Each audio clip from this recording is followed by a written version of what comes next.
Please note that this content is for adults only. Viewer discretion advised. If you haven't yet, hit the subscribe, like, and share.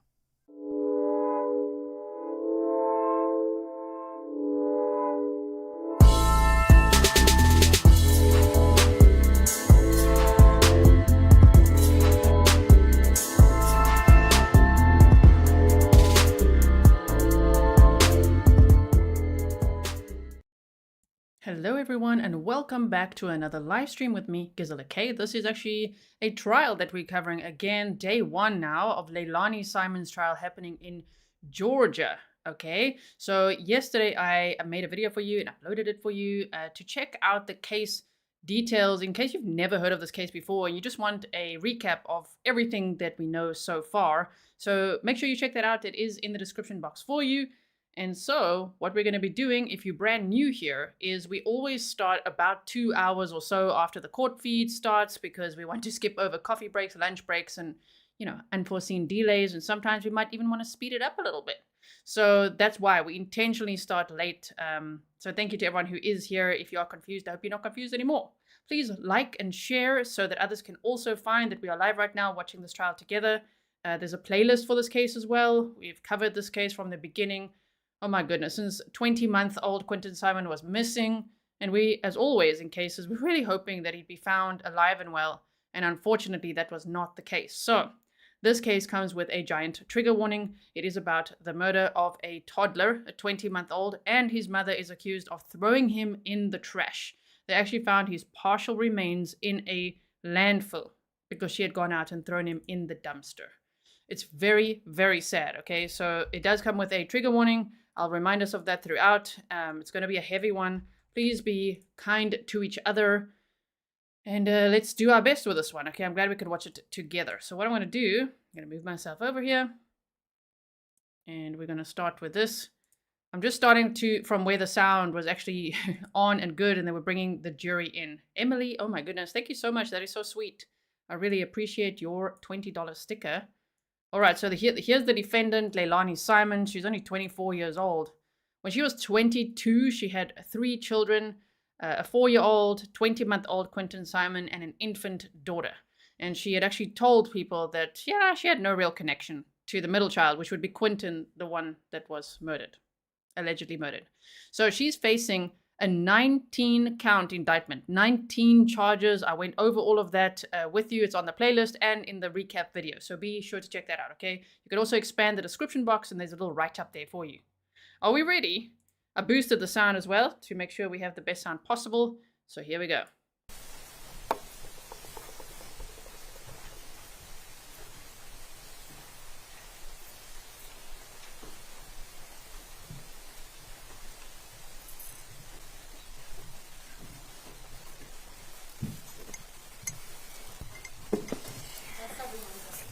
All right, thank you. As you come to your seats, please feel free to have a seat. And let the record reflect that all the jurors have been seated. We'll now move into the preliminary instructions. Before I do that, there was a juror who didn't make it out for the first swearing, and I just wanted to ask you the question that I've asked everyone else. Have you done any research? Have you talked to anyone about the case? Have you watched any news media? I'm so sorry to pause it there. This is Judge Tammy Stokes, okay? So we went over who the judge was as well in yesterday's video. The defense is Martin Hilliard and Robert Lawrence, and the state will be Jennifer Parker and Tim Dean, okay? So here we go. Okay, so you've been able to follow the court's instructions to not discuss this case with anyone, nor do research. All right, thank you very much. All right. And your number? 7. Okay, and that is juror number 7. All right, so ladies and gentlemen, moving on, I'm going to get back to the pens and notepads that you have for your use during the trial. You may make notes, but you're not required to do so. If you decide to take notes, please remember that note-taking should not divert you from paying full attention to the evidence and to evaluating witness credibility. Your observations of the witness during their testimony can be vital to your determination to the believability of their testimony. The notes that you take are for your use only and are not to be shared with anyone until you begin deliberation with your fellow jurors. During deliberation, you should rely on your own recollection of the proceedings, but you may consult the notes of other jurors if you wish. Do not be influenced by the notes of others unless their notes help you in determining your own independent recollection. Notes are not entitled to any greater weight than the recollection or impression of each juror as to what evidence that may have been presented. After the trial is over, the notes will be destroyed and they will be collected and destroyed. And at this time, please write your name on the front sheet of paper in the pad and make no further notes on the front sheet. That way, no other person can see your notes if your pad should be seen by another person. The law requires that you decide this case solely on evidence presented in this courtroom. This means that during the trial, you must not conduct any independent research about this case, the matters in the case, or any individuals involved in the case. In other words, you should not consult dictionaries or reference materials, search the internet, websites or blogs, or use any other electronic tools to obtain information about this case or to help you decide the case. Please do not try to find out information from any source outside of the confines of the courtroom, to include media of any sort or online research. The bailiffs have been instructed to collect your cell phones, tablets, and laptops during the proceedings. You may want to leave those in your vehicle. If they collect them, they'll be sure to give them back to you at the end of the day and on breaks as well. Until you retire to deliberate, you may not discuss this case with anyone, even your fellow jurors. After you retire to deliberate, you may begin discussing the case with your fellow jurors, but you cannot discuss the case with anyone else until you have returned a verdict and the case is at an end. I hope that for all of you, this case is interesting and noteworthy. I know that many of you use tools or technology in your daily life, but you may not do so in connection with your service as a juror. You also must not talk to anyone about this case or use electronic tools to communicate with anyone about the case. This includes your family. A lot of you are asking, when there's a lot of you asking the same question, I'm going to pause and answer. If you don't want commentary, you can go to Law and Crime or Court TV or WTOC, or there's another news station as well to watch without commentary, okay? So it's not for everyone, I know that, but here we do make commentary. So you guys are all asking, has she been incarcerated or has she been out on bail? She's been incarcerated at the Chatham County Jail since she was arrested on November 21st of 2022, okay? So she has been in jail waiting for this trial since then. The case took place in October of 2022. It took 6 weeks to find Quinton Simon's partial remains. All right. Members and friends. You may not communicate with anyone about the case or your jury service via internet, text messaging, email, Twitter, Instagram, Snapchat, and on and on and on. You cannot use any social networking websites to communicate anything about this case. I cannot stress strongly enough that communication via electronic devices is prohibited. So at this time, you may seat in any of the seats in the jury box during the trial. During the voir dire process, we ask that you sit in specific seats for identification purposes. However, there is no need to do so during the trial itself. If you need anything while in the jury room, you may knock at the door to notify the bailiff that you wish to communicate with the court. I would then give you instructions on how this should be done, depending on the stage of the trial and the nature of the request. So I'm going to give you an overview of the criminal law and trial procedure that will apply in this case to give you a framework. A crime is a violation of a statute of this state in which there shall be a union or joint operation of act and intention. That is, a crime is committed when a person violates a statute of this state by acting as prohibited while at the same time he has a criminal intention and no other defense excuses the conduct. A person will not be presumed to act with criminal intention. However, the jury may find such intention upon the consideration of words, conduct, demeanor, motive, and all other circumstances connected with the act for which the accused is prosecuted. The state cannot bring a person accused of a felony to trial unless the grand jury has first indicted that person. Grand jurors do not try criminal cases. They ordinarily only hear from witnesses for the state. When a criminal case is tried, the defendant has pled not guilty to the indictment. This plea of not guilty denies every essential allegation of the indictment and forms the issue or the question that you as a trial jury will decide. The indictment and the plea of not guilty to it are not evidence, and you should not consider them as evidence. Every person is presumed innocent until proved guilty. No person shall be convicted of a crime unless each element of the crime is proved beyond a reasonable doubt.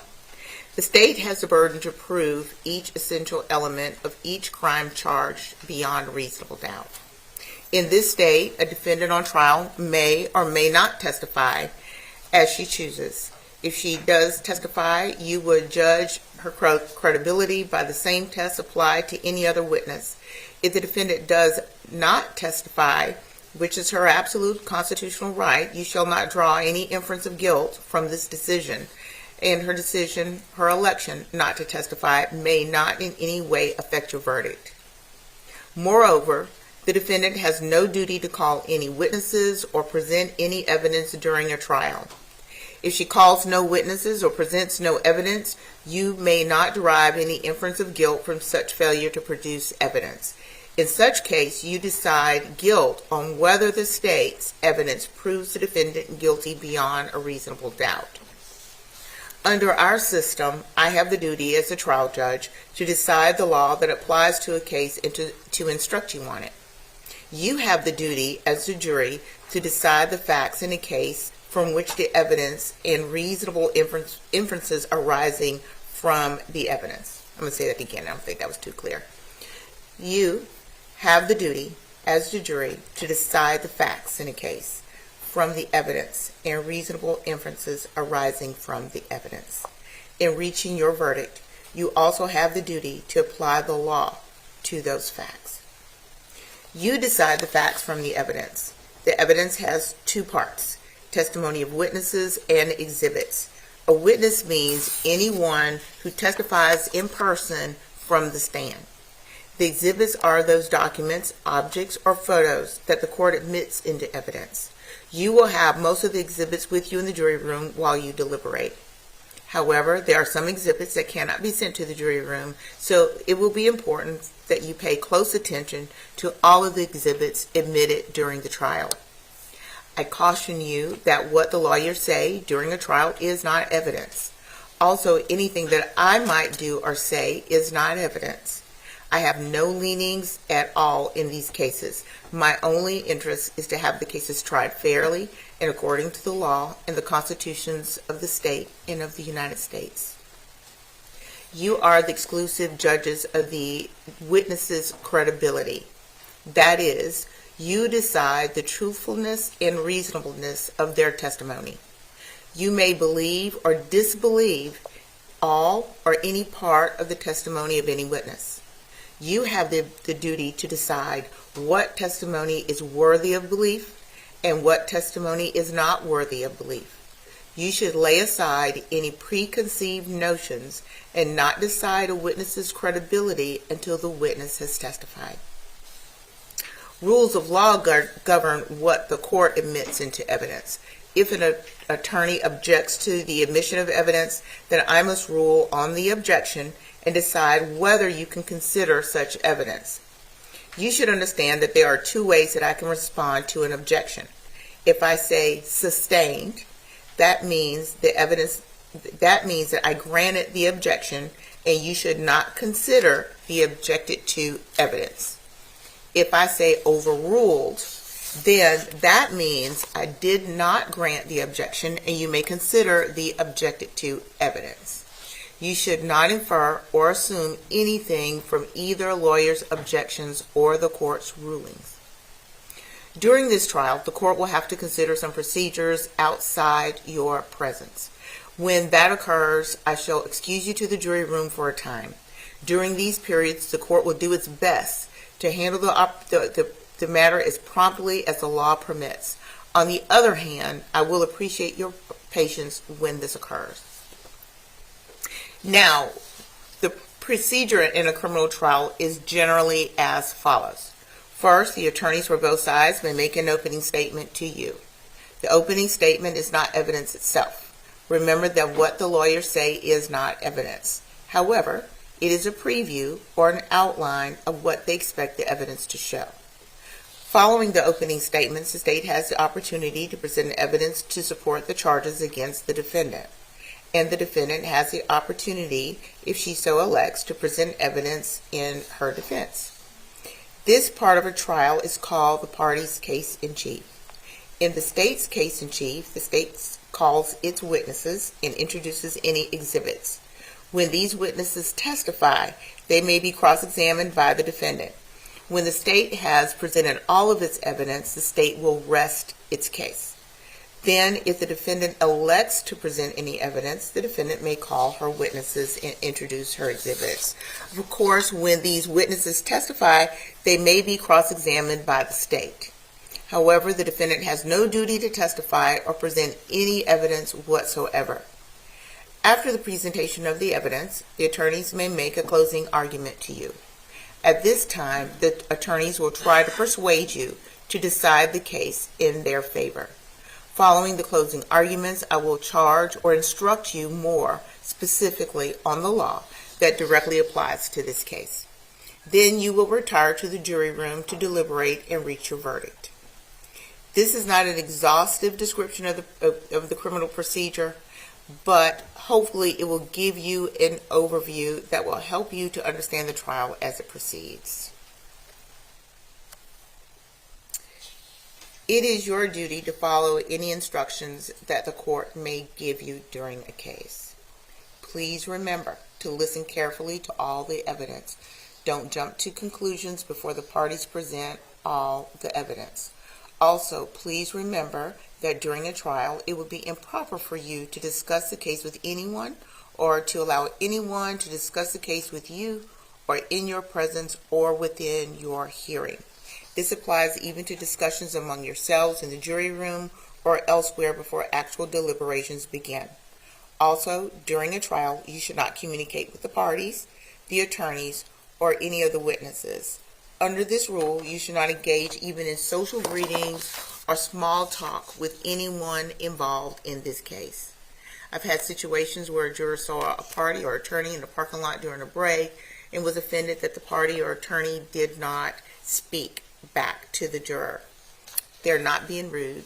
Please understand that these attorneys and parties should not speak with you as the trial progresses and will likely avoid speaking with you to ensure that there is no appearance of impropriety. So please do not take offense to their failure to speak with you as we go forward for the trial in the coming days. This procedure will protect you not only from wrongdoing, but from the appearance of wrongdoing. And these restrictions also apply to the friends and family members of interested parties. During these trials, the court will not require that you be kept together except during breaks and during the meals. There have been special arrangements made for that, so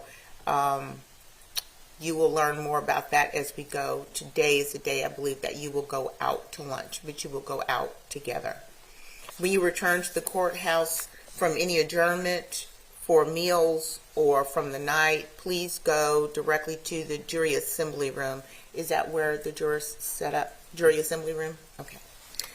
This will lessen the opportunity for an accidental meeting with a person that you may not know is involved in the case. There is coverage, media coverage of this case, and you should be careful not to consider it. Do not independently investigate any facts or visit any scenes depicted in the evidence. Do not independently research any law concerning a case. This case, you are prohibited from, again, doing any research on the internet. Can you tell how important it is? I keep saying it. It's here for a reason. So I've said it several times now. It is important that you consider only the evidence that you hear and see within the courtroom. That concludes my preliminary instructions. So at this time, I will turn first to the state. Is the state ready to proceed? Yes, Your Honor. And the defense is. Ooh, we're going to be ready now for opening statements. Remember, we start late. Also, this trial, the judge has said there can be cameras in the courtroom. In fact, since February of 2023, the judge said there will be no cameras in the courtroom. And then last week, she changed her mind, which I was so excited to hear because I'm like, finally, we can watch this trial together. It was actually really sad when I heard, oh, there's not going to be any cameras. We can't see this. Now we can. I shouldn't be sorry to pause on that. Yeah, look, I paused her. Anyway, so they have cameras in the courtroom, but the cameras are on a 30-minute delay. And we usually start 2 hours after the cameras start rolling. Okay, just so you know. But don't worry. It's not bad to be behind because we can skip, over lunch breaks, coffee breaks, and things like that. We can speed it up if we need to. Trixie, thank you so much. Thank you all for the stickers and being members and all the support. I really appreciate it. Is ready to proceed. The defense is ready, Your Honor. Here we go. We'll begin now with opening statements. Thank you.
We are ready.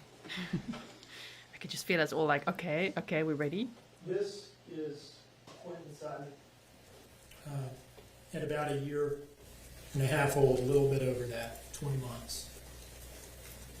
Like all children, he was blameless, he was innocent, and he was beautiful.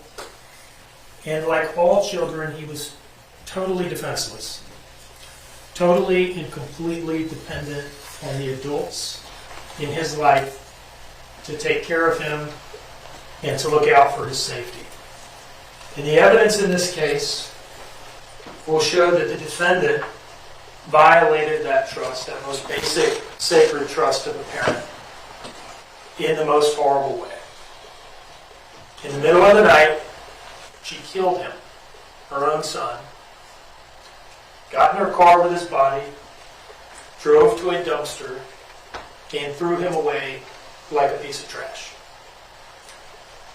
She would go home, go to sleep like everything was normal, and wake up the next morning and report it to the police as an abduction. I woke up, my front door was open, and my child was missing. And the story started to fall apart pretty quickly because of good, solid police work. But she would go on to tell a series of evolving lies over several weeks, only moving from one lie to the next as the police picked apart the first lie and presented her with the evidence that made the first lie untenable. So now it's time to move on to line number 2, and 3, and 4. And as they're doing this with her, they're also searching for his body, which they ultimately discover about 6 weeks after his disappearance in a local landfill, in pieces, unfortunately. And as a result of all of that police work and investigative efforts, which I think you'll be quite proud of when you hear about them in detail, the defendant is charged with his murder. So that's sort of the 50,000-foot view, the bluff, the bottom line up front for the military folks here. A little more detail on what happened, what the evidence will show. The 2 days that we're primarily concerned with here are October 4th and 5th of 2022, specifically the night of October 4th, moving into the morning of October 5th. Now, at that time, and I'll try to go slow for those of you who are taking notes. Nap time, everyone, yes. At that time, the defendant is living here on the west side of Savannah, jurisdiction of the Chatham County Police Department, in this house that's roughly in the center, with an in-ground swimming pool in the back. It's on Buckhalter Road, 535 Buckhalter Road. She had most recently lived in North Carolina, where she had met and lived with her most recent boyfriend, Daniel Youngkin, who you'll hear about. And some months before October of 2022, they had moved down and were living in this house at 535 Buckhalter. Now, the house belonged to the defendant's mother, Billy Joe Howell, who you see here, and her husband, Thomas Howell, who is not the defendant's father, but is her stepfather. Also living in the house at that time is the defendant's brother, Paul Simon. They have the same mother and the same father.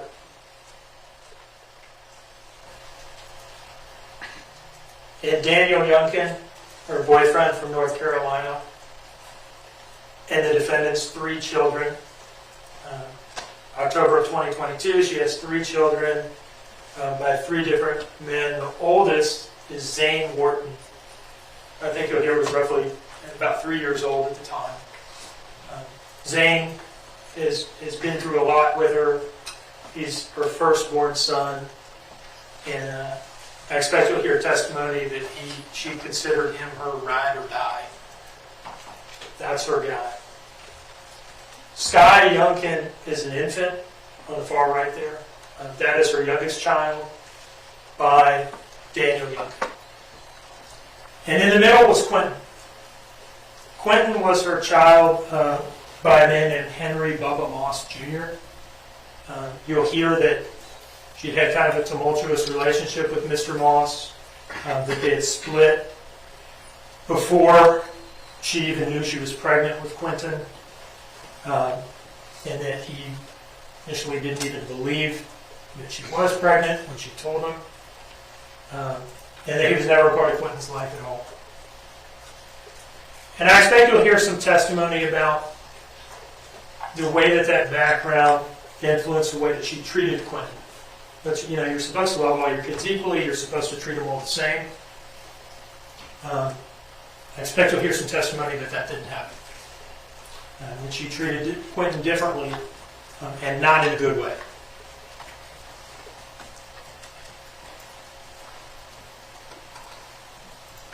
Here's the house from the street. The master bedroom where defendant's mother, Billy Joe Howell, and her stepfather, Thomas Howell, lived is over here in the 2-story portion of the house, but on the first floor. Brother Paul Simon's bedroom is upstairs, and you'll hear in one of the defendant's interviews, she'll say, when you're up in that room, you can't really hear anything that's going on downstairs. It's kind of its own layer up there.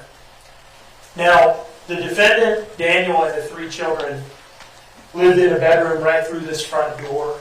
I think there was some sort of addition or something on the house at one point. This bedroom that they lived in appears to be like a converted one-time living room or something like that. If you step through that front door, this is what you see. You see a couch in the foreground. You see a desk behind that. And then on the far wall there you see a bed. That's the defendant and Daniel Youngkin's bed. If you pan to the right, you'll see a closet door here. And then it's hard to make out in this picture, but beyond this closet door is a door into a bathroom that then feeds into the dining room. And that is the only way to get from this room to the main body of the house. You see a race car bed there. That's where Zane slept. We further pan to the right. You can see that race car bed completely, and you see a projector on the wall, evidently for, suppose for watching movies or something while you're sitting on the couch. And then if you pan into that right-hand corner, you see this pack and play. That's immediately to the right as you go in that front door. And that's where Quinton slept. That was Quinton's bed. Now, that sort of sets the scene as to who's living in this house and where they're sleeping. Before we come back to the morning of October 4th, I want to talk to you about what the evidence is going to show as far as what's the biggest thing going on in the defendant's life. And the biggest thing going on in her life in the months, days leading up to October 4th is the status of her relationship with Daniel Youngkin. Things are not good. She is feeling unloved, undesired, ignored. And I'll show you a couple of text messages taken from her phone by the investigators that show this. Now, this is kind of small on here, and it's kind of bright, so I'll read it for you for those of you who can't see. Some of you may be able to read it, perhaps not all of you can. This is July of 2022. I want to feel beautiful, not barely average. I want to feel loved and not just liked. I want to feel wanted, not just tolerated. I want to be able to look at you and know it's just me, not wonder how many others there are. I want to feel like my body is worth showing off, not like it's just been trashed from having 3 kids. I want to feel the way you made me feel in the beginning, like I'm treasured and safe, not like I'm just here because you really don't have a choice. And you'll see quite a number of messages like this. It's basically an unbroken string of text messages all the way up to the day that she kills Quinton. August 6th, yeah, go get yourself some ass. I know mine is not good enough. Never was, never will be. September 10th, you're the reason I'm angry every day. You're the reason I'm depressed, why I feel the way I do about myself. Now, this is not a minor thing for her. I told you it's probably the biggest thing emotionally going on in her life. The way that she perceives herself to be being treated by Daniel, and perhaps to some degree actually was being treated by him. It's at least how she feels. This is such a big deal for her that with her phone, at one point she filmed something that can only be described as a digital suicide note. All right, she's in the car, and you'll hear her at the end say, I've got to go, I made it to the river. She's in her car, evidently contemplating driving her car into a river and ending her life. And she starts out saying goodbye to her children. She has some kind words to say about Zane. She has some kind, loving words to say about Sky. You might perceive that she momentarily kind of seems to be at a loss for what exactly to say about Quinton, our victim, the middle child. And then she goes on to explain that the message is clearly addressed to Danny. She goes on to attribute what she's about to do to the way that Danny has treated her. Now, this is a 4-minute some video. It's a little long for an opening statement, but we're going to watch the whole thing. And we're going to watch the whole thing because it's an important window into her state of mind. Okay, so I'm just going to put a trigger warning out there because, of course, they're saying that Leilani was making this video because she felt like Danny didn't love her anymore and all of that we just saw.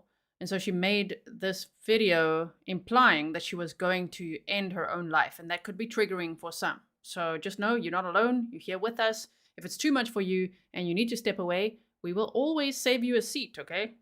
But I think that's what they're going to play now. At this stage in time. This video was filmed in August of 2022. But the evidence in terms of the text messages and her statements will show that nothing really changed between when this video was filmed and October 4th of 2022. So with that preview, I'll play this for you now. To Sky, Rain, and Quinton. Mama tried. Your mama's not here no more because she doesn't love you. I do. I can't love myself. If I can't love myself, how can I love y'all? I have tried over and over and over and I failed.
I'm at the river now by Danny.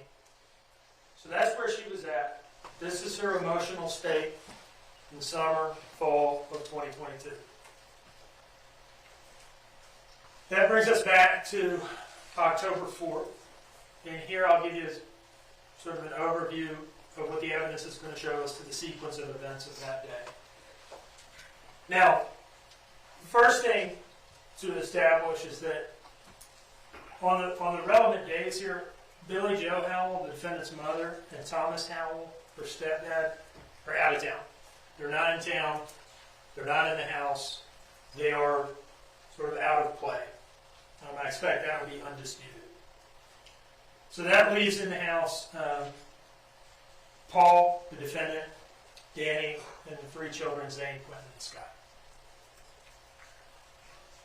In the morning of October 4th, quite early in the morning, in fact, the defendant and Danny take the three children to babysitter Michelle McCardle and her two teenage daughters that live on the same street. They live like right across the street on Buckhalter. And it says babysitter up here, and I've called her the babysitter, but really you'll hear from Michelle, one of her daughters. And it comes across more like they're almost like a second family or a substitute family for these kids because of the parental shortcomings at 535 Buckhalter. So the evidence might show that babysitter kind of undersells it a little bit. And the child care arrangement was this. At this point in time, Danny and the defendant are working at a warehouse in Port Wentworth, unloading, loading boxes. They're carrying boxes at the warehouse in Port Wentworth. And their shift starts at 6 a.m. They're working the 6 a.m. shift. So early in the morning, on the way to work, they'll drop off the three children with Michelle and with her two teenage daughters. And so they do that. And they both go to work. They clock in at essentially the exact same time, a little after 6 a.m. on October 4th. Now they clock out less than 2 hours later. And the reason they do that is the defendant is experiencing some kind of dental issue. She has a tooth that's bothering her and it needs to come out. And so they clock out right around 8 o'clock, just before 8 o'clock in the morning. And they go to some type of like emergency dental clinic or walk-in dental clinic. And she gets a tooth pulled. These are some pictures, selfies she took of herself in the dentist chair. And you can see the side of her mouth on the left side there, I think, is kind of swollen. She sent these to Daniel, Young, and Danny, who was sitting out in the waiting room waiting for her. And so after this, they do not go back to work. They go home. And the rest of the waking hours of the day are pretty normal. They get some lunch. They relax. Her mouth is bothering her. She's tired. She's sore. And eventually, at about 4:30 in the afternoon, they go and they pick up the three kids from the babysitter, from Michelle, and they bring them home. So at that point, Danny, the defendant, and the three kids are in the house. Now, Paul, he worked at the same warehouse, but he worked a later shift. And you'll hear what it is. It's something like 2 p.m. to late at night, around 10 or so. That was Paul's shift. So same place, different shift. So he's not there in the afternoon. Now they're there.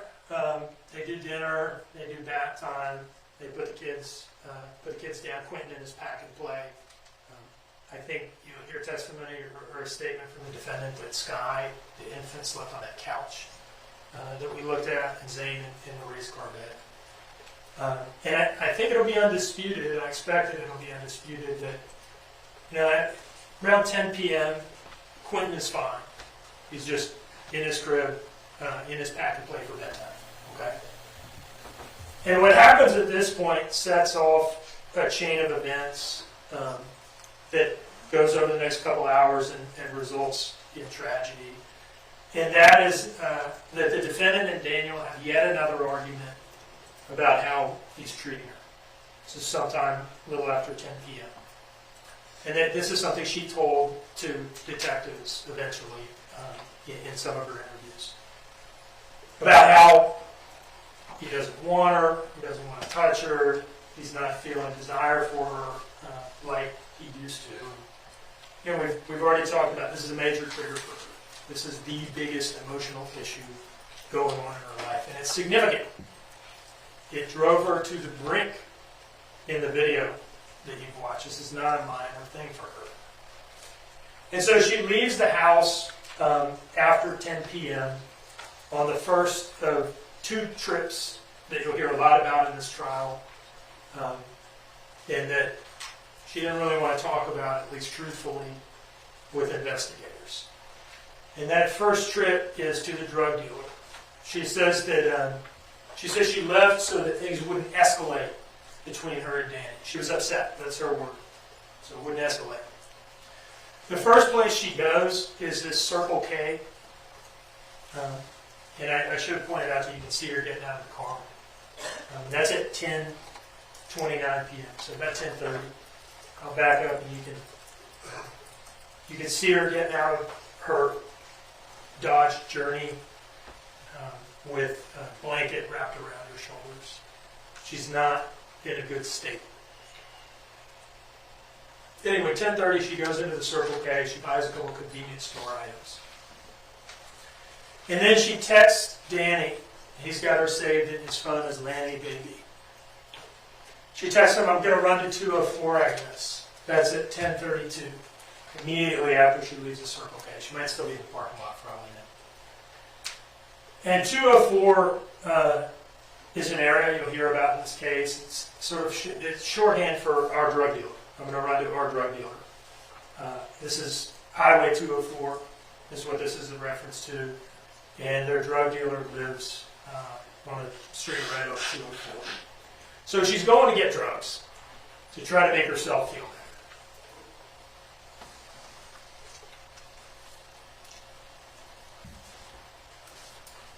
This is a screenshot of some GPS plots from her phone that the police eventually made after getting into her phone. You can see Highway 204 here. And this red kind of blob up here is a series of GPS points showing that she's at the drug dealer's house on Arkwright Lane from about 10:45 p.m. to 10:55. And she's scoring drugs to use that night because she doesn't like the way she's feeling. This is some information exported from her cell phone extraction showing that while she was there, at 10:49, she made an $80 Cash App payment to a Timothy Weston, who is her drug dealer, or at least one of them. While she's gone, Paul gets home. He had clocked out at 9:56 p.m. And I think he will say that he took him a minute to get home because he was smoking a blunt in the parking lot or something like that. You're going to hear a lot about drug use in this case. And he gets home while the defendant is still out on this trip to the drug dealer. And he'll tell you that when he got home, he went in and said, hey to Danny. And he saw the kids, he saw Quinton in his crib, in his pack and play, and Quinton was fine. Even interacted with him a little bit. He'll tell you what it was. Hey, little man, how's it going? And he sees that Quinton is, hey, okay, he's fine. May not be completely asleep yet, but he's there and he's okay. Now, by 10 after 11, this is another GPS screenshot. It's hard to make out on this TV. But this is, by 10 after 11, she's got a bunch of GPS points hitting at the house on Buckhalter Road. And this is just to signify that this is around when she gets home. 10 after 11. Right, so she's home at that point. Paul is upstairs in his bedroom, going to sleep, kind of secluded from the rest of the family. And Danny eventually goes to sleep as well.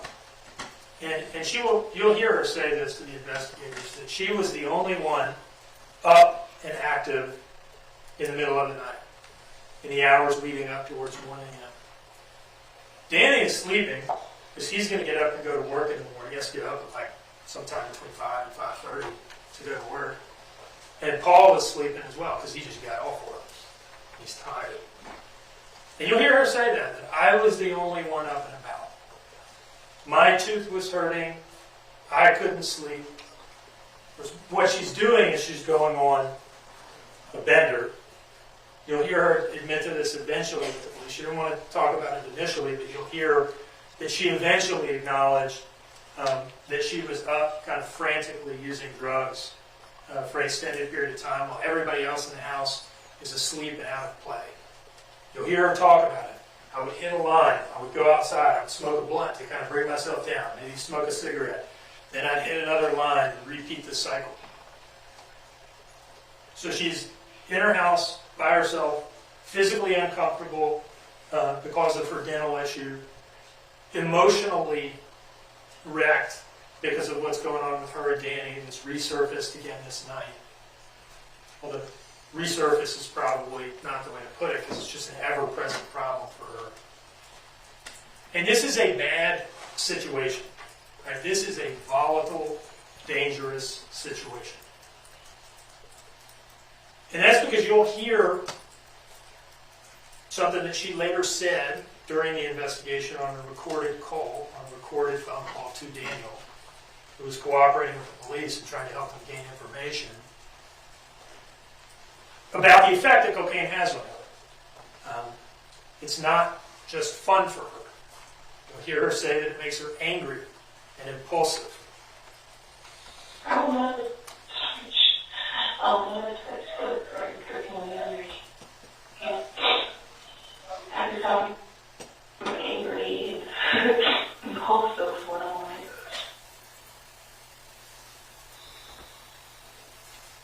And so those are the conditions. She's up all alone, physically uncomfortable, emotionally unhappy, unstable to some degree. And around 1 a.m. probably, she kills Quinton.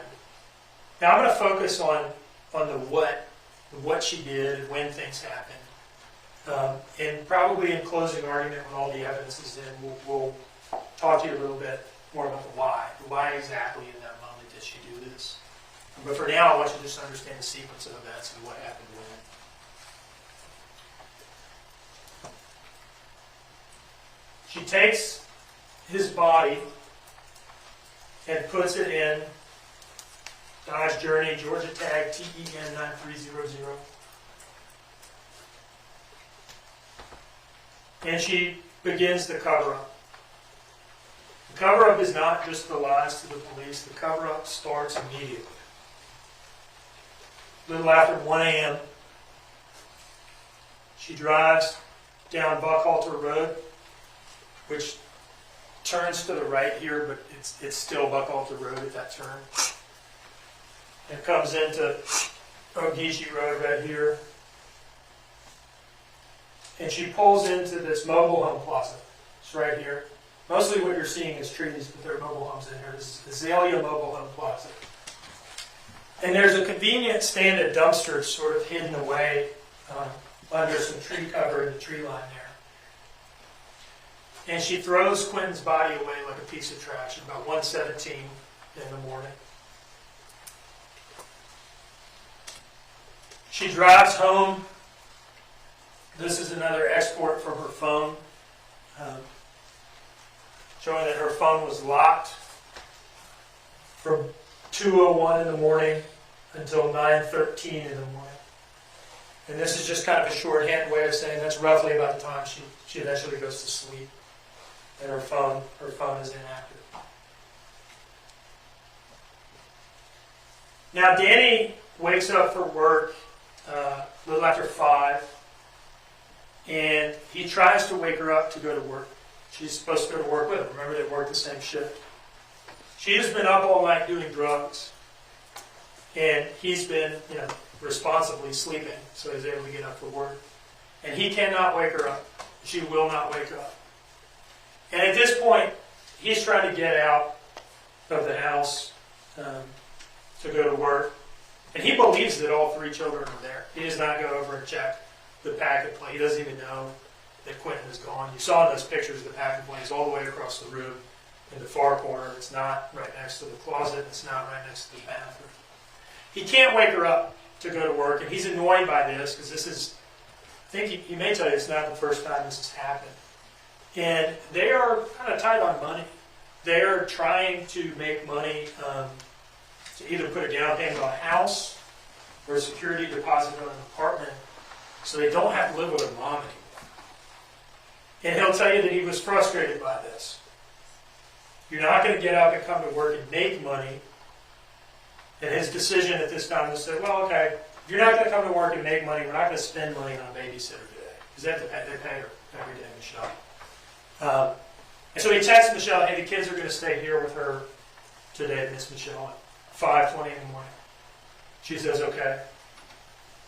And the reason for that is his thought is, look, if you're not going to get up and make money, you can stay here and watch the kids. Wake up and find these kids are still here. You can deal with them. They're yours. So he goes to work, and he clocks in at 6:11.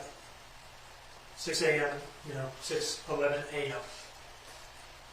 And he will clock out at 9:15, a little over 3 hours later.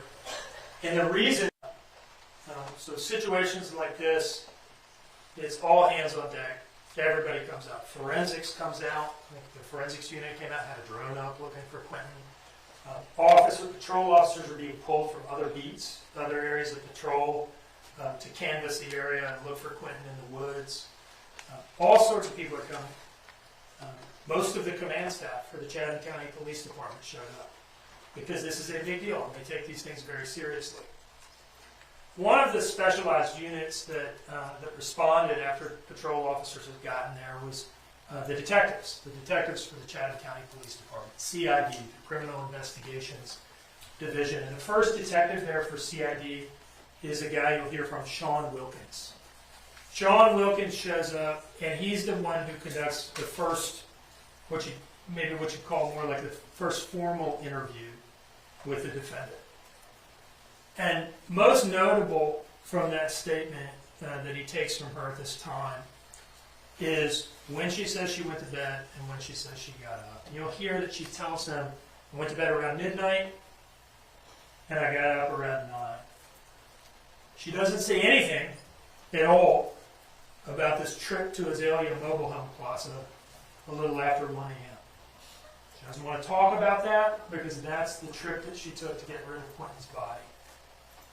So here's her telling Wilkins, I went to bed around midnight and I got up around 9 a.m. When's the last time you saw your child? When I went to bed last night. And what time was that? Do you It was remember? around 12. 12? Okay. 12 when I went to bed. I had my wisdom teeth removed yesterday. I'm sorry, that's it. So I went to bed kind of late. I get you. Listen, I had them out too. So and then I got up this morning about 9. About 9?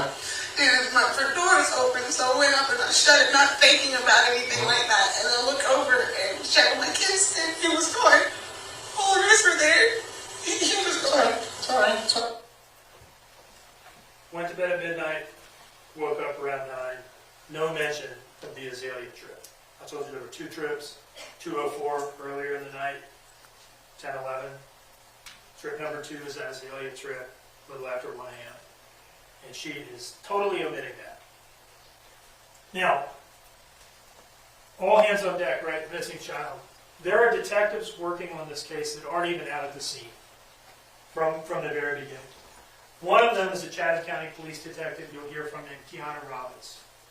Keina Robbins is at the Islands precinct, I think is where she was, on Johnny Mercer. Like, not anywhere close here. But she's in her office, she's sitting at her computer, and she's researching. She's seeing if she can find some helpful information. This is a stock photo of what's called a flock camera. The flock system is a series of cameras that are set up around town at major intersections or along busy roads. And what they do is they snap a picture of the license plates of all the cars that drive by. And police can use these for a number of different things. One of the things they can use them for is, say you have somebody who flees from a traffic stop and actually gets away, and the police can't pursue them without undue danger. They can take that tag number of that individual, they can put it in the flock system and put like a lookout out for them. if that tag hits on any other cameras, it'll alert the police, and they can try again and make the traffic stop. Another thing that the police can do, and what Detective Robbins did, was look up vehicles registered to the defendant. She finds that Dodge Journey that the defendant drove to dispose of Quinton's body, and she puts it into the flock system, looks it up in the database to see what, if any, flock cameras that vehicle has hit on anytime recently. And she sees that that car has been out late at night, driving around on trips that the defendant hasn't mentioned yet.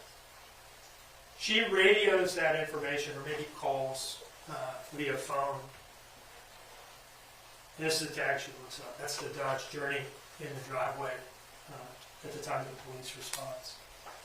She calls Lieutenant Foster, who you'll hear from.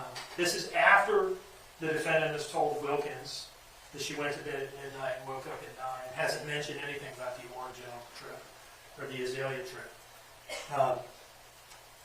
Foster goes up to her. He now has this information that this tag has been hidden on some flock cameras and seems to have been driving around during the night. And he goes up to her, and he's a lieutenant at this point, which is like kind of a managerial type position. He's, by this time, is the senior man on scene, I believe. But he has background in investigations. He was with the Savannah Police Department, I think, at one point, in their violent crimes unit, investigating homicide. So he knows his way around an investigation. He knows how to do these sort of things. He goes up to her armed with this information about the flock hits at night. He wants to know what these trips were about. So he goes up to her and he asks her, "Hey, did you go anywhere last night?" And he's a savvy guy, so he's careful to tack on, you know, like where the kidnapper could have followed you home.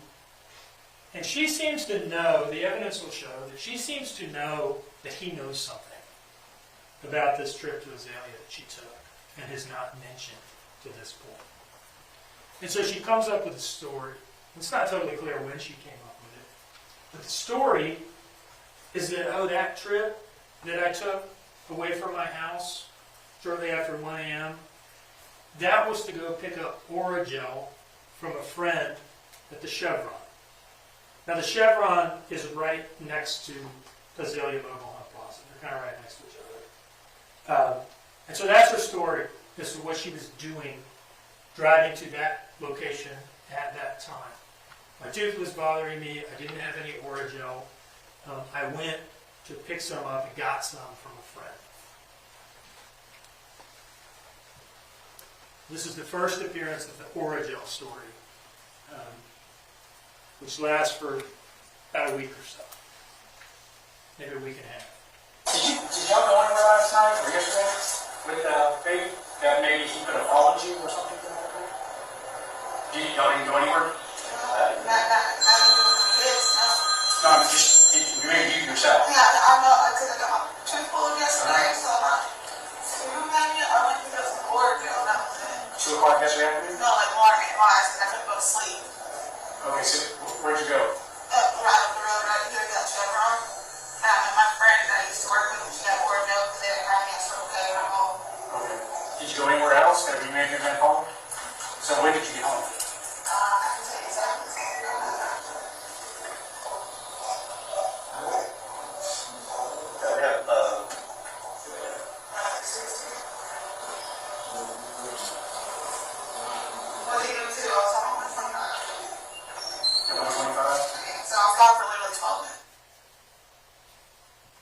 All right, so that's the story about what I was doing when I drove there. Now, I'll tell you this. She's trying to show them on her phone this trip on an app called Life 360. Life 360 kind of generally tracks your movements. You can join with your family, and they can see where you are and have been, and vice versa. You may be wondering, well, look, if this trip was so sinister in nature, why is she trying to show it to them on her phone? And you'll hear testimony that the reason that she was comfortable holding out her phone as corroboration for this trip to the Chevron is that, again, the Chevron and Azalea Mobile Home Plaza are right next to each other. And looking at the screen, you can't necessarily tell which one she's at. You can only tell that she's in the general area. So she believes that this kind of helps prove that I'm telling the truth about being at the Chevron. Now, the police would later pull very precise GPS data from the phone, like not just looking at the screen, but from the actual phone, that puts her not at the Chevron, but right at the dumpsters at Azalea, which are, I don't know, maybe 100 yards, 75 yards from the Chevron. But that's why she's holding the Life 360 out and saying, look, this helps me. So that's the first appearance of the origin story, to explain the Azalea trip.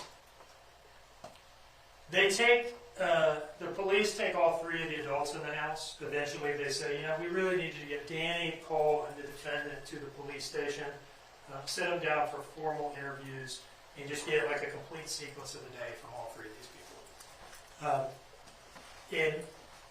The first interview with the defendant takes place in something that they call the lactation room or the nursing room.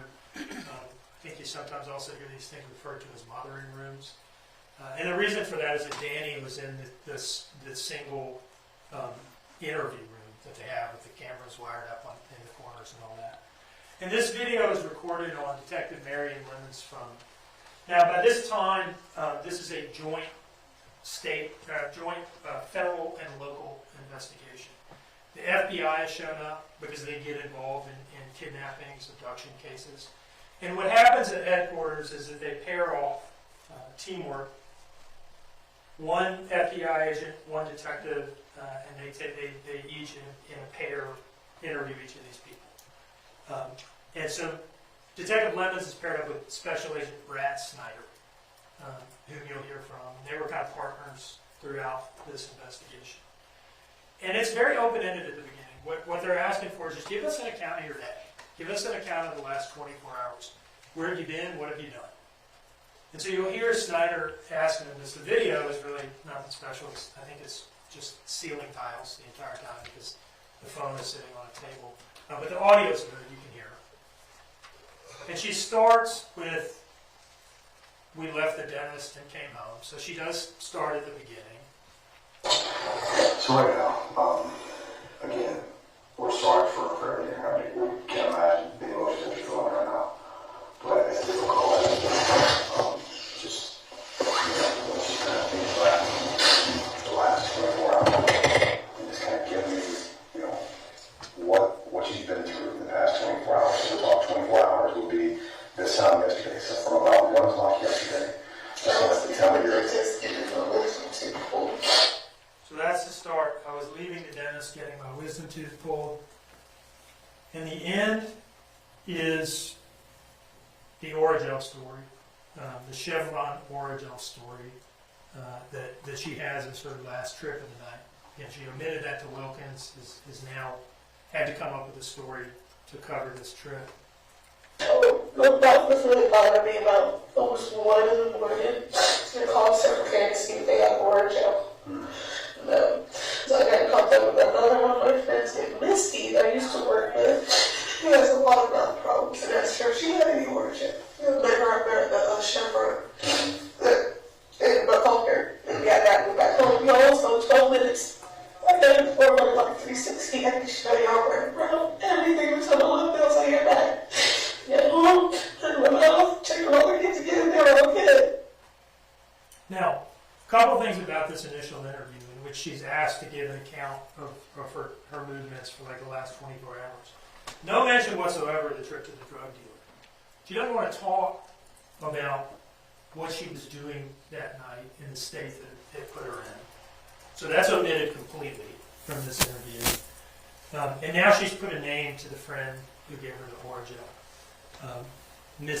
Misty, sorry to interrupt the opening statements here. We're going to keep going now. I just want to welcome everyone. Thank you for being here. We are intentionally starting later than the court feed so that we can skip over lunch breaks, coffee breaks, any unforeseen delays. We can also speed it up a little bit if we want to. I really appreciate you all being here. Many of you were here from the very beginning when Quinton Simon was reported missing and they were missing flyers and we were doing map time and just trying to figure out, what could have happened to him. And unfortunately, through all those press conferences and then the landfill searches, oh man, then they told us they found partial remains and confirmed on November 28th of 2022 that they did belong to Quinton Simon. There was almost nothing left of him. He was only, as I say, 20 months old. So this has been a long time that we as a community have been waiting to see justice for Quinton. I really hope that we will. I mean, Leilani is facing 19 charges, including murder, lying to police, all the things. And we're hearing a lot of the lies right now. So thank you for being here. Please like and share so others can also find us. I really appreciate it. So let's keep going. This is quite a long opening statement, so I just wanted to say something in between. Hello, here we go. I really like it. I'm impressed. It's like map time, there's presentation, there's little clips of, the 911 calls and the body cam and all that. It's really great so far. We understand it clearly, right? And if you did your homework yesterday and you watched the video that I prepared for you, yeah, no, the state is, they're meeting all those bullet points, That it's really clear, I think, to the jury. What do you think? Is what she calls it. Now, I'll tell you before we move on from that, I'll tell you this. The police asked her to go through her phone, and of course she's playing, the victim. I'm the victim, the mother victim of a child abduction. So she probably feels some pressure to cooperate. And so she lets them go through her phone. A couple things they see is there's no call to Misty. And there's no call to Circle K to check and see if they have Orajel, which is something she said. First I called Circle K to check and see whether they had Orajel. They didn't, so then I called Misty. None of that in there at all. They also see a message from the defendant to Danny. We looked at this earlier. This is when she's leaving the Circle K and is about to go to the drug dealer at 10:30. Going to run to 204, I guess. This is something that she had left out in this initial interview with Snyder and Lemons. So they interview her again, and this time it's in the interview room. And they want to ask her, what's the deal with this 204 thing? Here's what she tells them. Oh, yeah, that was a trip to the drug dealer, but it wasn't actually to buy drugs. She tells them that the reason that she left the house at 10:30 at night and went to her drug dealer and was there for 10 minutes was simply to pay off a pre-existing drug debt in the amount of $20.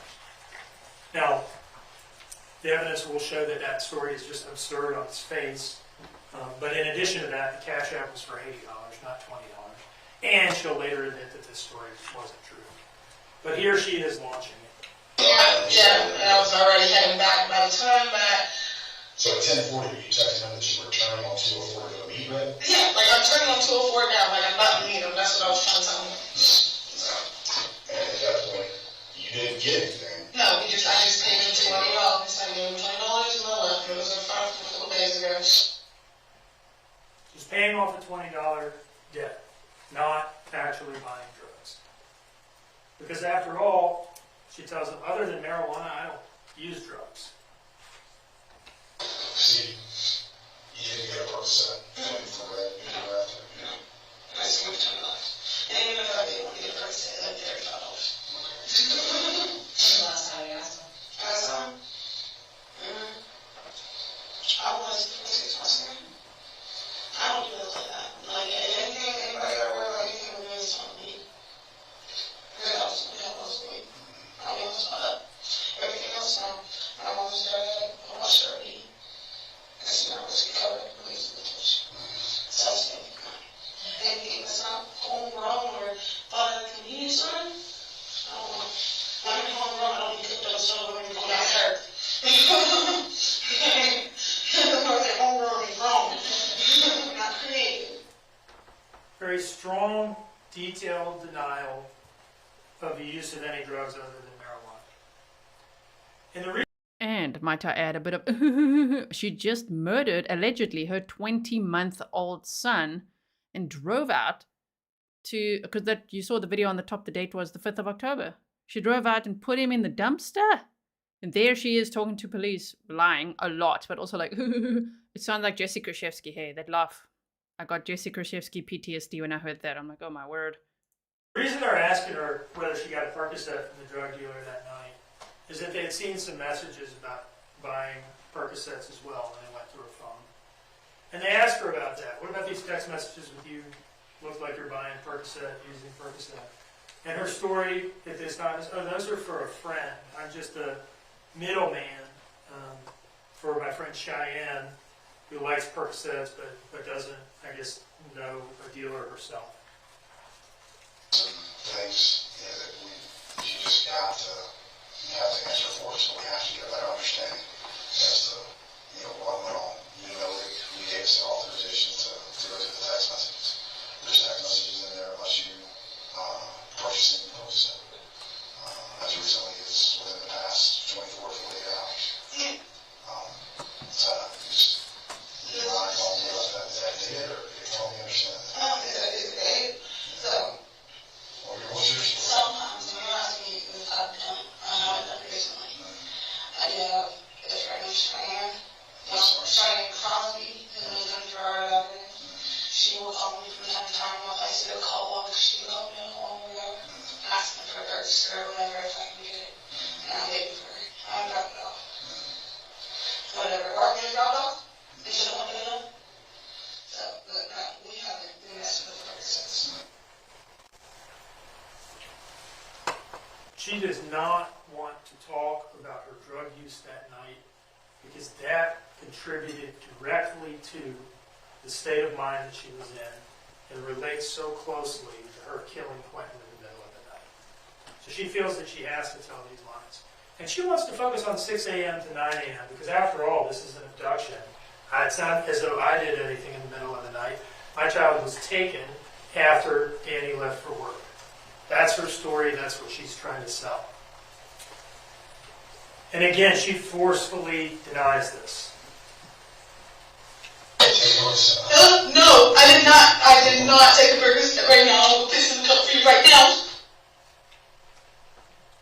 Now, police follow up. Okay, October 5th, they get statements from the defendant, and she's making all these claims that we've talked about. They get a statement from Paul, they get a statement from Danny. And what you do, and this goes late into the night, eventually it's kind of time to stop on October 5th and wake up in the morning and follow up on some of this stuff. So she has said that she was at the Chevron getting Oragel from Missy, her former co-worker. And so they go out and there are two real notable things that happen between the October 5th statements on day one and the next interview.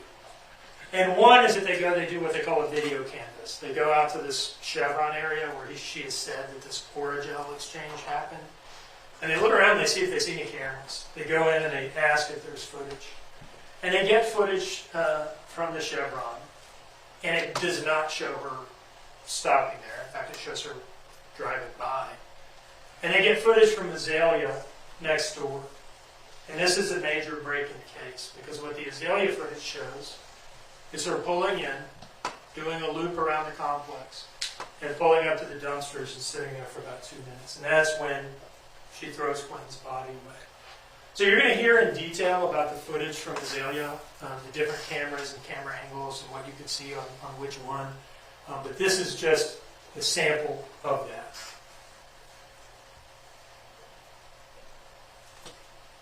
And this is her driving in the Dodge Journey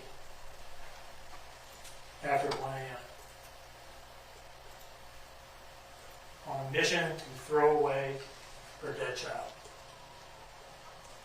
That is so eerie to see. That was her with Quinton's body in the car, driving in early hours of the morning there. It was after 1 in the morning to go and put her 20-month-old son. The indictment has only said, we don't know the exact cause of death, but it said she hit him with an object. Okay, so it sounds like blunt force trauma, right? She's driving there to put her baby, the 20-month-old Quinton Simon, in the dumpster. That was so creepy to see that. Oh my goodness.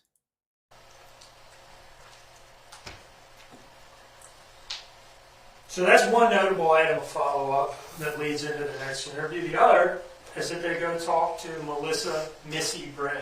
Now, the defendant's calling her Misty on the first night. She doesn't even get her name right. But she describes her as a former co-worker from Bojangles. So Special Agent Snyder goes out to Bojangles, asks whether they could direct him to this person. They do. He goes out and he interviews her. And he asks her when the last time that she saw the defendant was. And she tells him, I haven't seen her for months. The last time that I saw her was when she ran it. It was like in July of 2022, months before what we're talking about.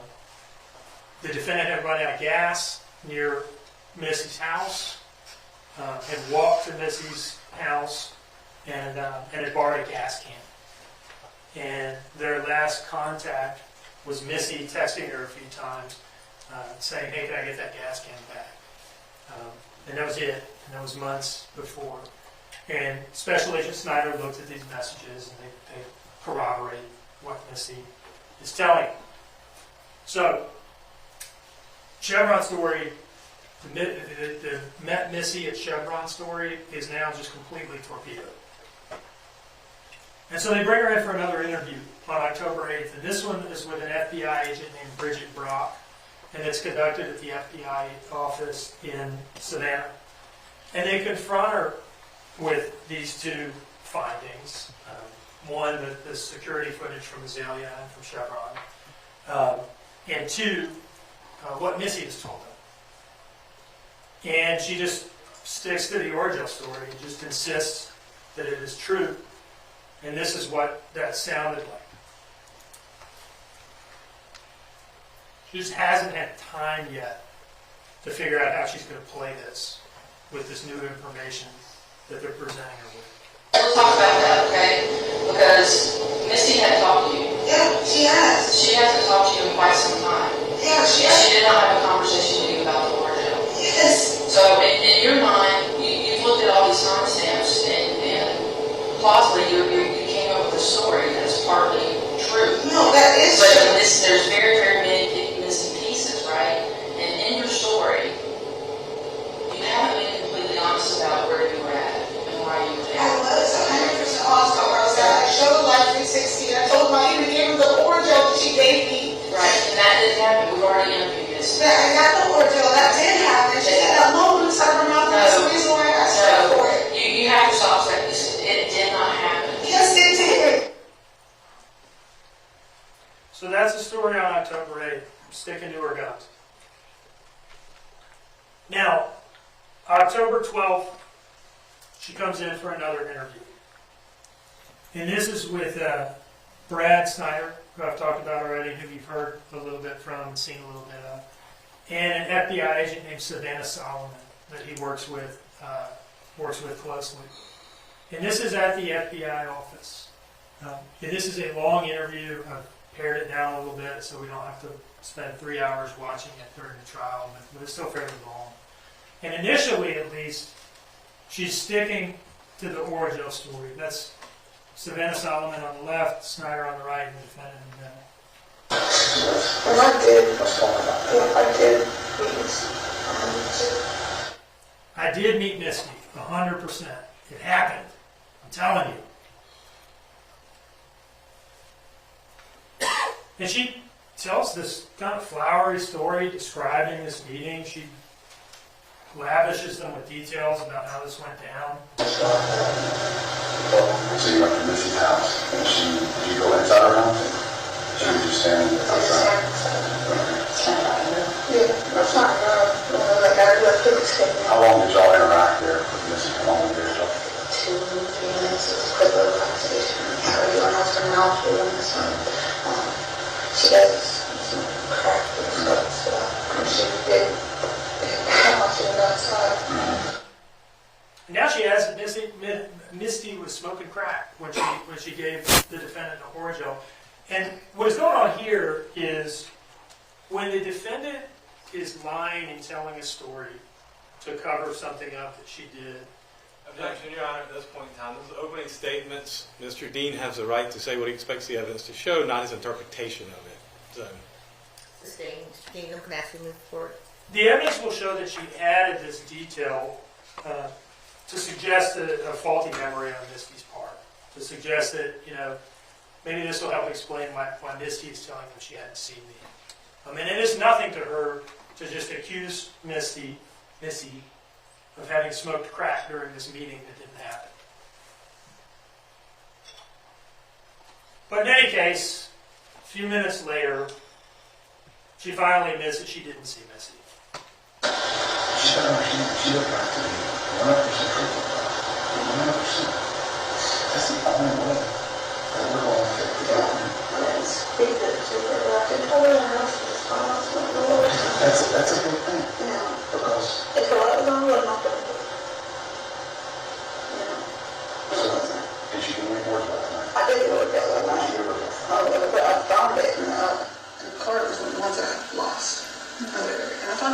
to the house. So after insisting on the 5th that she met Missy at the Chevron for Orangeville, and after insisting on the 8th that that was the truth, and after insisting even at the outset of this interview that it was true, she finally admits that it wasn't true and massages the inconsistency by saying, you know, I didn't speak to her. But I did go there with the intent of seeing her. And she adds a detail that hasn't been included in any of her stories to date. Oh, and by the way, yeah, you've asked me if I threw any trash away there. Yeah, I did throw some trash away. She has a story for what that trash was. The evidence will show she did not want to admit that it was Quinton's body. So she describes this trash that she threw away as stinky shrimp pasta that had been sitting in the car in the trash bag and smelling up the car. What? Sorry, gotta pause it there. Excuse me?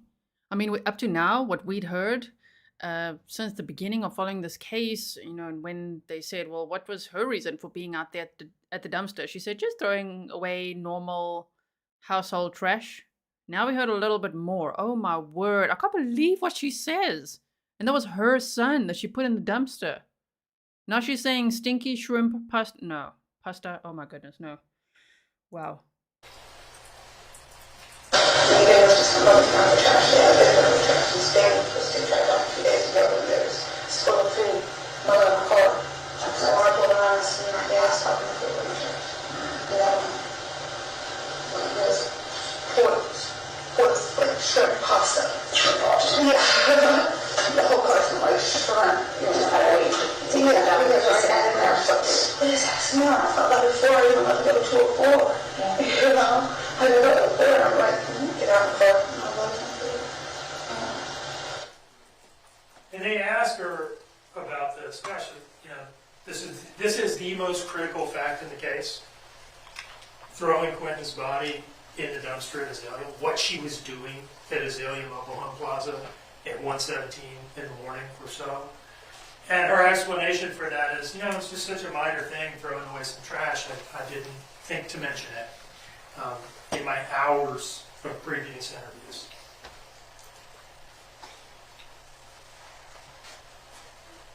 I feel stuck. I feel stuck. I didn't think anything of it, to be honest. It's just, food. The car. See what I'm doing with help. She does not want to talk about what was in that trash bag. They also revisit the drug use, and you'll remember the strong denials on October 5th, which are repeated on October 8th. Well, in this October 12th interview, she admits finally that, you know, I did take a Percocet that night. And you had a Percocet in conjunction with smoking? Yes, that's what I got. I took this as I got home. When I started to put my cigarette. And about what time did you do that? By the time I got home, I took it like 11 something or whatever.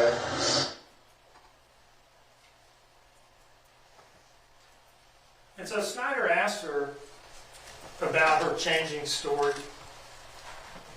You know, you've been adamant that you met Misty for Oragel, and now you're finally admitting to us, oh, you know, I actually didn't speak to her. You've initially, over the course of 2 interviews, maybe more, didn't mention throwing trash away, and now you got a very detailed account about doing that and what it was. And you, on the 5th, were adamant that you hadn't used any drugs other than marijuana, and now you're telling us that you did take a Percocet too. What's going on? Why is the story changing? And her explanation for that is, oh, well, my faulty memory might have something to do with all the cocaine I was doing that night, which is a drug that had totally been absent from all of her prior accounts and fits much more with the $80 Cash App than the story about paying off the drug front. And so she is explaining her inconsistent stories by adding another inconsistency, which is an admission to cocaine use.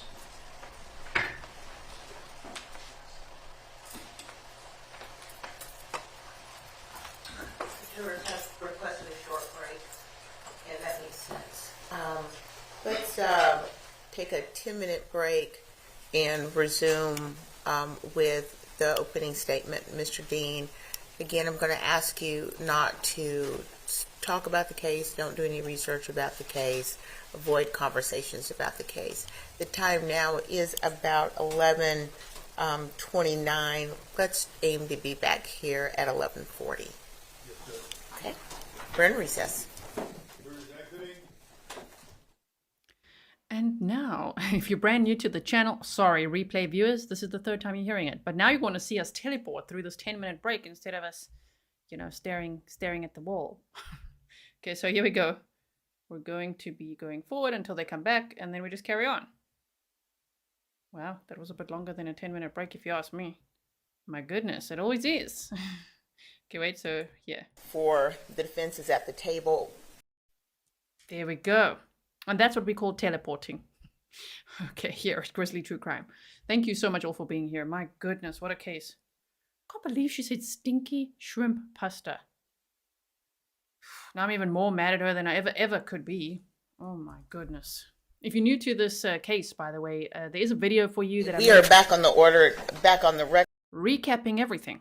Okay, so go check it out. Record in SBCR 22-03364J6. Counsel for the defense is at the table with Ms. Simon. Counsel for the state, along with Detective Lemons, are at their table. We haven't yet brought the jurors back in. Is there anything that we need to take up before we bring the jurors back in? No, Your Honor, I'm ready to continue. Not from the defense yet. All right, let's proceed.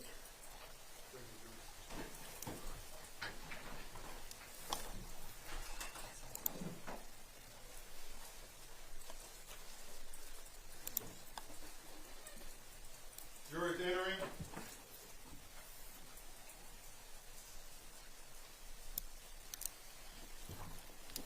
They got their Ricola. Just kidding. You just see the defense attorney there with his mint or whatever that was. We're always saying there's always a coffer in every trial. They need that Ricola. Welcome to all the new members. We'll have a members only stream again soon.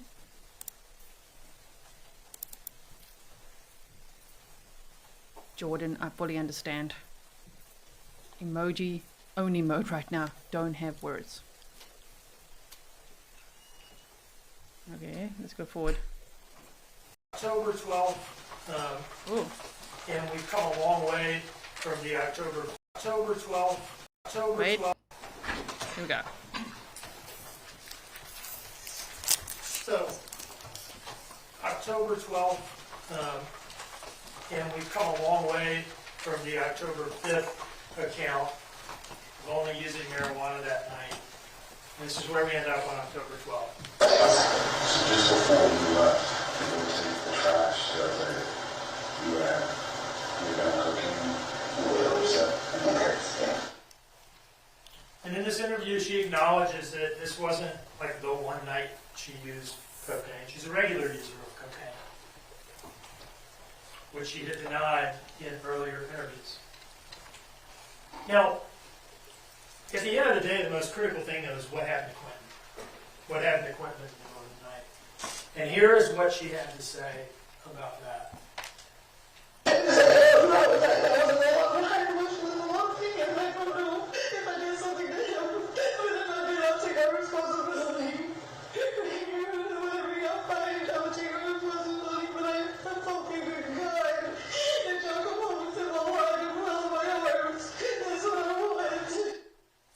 I don't know if I did something to him, but if I did, I will take responsibility.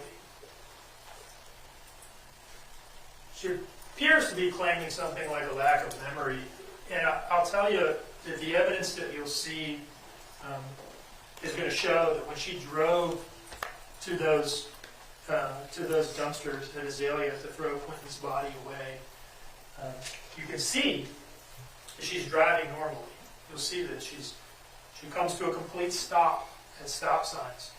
She uses her turn signal. You'll hear evidence that the investigators could tell from her phone that she plugged her phone into the USB charger in the car when she got in.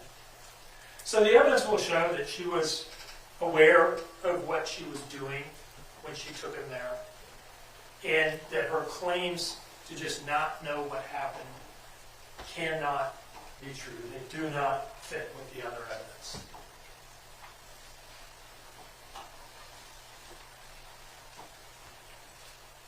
We've talked a lot about what she has been saying to the police and the FBI on the 5th, on the 8th, on the 12th. But we haven't talked much about the other aspect of the investigation, which is the effort to find Quinton and to figure out exactly what happened to him. So I'll talk a little bit about that now.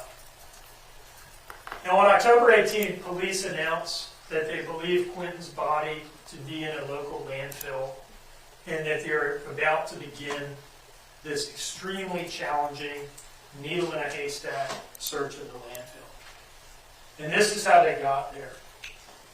A detective with the Chatham County Police Department goes out to the mobile home plaza once these dumpsters become an area of interest after they've looked at the security footage.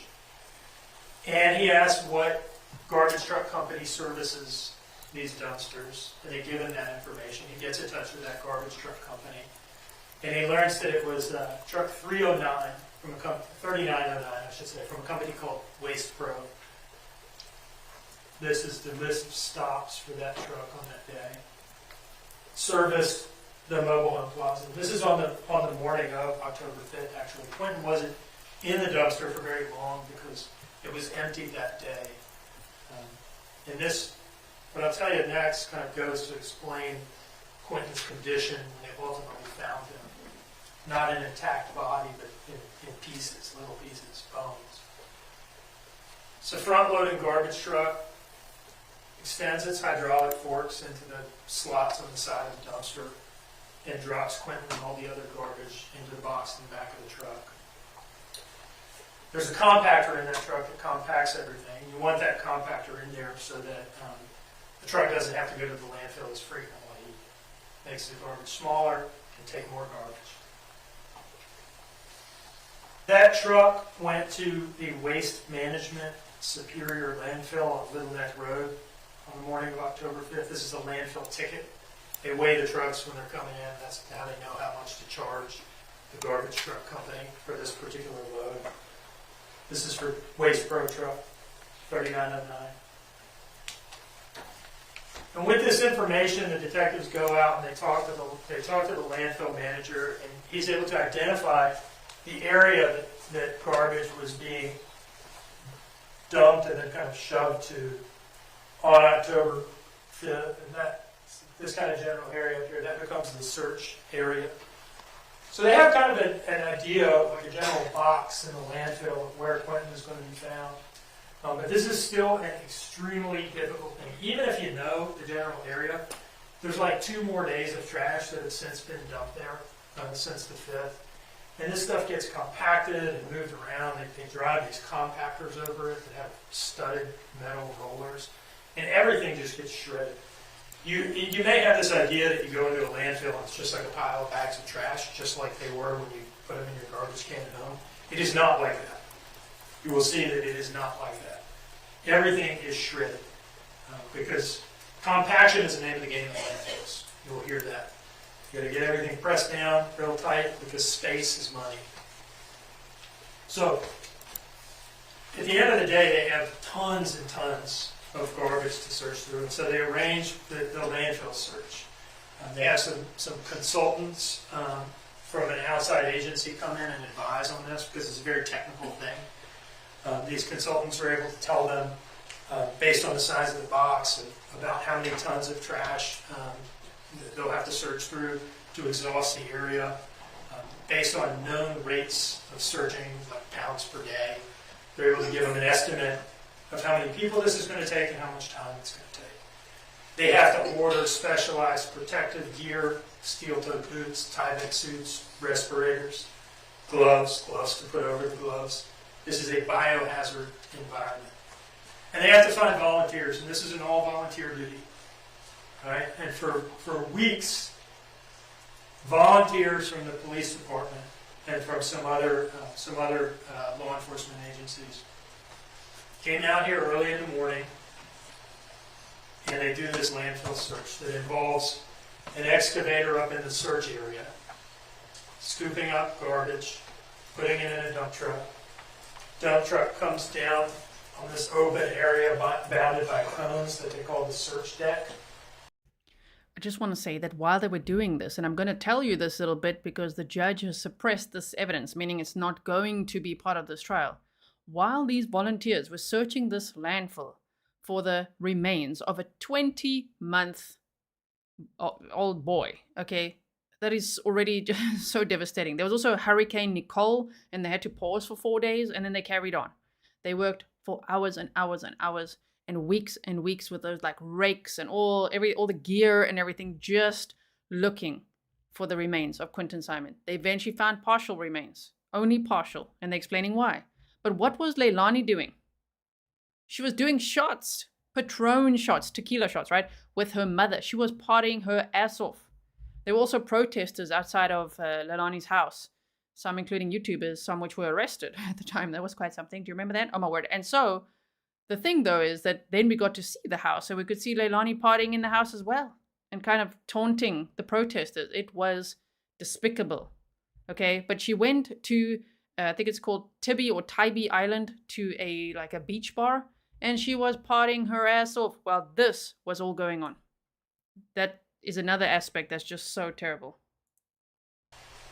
Excavator down here kind of spreads the garbage, that particular load, I think they were calling them lines, out on the search deck.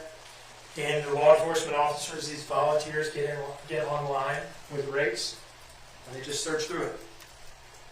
This is what that looked like.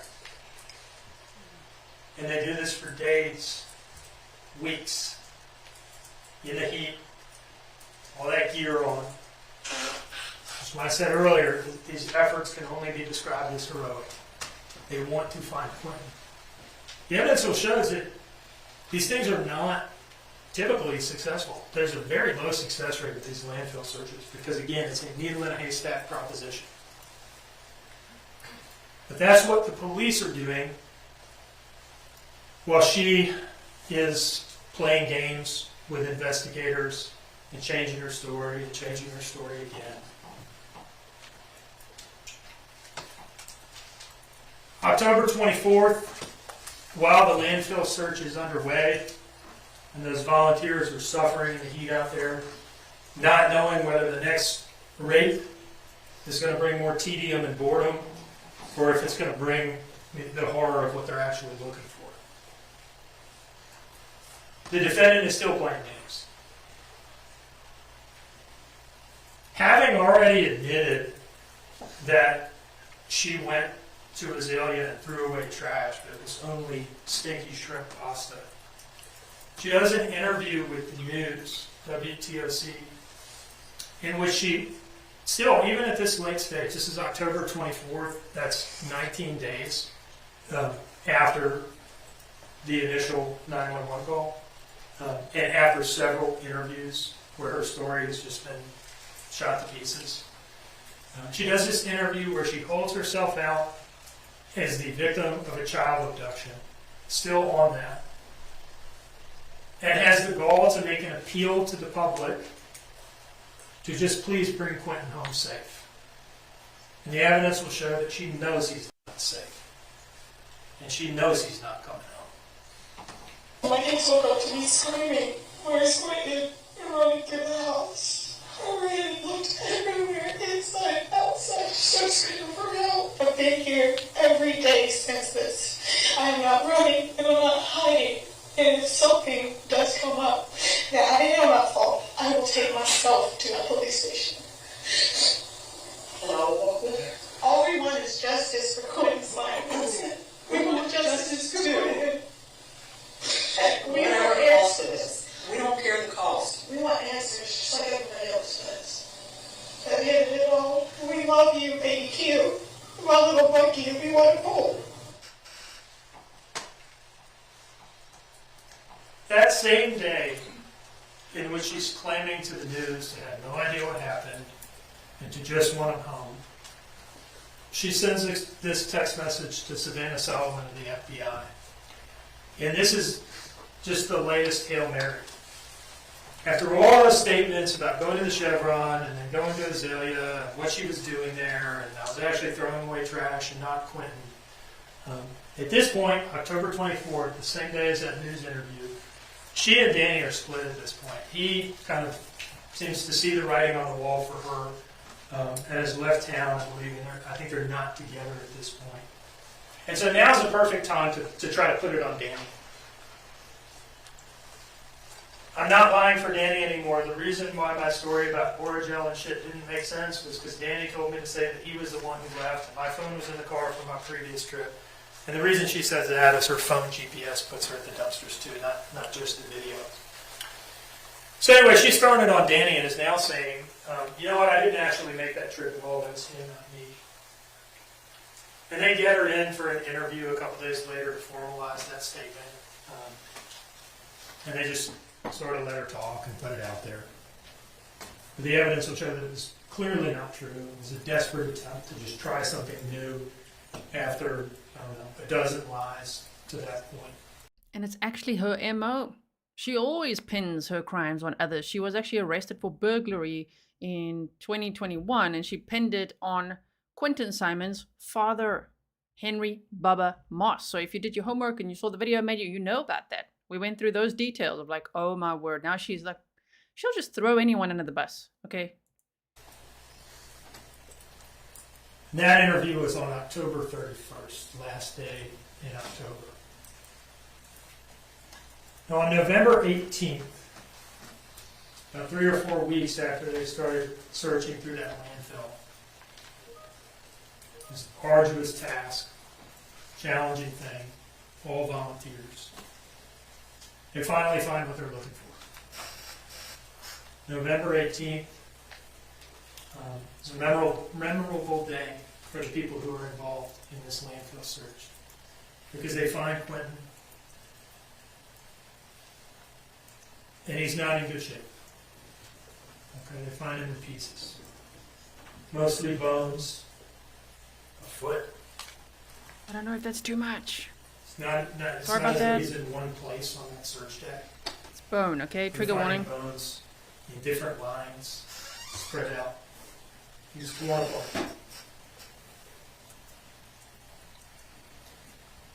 They send Quinton's remains up to the FBI lab at Quantico, Virginia, where DNA analysis is done. And they confirm what everybody already knew, is that this is Quinton.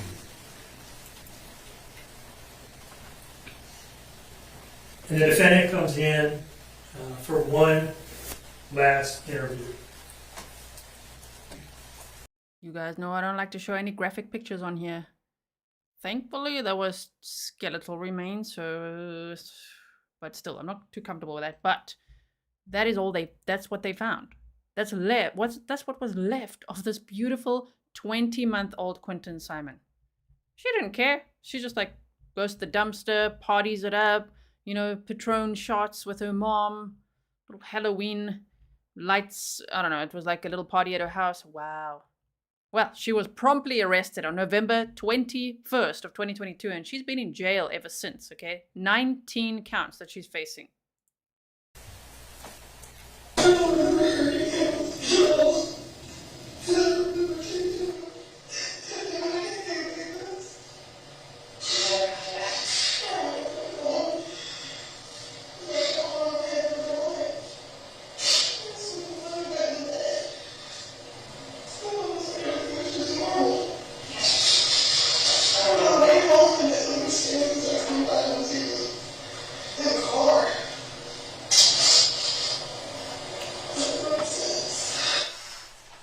So that's where she ends up.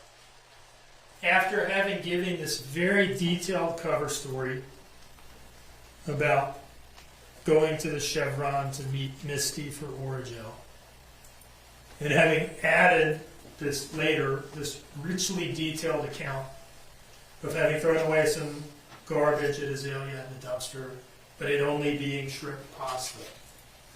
Her final story, when they found Quinton after tracing the trash and making it undeniable that what she was throwing away in that dumpster in Azalea was her son's body, the best she could do in her last interview is to claim a total and complete lack of memory from seeing him in his pack and play at 10-something to snapping back into consciousness on the way home from Azalea. And we'll watch it, you'll see more specifically what she says happened is that she was driving home, hit a set of railroad tracks, and that jolted her back into now forming memories again. That's a story she ends up with. After those richly detailed accounts of false statements for what happened during that trip, now she just can't remember anything that happened during the critical time period in this case, the murder and the disposal of the body. So that is, as concise as I can make it, the account of what happened and what the how the investigation unfolded. What will the trial look like? Okay, so that's kind of the story, start to finish. What will the trial look like? Trial's not like an opening statement. All right, we bring witnesses in one at a time. It can be kind of disjointed and choppy because each individual comes in and they can only talk about really their role and what they did, heard, saw, that sort of thing. You will hear from some of the responding officers. You'll hear from people like Michelle McCarta, people in Quinton's life who can tell you some things about how the defendant felt about Quinton and treated him. You'll hear from the investigators who took these statements and followed up on them. You'll hear from some of the people who were involved in this search of the landfill. You'll hear from some of the scientists at Quantico who were tasked with identifying Quinton and seeing what they could make of these remains, which are just totally torn apart. What I do not expect you'll hear is exactly how the defendant killed Quinton. And that's because she covered it up. It's because she got rid of the body.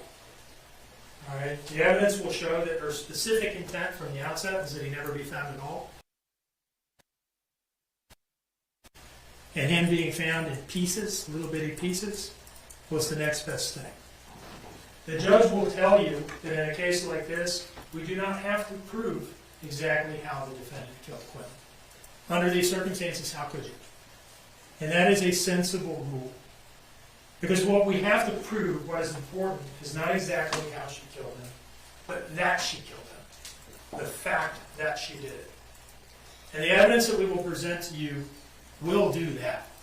It will do that, beyond a reasonable doubt. So at the end of the case, when all the evidence is in, we will make our closing arguments, and we will ask you to find her guilty of all of the charges in the indictment. I want to thank you for your attention. This has been a fairly long opening statement, but it was important to us, because it's our one chance to do it, is to give you kind of soup to nuts from the outset. What is this case about, and what did this investigation look like? So I thank you for your attention. All right, good, Mr. Dean. Turn to the defense. Does the defense wish to make an opening statement? Yes, ma'am. All right. Okay, this should be interesting. So let me just quickly read you this little bit from the indictment before we continue with the defense's opening statement. I think the state's was really good, really detailed, clear timeline. I think that really matters, okay? Now, in the indictment, they said, Leilani Marie Simon in the county of Chatham, so I'm looking at my other screen, right? And the state of Georgia, on or about the 5th day of October 2022, did unlawfully, with malice aforethought, cause the death of her son, Quinton Simon, a human being, in a manner unknown to the grand jury at this time. And later they said she made an assault upon the person of her son, Quinton Simon, with an object that when used offensively against a person did result in serious bodily injury. The nature of the object being unknown to the grand jury at this time. So that's how they talk about her using an object to assault her son, which ultimately killed him. And then, of course, she put him in the dumpster. Wow. Okay. So, time for the defense's opening statements. Thank you all for being here with us. Here we go.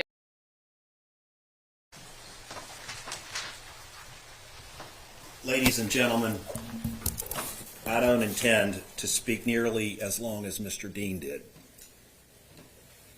Because frankly, this whole case is about rumor, gossip, speculation, and innuendo, and ultimately, the state's bold conclusions about what they say happened but can't prove.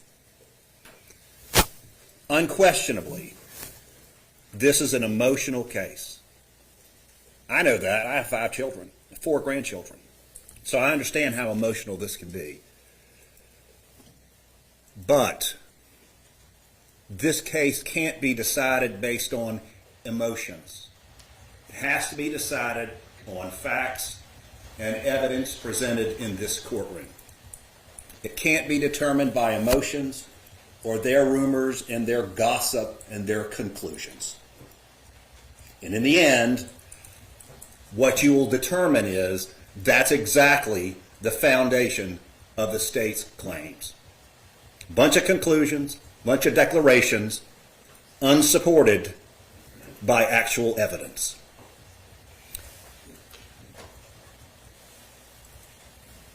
These declarations about she did this at 1 o'clock, she killed Quinton. She drove here, and then all of that are their conclusions, what they have decided the evidence shows. But what is important in a trial is this witness stand, where witnesses testify and evidence is presented. It's not what some lawyer says. It's not what the state declares the evidence to be, and that includes this discussion about the statements. Mr. Dean has his ideas of what those statements represent, but that's your job. And it's not to simply rely on the state's conclusions about what they mean. The state has a conclusion. The core conclusion is that Leilani Marie Simon murdered her child. The evidence will simply not support that bold conclusion. That is why, after we've heard all the evidence and all the argument, the evidence will lead you to one place, and that is a finding with respect to murder and concealing the death of another of not guilty. Thank you, ladies and gentlemen. Thank you, Your Honor. Thank you, Mr. Purse.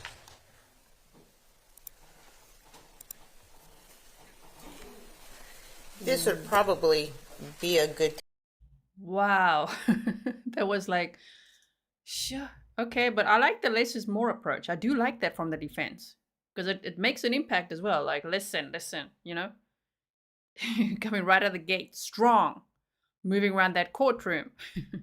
Oh my goodness. And then being like, okay, we want you to find a not guilty. Less is more, right? We haven't seen too many trials like that. Normally they go on and on and on. And we're like, oh my word, you're not really proving the point. So let's see.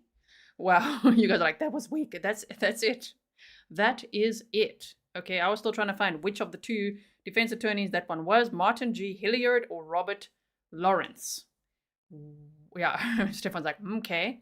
All right, everyone. So now we continue. That was short. Time to break for lunch, and then we'll resume testimony after the lunch break. So, ladies and gentlemen, we're going to take a time for lunch break. It is, the time now is 12:10. I'm going to ask that you report back at 1:20. We got to give some time for them to get to lunch and get back. Let's go ahead and make that 1:30. It's 12:15 now. Let's make it 1:30. Got to give some time, and we're going to be realistic about what we do. When you go, please remember not to discuss the case, not to do any research on the case, and not to talk with each other about the case. All right? And with that, you're excused. Jury's exiting. She looks quite pissed off all the time, right? Okay, so now what we're going to do is, of course, we will be teleporting forward. Someone says, thank you, Court TV. I'm so grateful that they have cameras in the courtroom. Yes, and Court TV announced that. Of course, my source today here is Law and Crime. I put the source in the description box if you want to go and watch without any commentary and obviously live. But right now, what we're going to do is we're going to go forward. So indicated, before we leave, there is one matter that I'd like to take up. Juror 7, who came in a little late earlier today, and she'd also indicated after we had selected the jury that she had some hearing issues or may have some hearing issues, and she provided what the court marked as Court Exhibit 2. Despite her showing the document, which really indicates to me that there is speech understanding in background noise within limits. So we chose to keep her here on the jury today. I just want to note for the record that she appears to be responding to all commands made verbally. When I asked each of the jurors to write their name on the front page so that they can begin making notes on the back page, she did so immediately. And I say all this to say that she seems to be doing fine, and I just want to put that on the record. I would concur, Judge. I've noticed the same thing, and I would concur, Judge. I noticed the same thing, and I got the same conclusions from the note that we got during jury selection. So, I note for the record the same thing. All right. Thank you. Mr. Dean, anything? I agree, Your Honor, and I would just add that during jury selection, when this issue came up, when she brought it to our attention, the reason that I did not push the issue about asking her whether she would like to wear a headset to amplify the volume is that during that colloquy with the court and with counsel, she was being questioned in a very normal tone, and by Mr. Hilliard in particular, and actually kind of a soft, low tone, and just didn't seem to have any problem whatsoever with hearing what people were saying. So that I think that the record is clear on her ability to hear what is being said in the courtroom. Okay, I appreciate the observations. Is there anything else that we need to deal with at this time before we break? Nothing from the defense, Judge. Okay. So we're going to resume at 1:30. That's the aim. Let's get back here about 1:25 so that if there's anything, we can address it before we begin. All right. And with that, we're in recess. I'm going to look at the ceiling for an hour 45 or not. Okay, so Pixie Dust, thank you so much. I hope that you guys are all caught up on the case, what this case is about. I'll give you a really quick overview. Hold on one second. There we go. So this is, now you can see a bigger picture of Quinton, of course. Oh my goodness. Shame. 20-month-old Quinton Simon was reported missing on October 5th of 2022 in the area of Buckhalter Road. This was in Chatham County, Savannah, Georgia. He was last seen wearing a light blue Sesame Street shirt with black shorts or bottoms. So I've made a little blue heart emoji for the members. Let me put it in the chat. That one, or you guys can use blue hearts. Of course, he was only 20 months old. I don't know what his favorite color was, but just him last seen wearing this light blue Sesame Street shirt, so I went with a blue heart for him in honor of him. Now, after a 6-week search for him and with the help of the FBI, on November 18th of 2022, his partial remains were found in a Chatham County landfill, and we saw some of that. My goodness, his mother, 24, she's now 24. She was 22 years old at the time. Leilani Simon was actually named the prime suspect in his disappearance on October 13th of 2022 already, days after he was reported missing. She was arrested on November 21st of 2022, and she was charged with the murder of her missing toddler, as well as concealing the death of another, false statements or writings to conceal facts or fraudulent documents in matters of government, and false reports of a crime. All right, so we went over all of this yesterday in a video, which has no interruptions, so you can just catch up really quickly. I'm just going to show you what that was about. So let me tell you this. She had 3 children. She was 22 years old. And she actually said, maybe if I didn't have Quinton, I'd still have Bubba. So it seemed to me like she was still in love with her ex. Sounds like. Anyway, so she had 4-year-old Z. I'm just using abbreviations, of course, in the opening statements. They told us the names. 4-year-old Z. His dad is Cody Wharton. So I'm telling you the names again in case we see some of these people on the stand, which I think we will. 20-month-old Quinton Simon, his dad, Henry Bubba Moss, and then a 9-month-old daughter, and her dad was or is Danny Youngkin, and Danny is the one that was leaving for work early that morning, right? The one thing I find odd is that he wasn't charged at all, and I say that because he said that he saw Quinton that morning at 6 o'clock before he left for work in his playpen, but he obviously didn't. Maybe he just saw a pile of blankets and thought, okay, well, that's him, but you didn't see him, you know? Okay, so we've got that. Now let me just quickly show you here. We went over exactly what Henry Bubba Moss had said as well. Here's the babies, here's the home, by the way, which they've shown us, and everybody that was living in the home at the time. Okay, we went over that. And then the babysitter, the judge has said that her testimony is allowed in because, of course, the defense said they don't want her on the stand. Yeah, because she's going to be a key witness. She looked after the kids for at least 6 months, every single day before Quinton was murdered. And she got a text that morning at 5:29 a.m. saying, nope, we don't need you to babysit today, which is part of the equation of just something being really odd. So I can't wait to see her on the stand. We'll see that as well. And here we went over the entire timeline. So if you want to go catch up quick, if you feel a little lost in this trial, don't worry. I always make these trial prep videos for you, or we have a live stream or something like that, so that you can just, prepare yourself. All right. So I wanted to also tell you one more thing before we skip over this lunch break that they had here. When Leilani's been in jail, the Chatham County jail, since November 21st of 2022, okay? She has been complaining. She said there's no privacy even in our cells because there's a camera. There's no clock. The lights are on 24/7, and they took away the coloring pencils. Oh, what? Okay. And that she whined to the Post, they say in an exclusive interview via her prison email. We are only allowed TV and rec time for a total of 2 hours a week. This didn't solve the fact that we have nothing to do in our cells beyond reading and tablet use, which can cost money. And since they feed us dinner at 3 to 4 p.m., we go to bed hungry every night, and we have snacks in another unit. What? She's complaining, okay? She's complaining about her time, okay? So yes, for anyone asking, why do we start the trial later? What are we doing? We're going to show you now. This is what we do, okay? We literally, let's just skip over lunch here. So instead of waiting like this, we just go forward now. We teleport forward. And see, we started, wow, did they not come back yet? What the hell's going on here? We're only going to be like 10 minutes behind now when they come back. Okay? That's incredible, my goodness. They had a long, long lunch break, and that's the thing. We learned from the Burgos Aviles trial. Sometimes courts are tardy. I'm not saying this one is, but it sure took a much longer lunch break than they intended. They said they want to be back around 1:30. I mean, the time now is what? 2:10, so it means they only came back, wow, at around 2 or so. Sure. Okay. That is so hectic. They were very late. So there we go. Now you see the beauty of the teleport. Okay, so we are back on the record in SPCR 03364J6. If we could bring out Miss Simon. Bring out Miss Simon.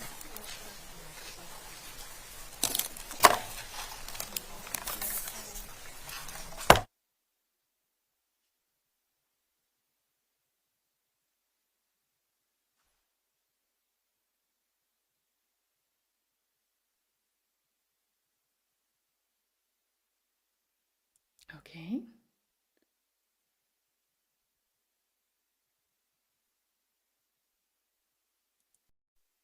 Wow. Beard and Robert. Okay, so now we're pretty much all caught up. So now if they have an afternoon break again, yeah, we're going to have to talk through that one. At least we've got lots to catch up on today. But that's why we start later. Okay, yes. Yeah, Laura's like, but her crayons. Leilani Simon is present in court with her attorneys,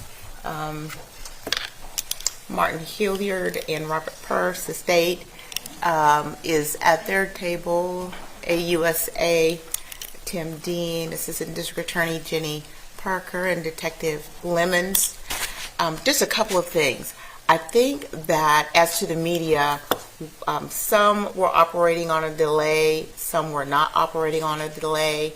I think we're all on the same 30-minute delay now, right?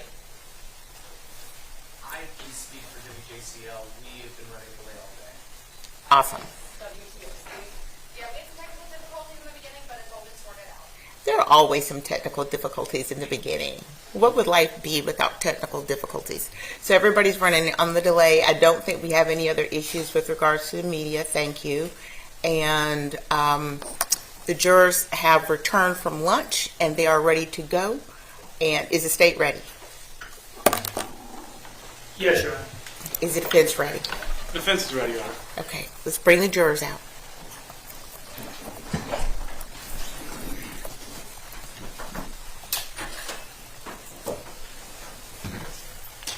So yeah, I think the judge said that there can be cameras in the courtroom, but they have to be on a half-an-hour delay. So that's why she's commenting on some we're on a delay, some we're not on a delay. Of course, we're on a huge delay because we like to start later. All right, so now we're back and we're pretty much caught up with the feed, all right?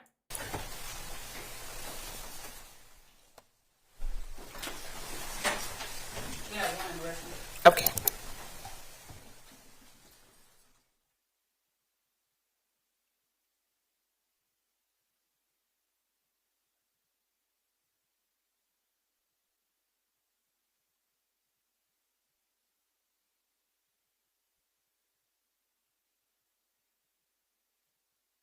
Damn, okay.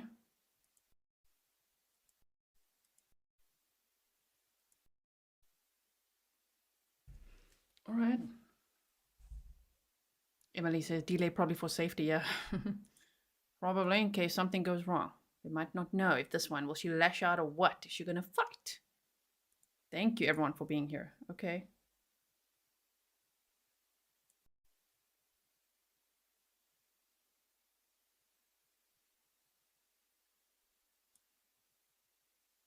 I like her glasses. There's no sound right now, by the way.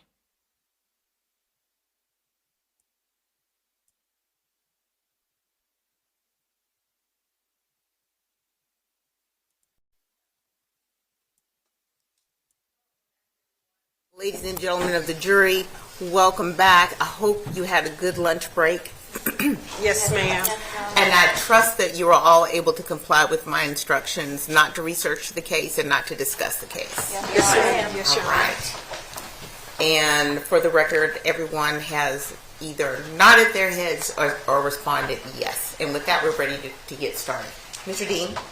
Your Honor, the state calls Sergeant Bobby Stewart.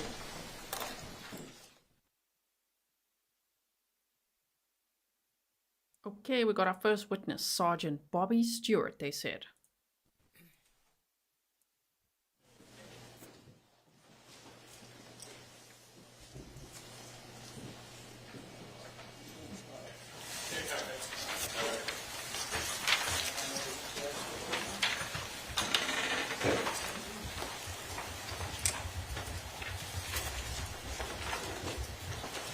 Step this way, sir.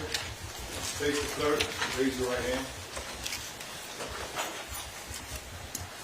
The evidence you shall give the court and the jury the trial of this issue should be the truth, the whole truth, and nothing but the truth, so help you God.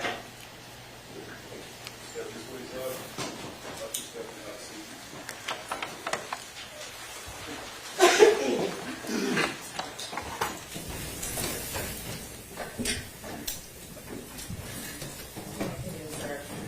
Good afternoon, ma'am. Good afternoon, sir. Could you please introduce yourself to the jury? Sergeant Bobby Stewart. And is Stewart S-T-E-W-A-R-T? That's correct, sir. Okay. And what do you do for a living, sir? I am a sergeant with the Chatham County Police Department. That's the uniform? Yes, sir. Okay. How long have you been a police officer? Probably about 34 and a half years. And how long have you been a sergeant with the police department specifically? Quite a while. Can't tell you exactly how many years, but it's been quite a while. Now, what is your current position? I'm a patrol sergeant, A watch. What is a watch? A watch is, we have different watches. We have A watch, C watch, D watch, and C watch, A, B, and C, and D. And are these different shifts? Yes, sir. Different shifts. What are the hours for a watch? A watch hours now today is 6 to 6. 6 a.m. to 6 p.m. Okay, so it's essentially the daytime. Yes, sir. Okay. And what is your position? The patrol sergeant for A watch, you said? Yes, sir. What are your responsibilities in that role? My responsibility is for during the day, the shift that we're on. I'm responsible for doing the briefing. At the beginning of the shift, I assign officers to divisions in Chatham County. Okay. Now, I'd like to draw your attention to the morning of October 5th, 2022, okay? Yes, sir. Were you working that day? Yes, sir, I was. And what were you doing on that day? Patrolling Chatham County.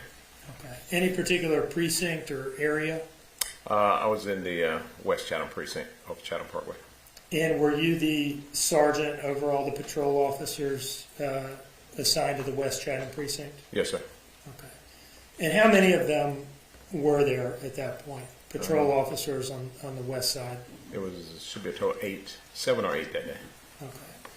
Now, at some point on that day, on the morning of October 5th, did you respond to a call for service originating from 535 Buckhalter Road?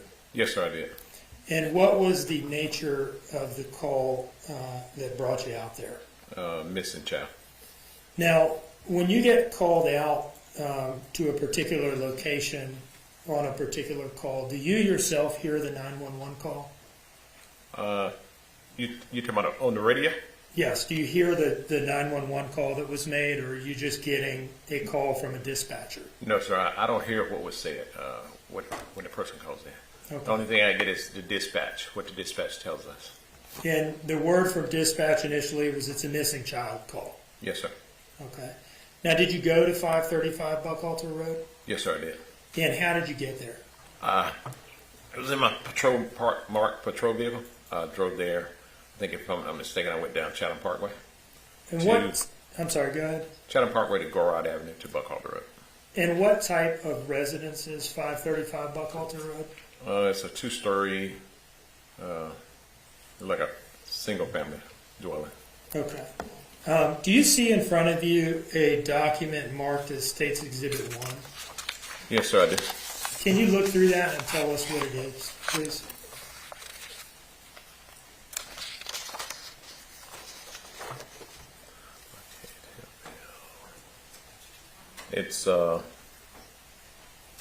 It would be to the east of Highway 17 on Buckhalter Road, which is off of Gorod Avenue. Well, I just mean, what is the document in front of you, State's Exhibit 1? It's more than one page, is it not? Oh, yes, sir, it is. Okay. And what is it? It's a little like maps off of Google. And do those maps accurately reflect the location of this residence in Chatham County? Yes, sir. Your Honor, I'd offer State's Exhibit 1 into evidence at this time. I think I've already seen it, Judge. Yes, Mr. Hilliard, and just make sure you speak loud enough so that Ms. Natalie can capture your words. I'm just going to look through several of them. I think I've already seen them, Judge. I just want to make sure. Yes, ma'am. No objection. I've already seen all of these. State's Exhibit 1, is it? Your Honor, may I now publish these on the screens? Yes. Okay.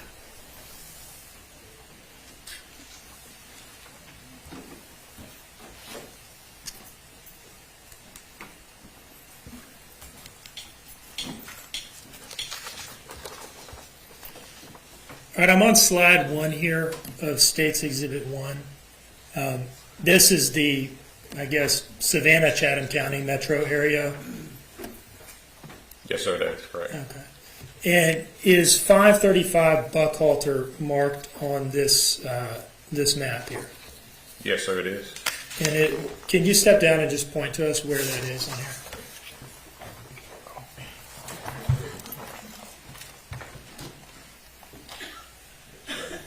Okay. The red pin just to the left of Garrard Avenue? That's correct.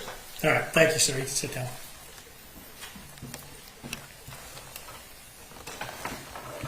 Now, moving on to slide 2, this is a beat map of Chatham County Police Department, beat 7, correct? Yes, sir. And beat 7 is further broken down into a number of neighborhoods, is that right? Yes, sir. And is 535 Buckhalter marked on this map as well? Yes, sir, it is. And what is it marked by? It is marked by Buckhalter and Garrod Avenue. Is it that red pin there that we see? That is correct. Okay. And 535 Buckhalter then would be in the Garrard Buckhalter neighborhood of Beat 7, correct? That's correct. Okay. Now moving to slide 3, what are we looking at here? Slide 3 is showing Buckhalter Road. It's also showing the residence where we responded to. Okay, that's marked by the red pin there. That's correct, sir. And finally, slide 4, what are we looking at here? Slide 4 is another photo of the residence, but it's a closer photo. Okay. Now, when you responded to this resident, you mentioned you showed up in your patrol car. Where did you park?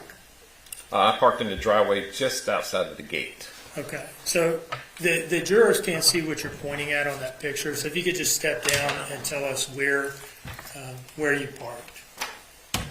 This is the driveway here. I came in and I stopped just short of the gate. Okay. And you can have a seat, sir. Thank you.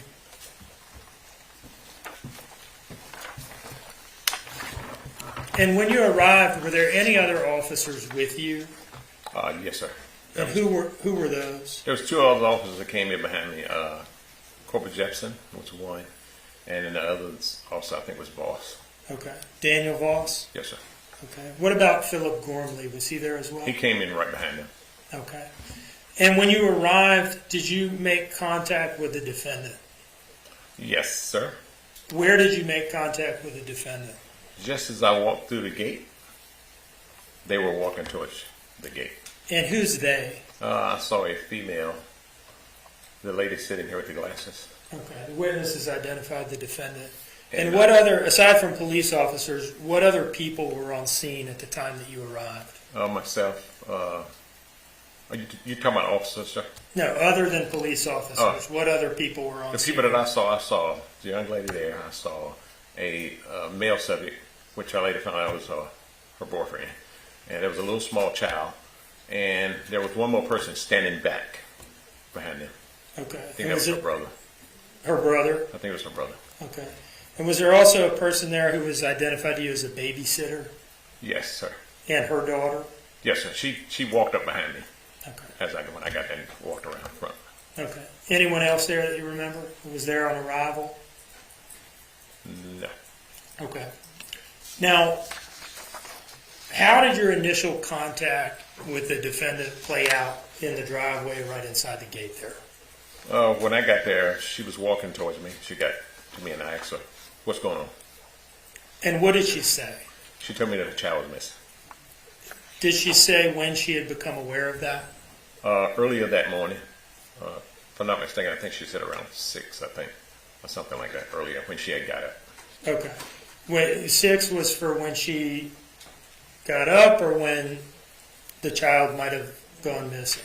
Do you remember? I think she said when she woke up, she was looking for the child. Child wasn't there. Okay. And did she say anything to you about the door, the front door? Yes, sir. She said when she woke up, the door was open, the front door to the house. And the child was gone? And the child was gone. Okay.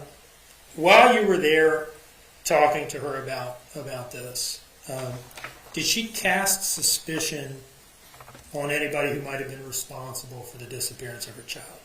Yes, sir, she did. She said her ex. She think that her ex might have took the child. And if I'm not mistaken, I think she said that was the child's father, I think. Yes. Okay.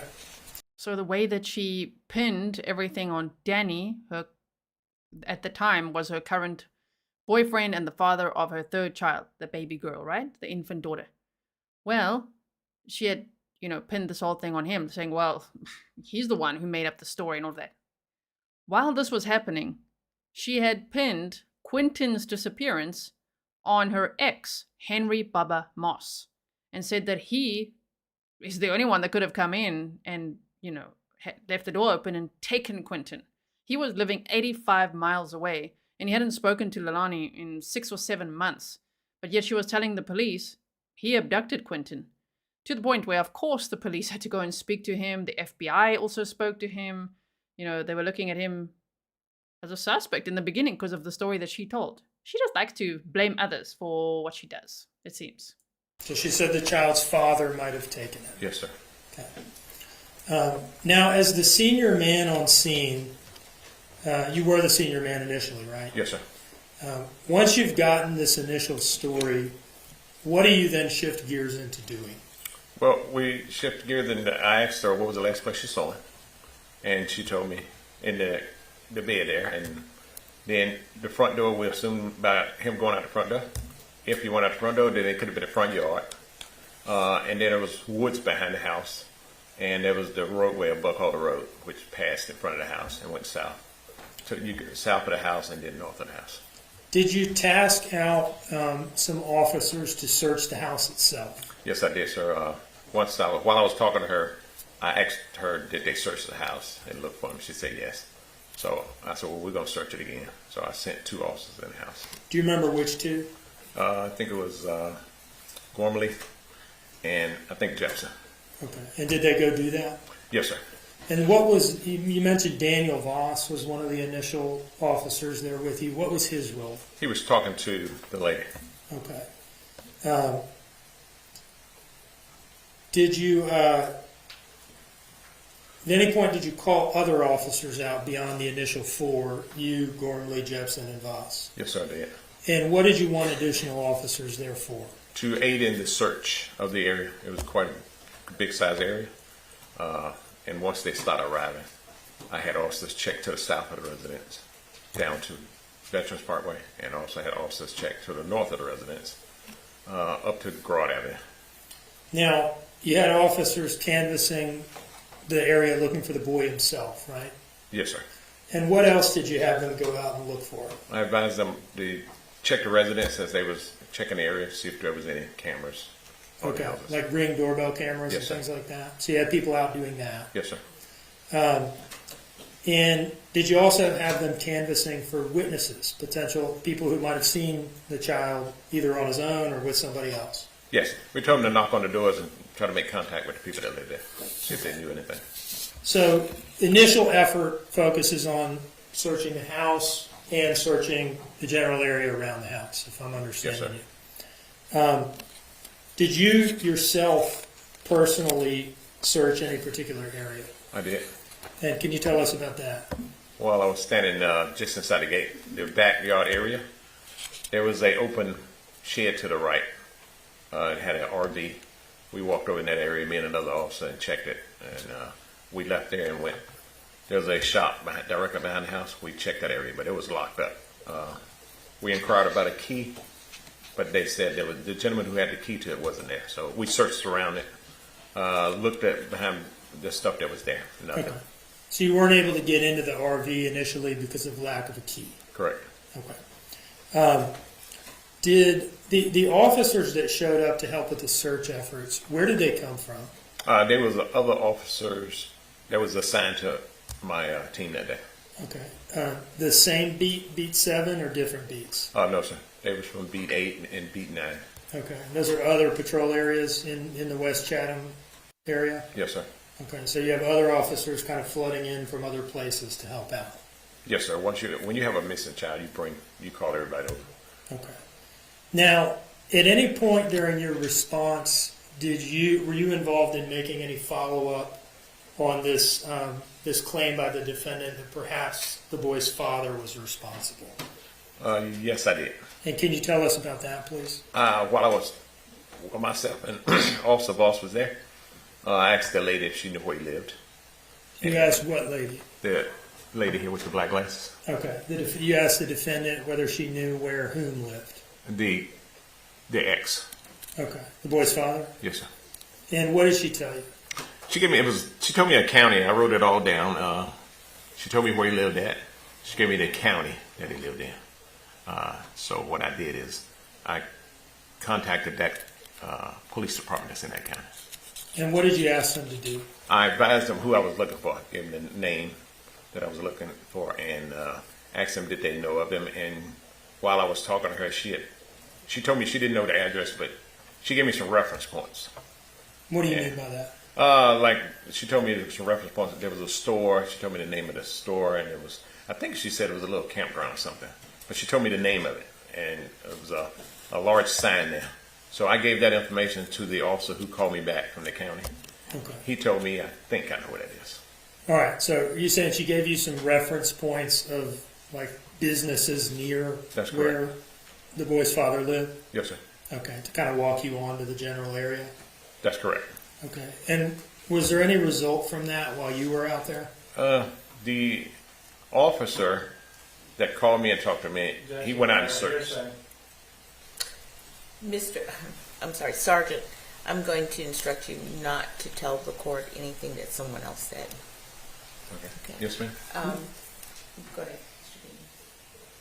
Was calling that information out to the county in question, was that the end of your personal involvement in the follow-up on the suggestion that the boy's father might have had something to do with it? Yes, sir. Okay. At any point, did any of your superiors show up? Yes, sir. And who was the first one? Lieutenant Foster. And where is he in relation to you in the chain of command, the rank structure? He's my lieutenant for that watch. Okay.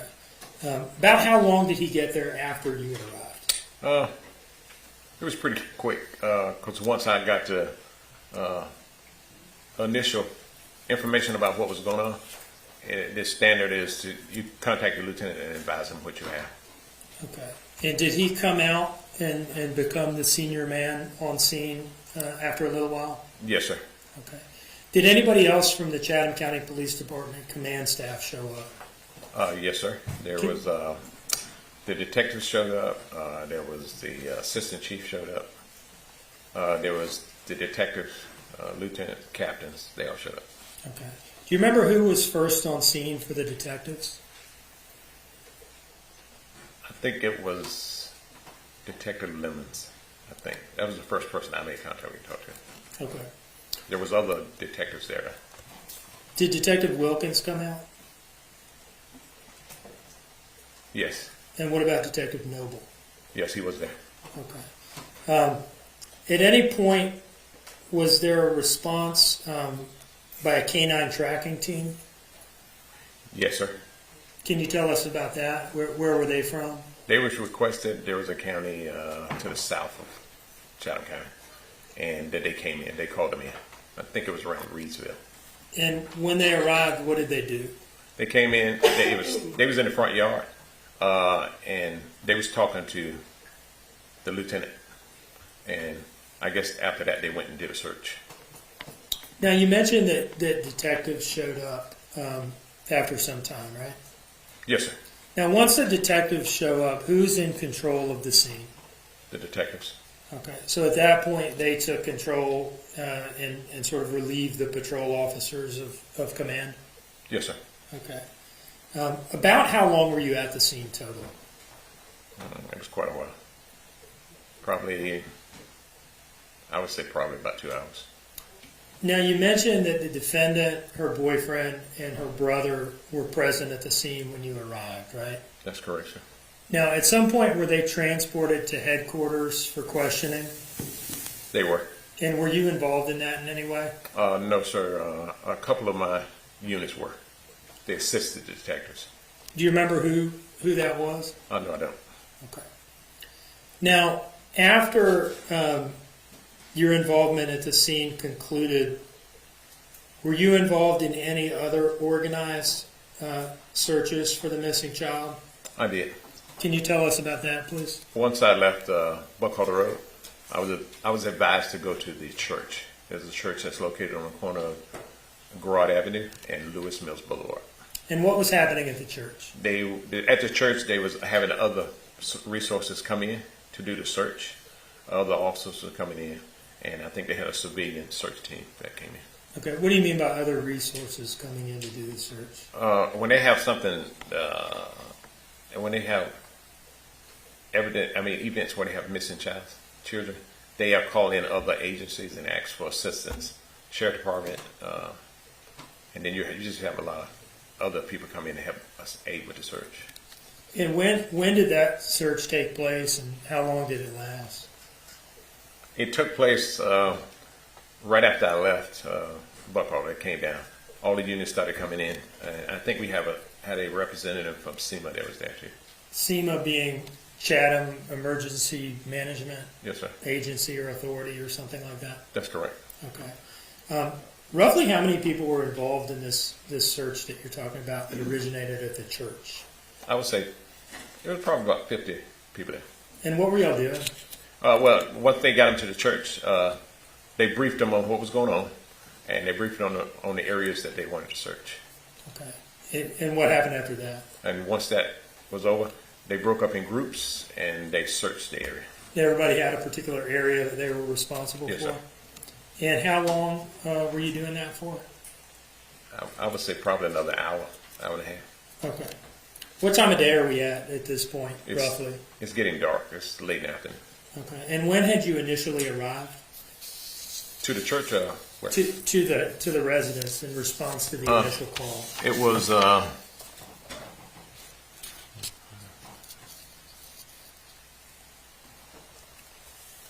just a minute. Sure. 9:42.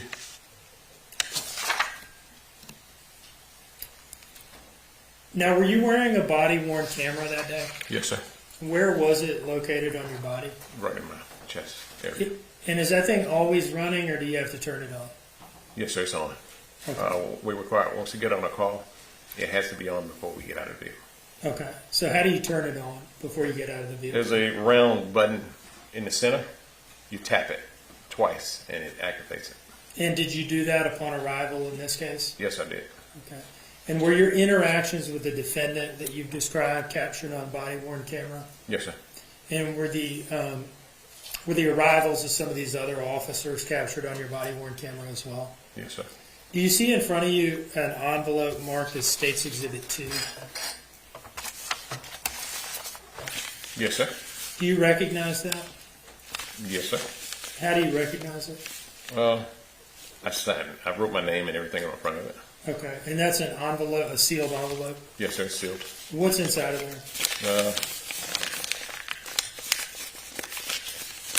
It feels like it's a memory stick. Okay. Is it a flash drive containing your body-worn camera footage from that day? That's what it feels like. Okay, and you've reviewed that, right? Yes, sir. I did. Okay. And does it fairly and accurately depict your response to 535 Buckhalter in response to this missing child call? Yes, sir. Your Honor, I'd offer this into evidence as State's Exhibit 2. No objection. Admitted. And I would like to just publish a little bit from the beginning of the file. Ooh, we're going to see some body cam. My goodness. Sharon said, this happened in my city of Savannah, Chatham County. Many of us were devastated when the judge said no cameras in the courtroom. So thankful that she changed her mind. Yes, thank you so much for being here. If there are any locals in chat, I hope that you feel welcome here. Family and friends, of course, of Quinton Simon. This is Leilani Simon, the defendant. She is 24 years old and facing 19 charges, including, of course, the murder of her toddler.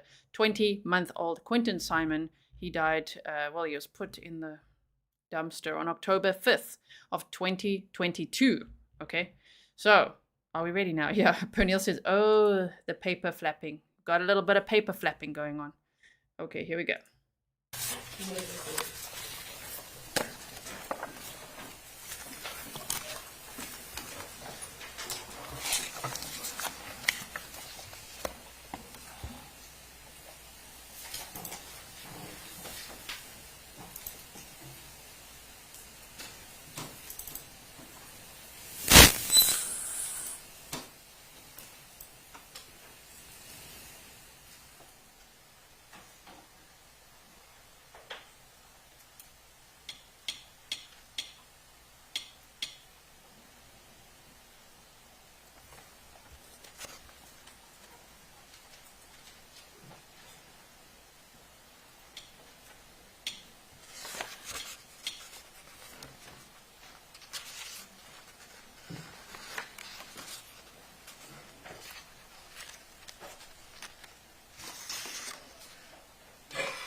No, unfortunately, I need to take a moment to see what's going on with the tech.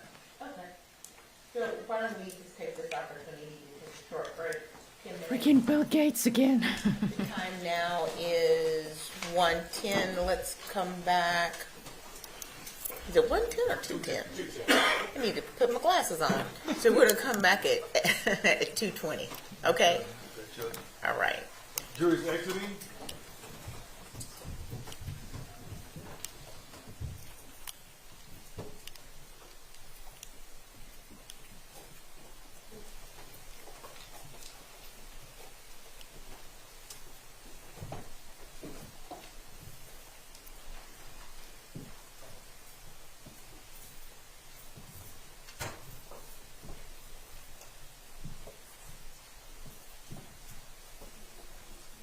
Cool. So it seems like I need to refresh this feed. So hold on 1 second, everyone. Do it like this. Okay. Are we ready? Let's refresh the feed if they're saying 10. Hold on. Sometimes that helps. Maybe I'll be a little bit behind. Okay. Nope. That was pretty much it. Okay. So, I mean, it's 2:42 Eastern time. So I'm not sure why they're saying 1:10 or 2:10. Neither of those. Right. Okay, so we've got this. Jury deliberation room. These things happen, so let's take a few minutes. And Yes, sir. Let's go from here a little bit. Thanks for bearing with me. Tracy said this thing is far from the woman. Yes.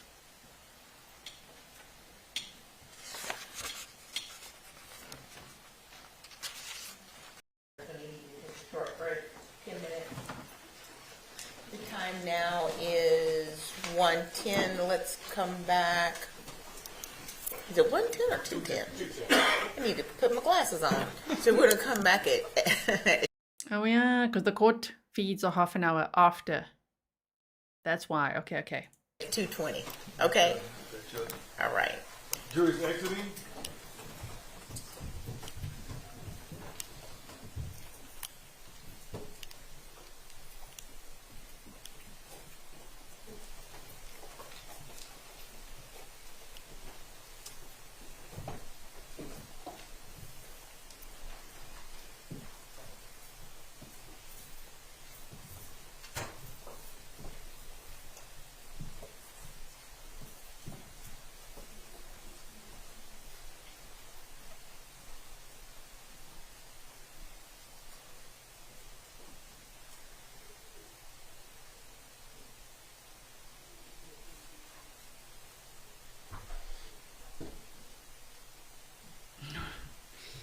Oh dear, with a tick, always, right?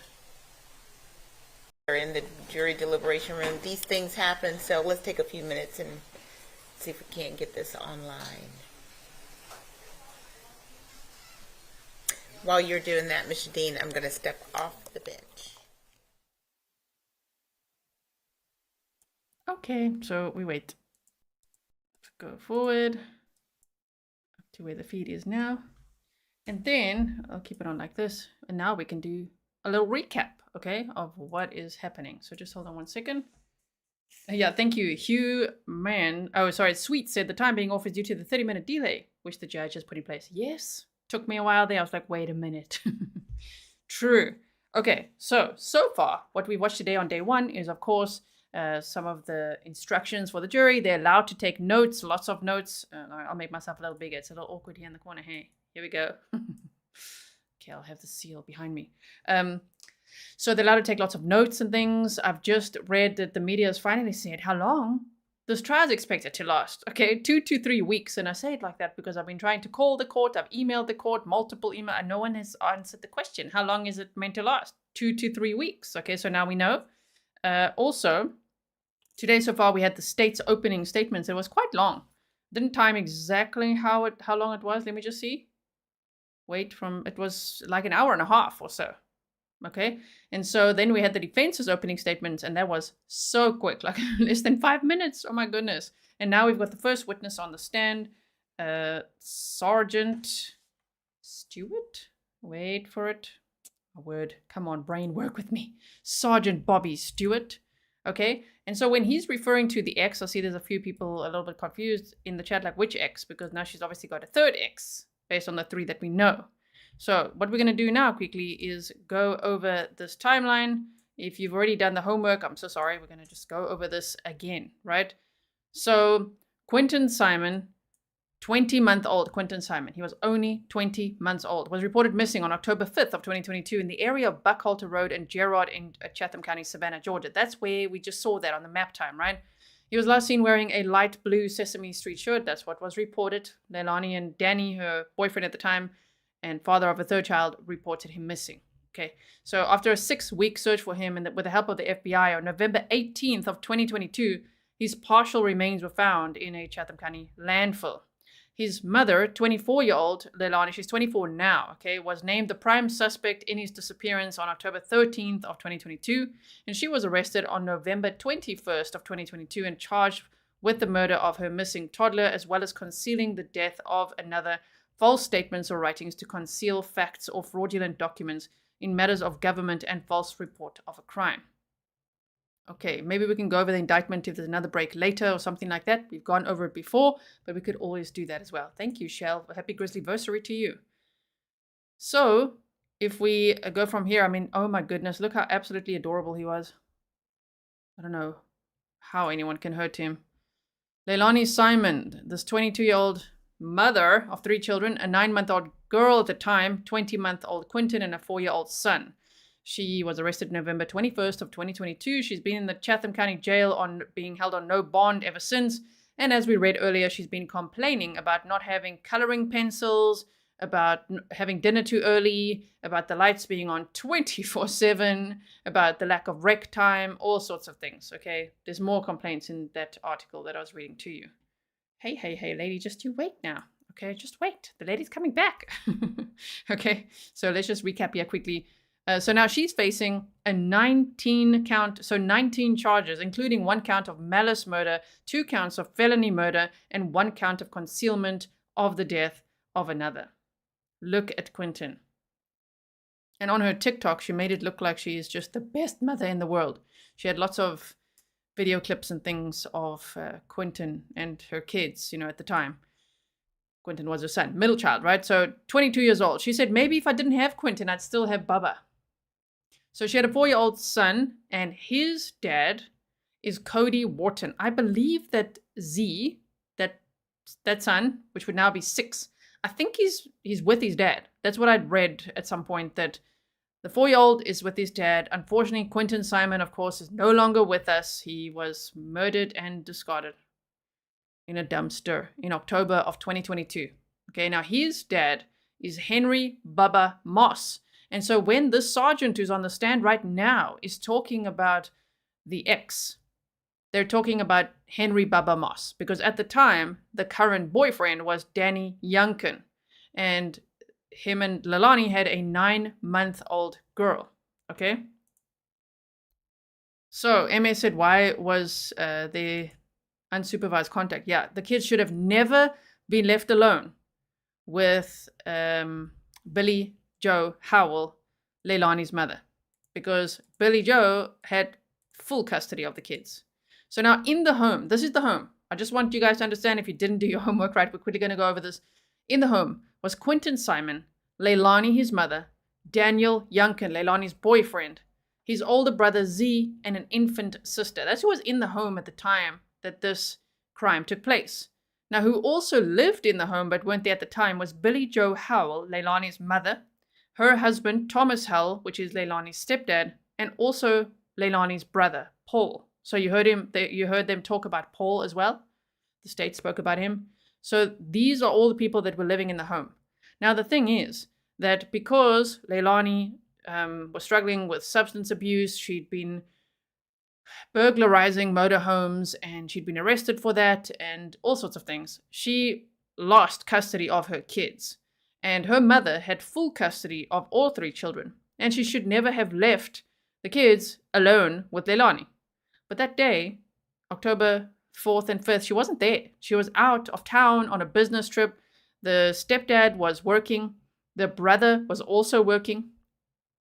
So Leilani and her boyfriend, Danny also went to work, actually. Leilani was alone with the kids. For a time there, Danny was in the house, as we know, but wow. Oh my goodness. And even to think there was this babysitter who lived just down the road, Diana Michelle McCarthy. So they are referring to her as Michelle in the opening statements. We know her as Diana from all the interviews she's done and everything. Diana looked after the kids, all the time. This lady. Can't wait to see her on the stand. So Quinton and his brother had a babysitter. I'm not sure about the infant daughter. They don't mention that she looked after the infant as well, but I would assume so. Whose home they were dropped off every day for about 6 months before Quinton went missing. She got a text at 5:29 a.m. on October 5th of 2022 saying that she would not be babysitting the kids that day. That is a giant red flag. That text that morning. So at 9 a.m., she got another text asking if she had seen Quinton. She wanted to go to their house to help look, and Leilani didn't want that. She didn't want Diana Michelle McCarter to go into the house. So she said that she had once actually found the kids, the two boys particularly, at the pool alone, unsupervised, swimming. So when she told police that, I think it was maybe her tip saying, well, I've seen them at the pool alone before, maybe he drowned or something. The police actually drained the pool. So at the time when we were covering this live, there is a playlist for this case in the description box. We were all really worried, like, oh my goodness, what if he drowned in the pool? And then they were already talking about the dumpster and the landfill, like, oh my goodness, we were trying to piece things together, like maybe he drowned in the pool, and then she tried to cover this up and put him in the dumpster. But actually what the indictment says is hit him with an object. So that's a lot worse. Oh my goodness. But this case is horrifying, right? Leilani told this babysitter that her older son, Z, was her favorite, and she actually didn't have any bond with Quinton. In fact, it seems like she took out a lot of her anger and frustrations and everything on Quinton, right? Wow. Debbie said that's inaccurate. She had custody of the boys. The courts were not aware of the infant girl. Thank you, Debbie. Thank you, Debbie. So interesting. But she had custody of, she still was not supposed to leave the kids alone with Leilani, right? So, and she did, unfortunately. Now, on October 5th, also Leilani heard that she had lost the child support battle, and she was due to be charged $150 per month starting November 1st. The amount would be lowered to $100 if one of her two sons died. She was on probation for theft at the time of Quinton's death. Now, here's a picture of Leilani with Danny and the two kids there. The prosecutors alleged that Leilani got into a fight with her boyfriend, Danny Youngkin. Billy was out of town on a business trip. She left her home in the middle of the night to meet up with her drug dealer. We just heard that in opening statements in more detail. She told the police that she only used MJ, but prosecutors said she was under the influence of MJ, nose, candy, and Percocets, I'll say one of them, that night. In the past, when they had fought, Leilani made a video. We saw that video during the opening statements in August of 2022 for her family, implying that she was going to take her own life. That was a very dramatic video she made. Oh my goodness. And so prosecutors alleged that she was upset with Danny that night and feared that he did not love her anymore.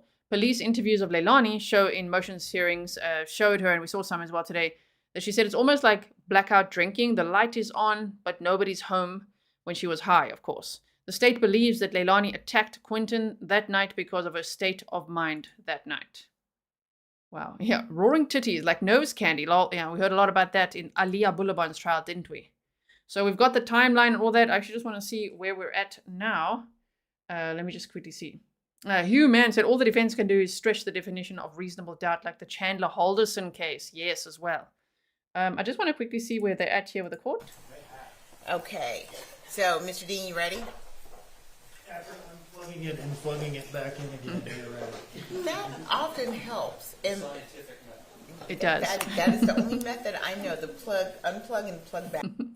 I laugh because my husband is a software engineer and he's very good with obviously then computers and things, and he always asks me, did you unplug it and plug it back in? I'm like, come on, man. It's always IT support. Did you switch it off and switch it back on? Restart. Unplug, replug? Yeah. Okay, they're having some technical problems here. So I hope that helped a little bit of the timeline there. We can always go over more later. Okay, so Mr. Hill, you're ready? We're ready. Okay, let's bring the jury.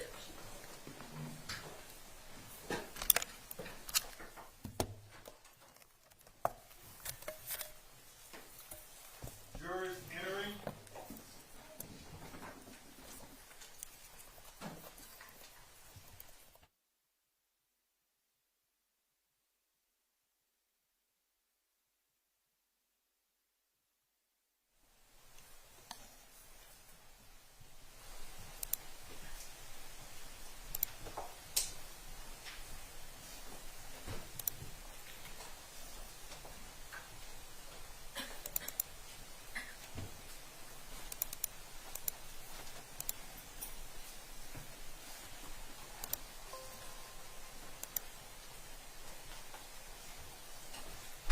Hear that window sound? We knew it was Bill Gates.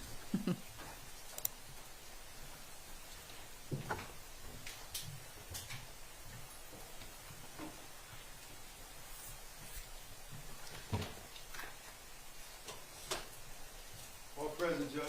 All right, thank you, Deputy Solomon. Please have a seat. And Mr. Dean, you may begin. I'm going to publish a portion of State's Exhibit 2 by playing from the very beginning of this video file, and I will state for the record when I stop the playback. Okay. Yeah, are you gonna take Marine off the board? You got log out yesterday. You talked to that. I woke up about 11 o'clock and I was working about 6, so between 3-hour period, somehow the front door is unlocked and my son is not in his playpen. So I've stopped the playback at 9:54:45 on the timestamp in the top right corner. So you guys can see the timestamp up here, I'm sure. So that was October 5th of 2022. They're saying they're 9:54:45. She had called 911. He had actually called 911. This is Danny Youngkin. That was her boyfriend at the time, the father of a third child. And it sounds like he's left her since, as they said earlier. So this is not, when they talk about the ex, they're not talking about this guy. They're talking about Henry Papa Moss. But anyway, here they are. They called 911 at about 9:40. Okay, so at 9:54, here they are on this body-worn camera. Now, Sergeant Stewart, that timestamp in the top right corner of the frame, does that reflect the time of day it is? Yes, sir. And I asked you earlier about what time you responded, what time you got there, and I think you were testifying from memory at that point. But what does this video file reflect here in the top right corner is when you arrived and made contact with the defendant? 9:54 a.m. Okay, 9:54. Now, do you see in front of you a document marked as State's Exhibit 3? Yes, sir. And what is that? It's a photograph of what you see when you first walk past the gate. Just one or a whole stack of them? There's a stack. Okay. Now, are those still frames drawn from your body-worn camera footage from that day? Yes, sir. And do they fairly and accurately depict the events that they're concerned with? Yes, sir. Your Honor, I'd offer this in as State's Exhibit 3. Oh dear, now we've got choppy court feed. Okay, thank you. Why? Admit it. Wait. May I publish, Your Honor? Yes. And may I be seated to scroll through these and question the witness? Thank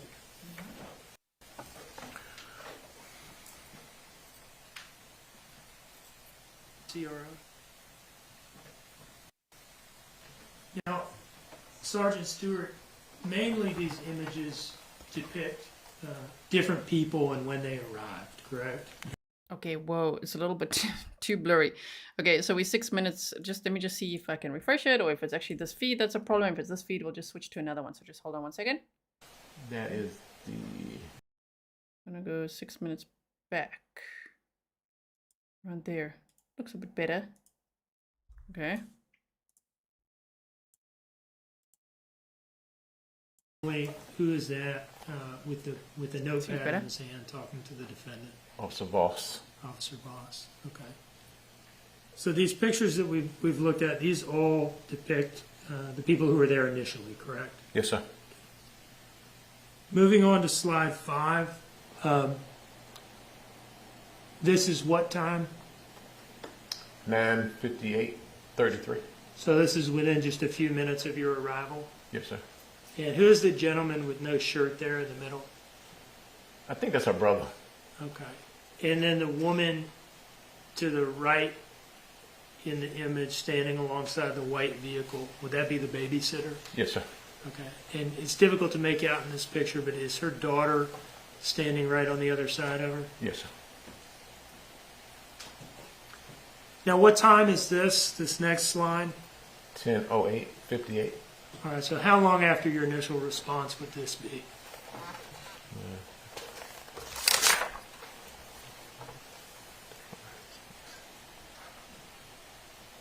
14 minutes. Okay.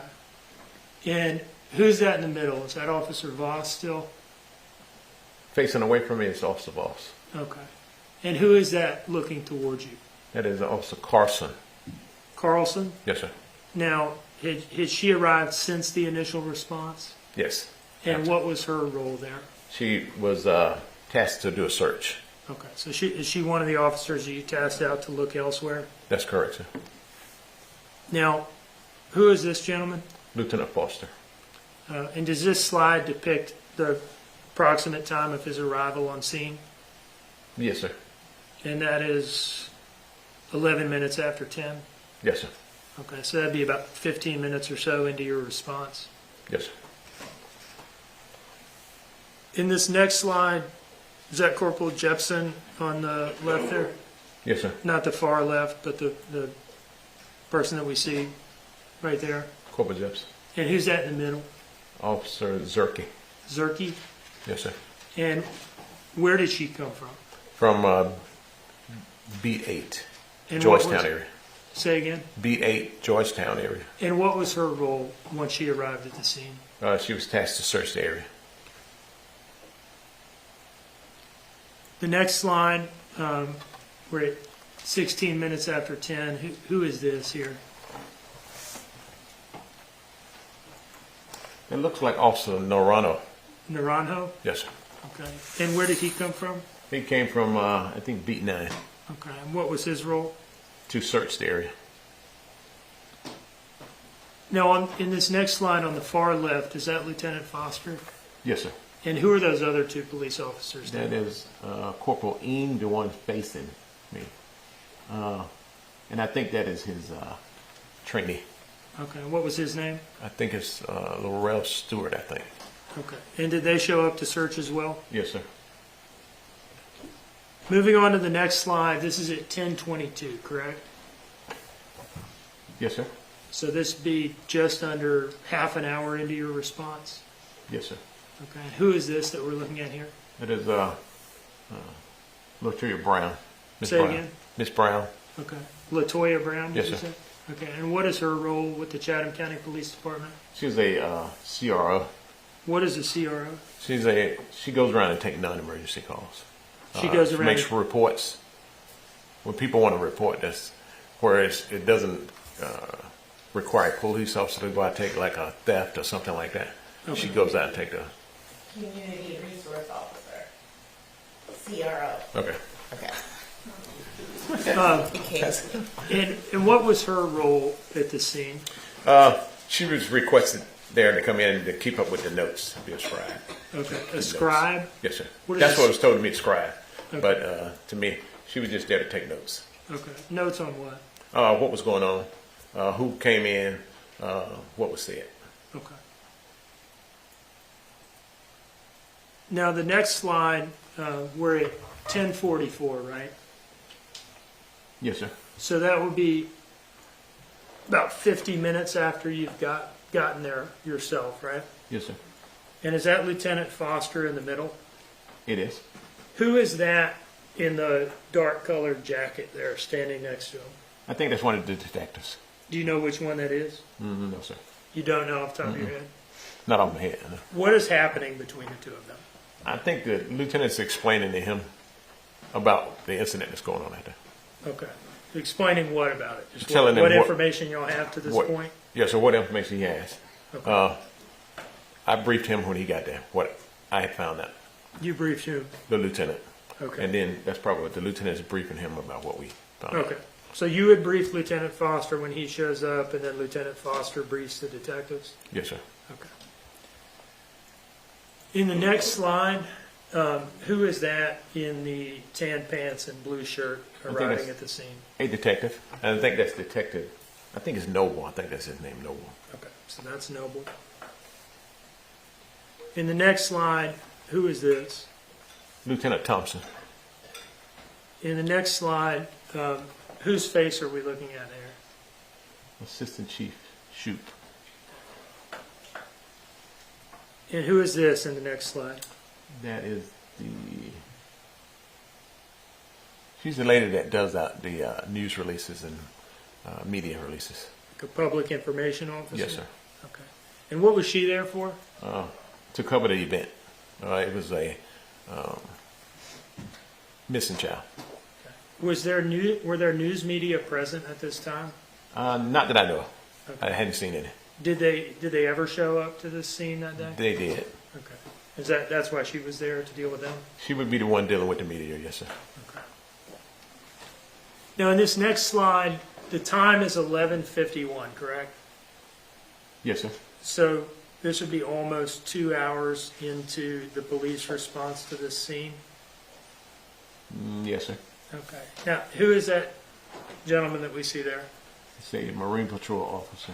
Say Marine Patrol officer? Yes, sir. What do they do? They route the waterways around Chatham County. Okay. Is he with the Chatham County Police Department or some other agency? Yes, sir. He's with the police department. Okay. Chatham County PD? Yes, sir. Specifically the Marine Patrol? Yes, sir. And why was he there? He came out, like I said earlier, when we have a missing child, all resources in the department, if they can spare them, they send them. In the next slide, who are we seeing here with the sport coat and striped shirt on? Lieutenant Cheney, I'm sorry.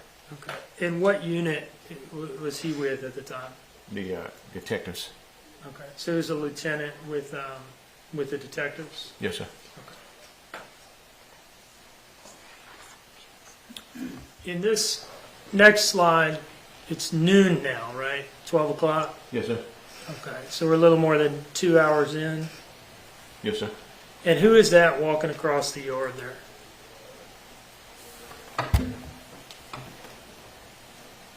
That looks like Sergeant Coleman. And what unit is Sergeant Coleman with?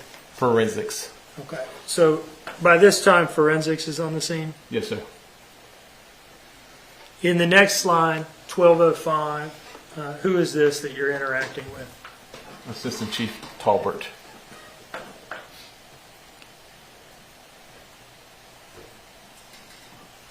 And in the next slide, do you see a number of police officers in the blue shirt of the Chatham County Police Department? Yes, sir. Who are these other people in the olive drab and tan uniforms? I think those are the people dealing with the Keina, the search dogs. Okay. And does this depict their arrival at the scene? Yes, sir. Now I'll move past this slide and move to the next one. What are we seeing in this slide here? You see detectives and forensics officers talking to each other. Okay. And they're in the driveway of the house next door, correct? Yes, sir. Talking over the investigation? That's correct. Now, the gentleman in the foreground of this photo closest to us, is that Lieutenant Cheney of the Criminal Investigations Division who you talked about earlier? I'm talking about closest to us. He in the gray suit. No, closest to us. The guy facing us?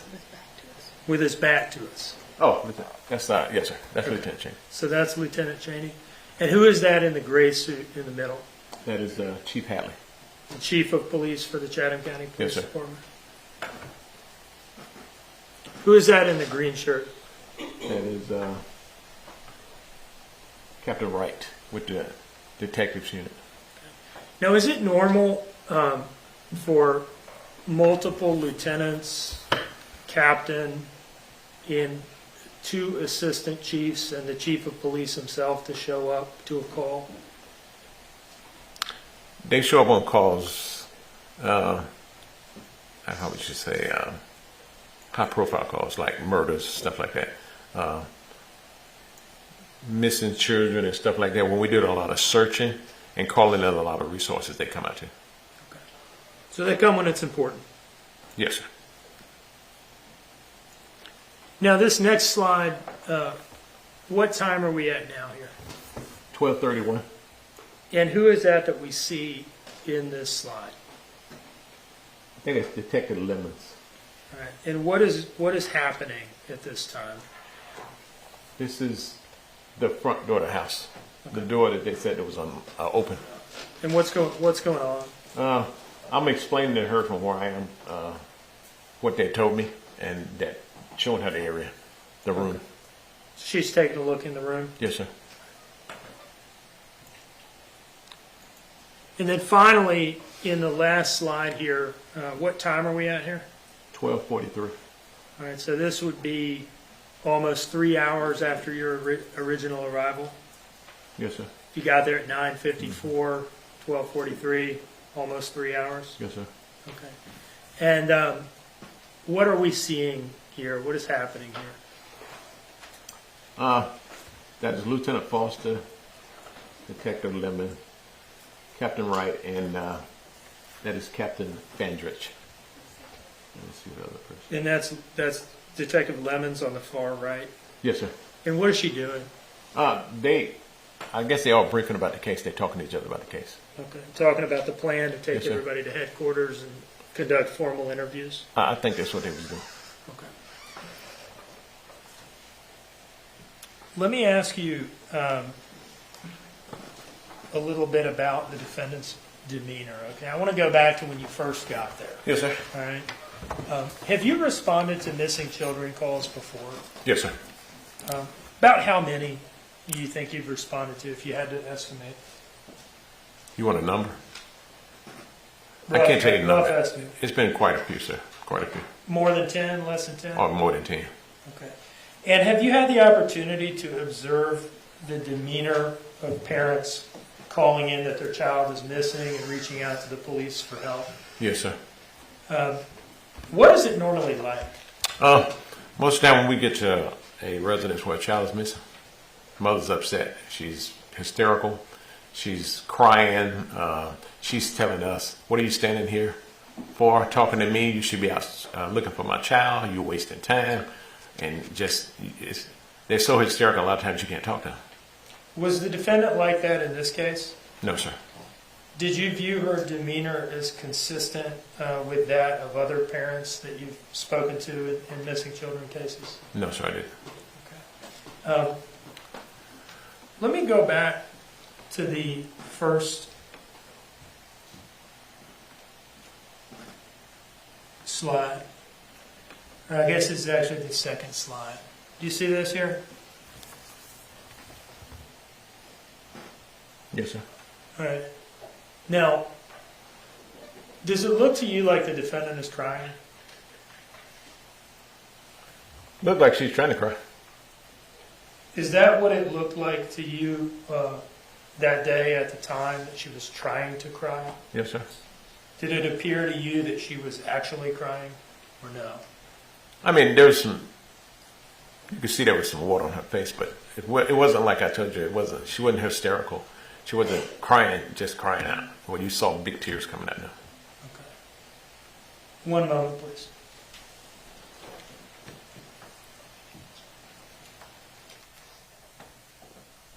No further questions, Your Honor. All right. In just a moment, Sergeant. Mr. Hilliard may have some questions for you. Yes, ma'am.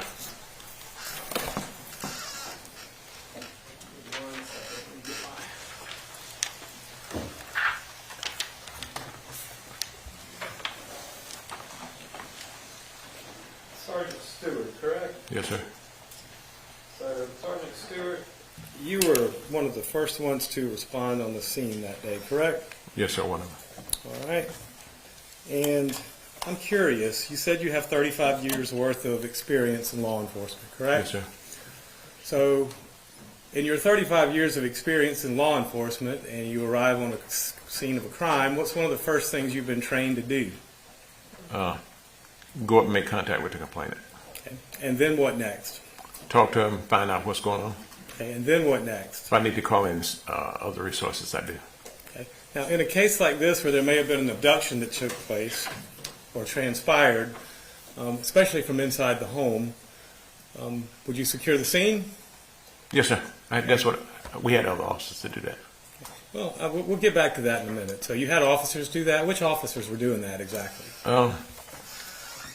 Let me see who I had out there. I had quite a few officers out there that day, sir. I know I had Jepsen was there after they had searched the house. He came down. And Gormley, he came down. Okay. And for you talking about securing the scene, the house? Yeah. Yes, So sir. isn't it normal routine that you secure the scene where there may be some forensic evidence for you to seize or look at? That's correct. Okay. And wouldn't securing that scene mean you prevent people from going in or out? That's correct. Okay. Wouldn't it also mean that when you send techs in to go ahead and secure or look or search or do something like that, they would actually be wearing gloves or have some sort of bodysuit on so they would not contaminate the scene? Yes, sir. You talking about the officers that went in and searched? Talking about all of the officers that were out there. It seemed like you had an ungodly amount of people out there that day. That's correct. Okay. You have still have State's Exhibit in front of you? Which one? State's Exhibit 3?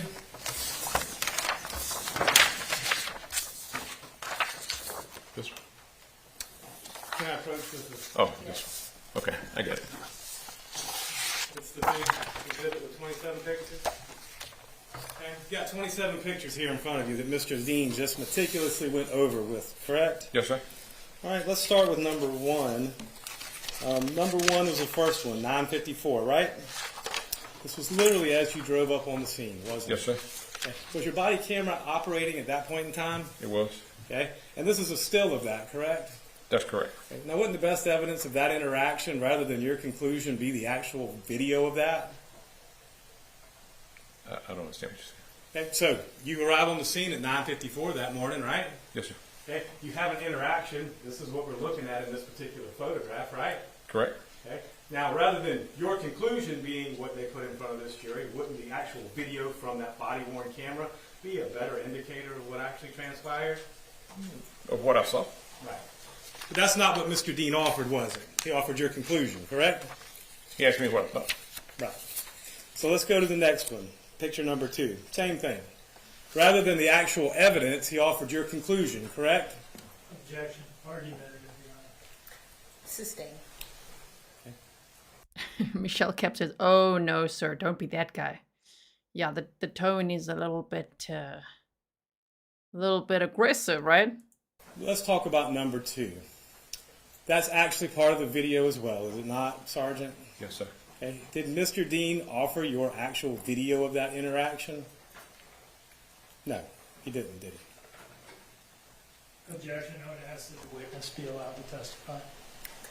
Well, he has to actually testify, Judge. I asked a question and it hung out there. He looked confused, so I'll withdraw it and rephrase it. Okay, thank you. Sergeant Stewart, these are stills lifted from your body-worn camera from that day, correct? Yes, sir. Okay. You've reviewed the body-worn camera, right? Yes, sir. It's good video footage, right? That's correct. That's the best evidence of what actually transpired that day, was it not? Yes, sir. Objection. Argument. I don't think it's argumentative. And you do have him on cross-examination. However, I think the point is you are asking the sergeant questions about technically best evidence. I'll rephrase it, Judge. What actually transpired was recorded on your video, correct, Sergeant? That's correct. Okay. Mr. Dean asked you to state your conclusion about that, correct? He asked me that I think about this and think I think. Right. So, didn't play the video, did he? No. Okay. Oh my word, he's like, right. My goodness, Simi Sharp said, "Is it really necessary for the defense to be so ugly? Why do they come in swinging like that? Don't they think that will put off the jury?" I do wonder as well.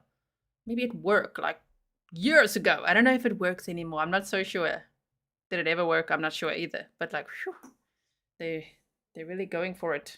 Now, let's move on.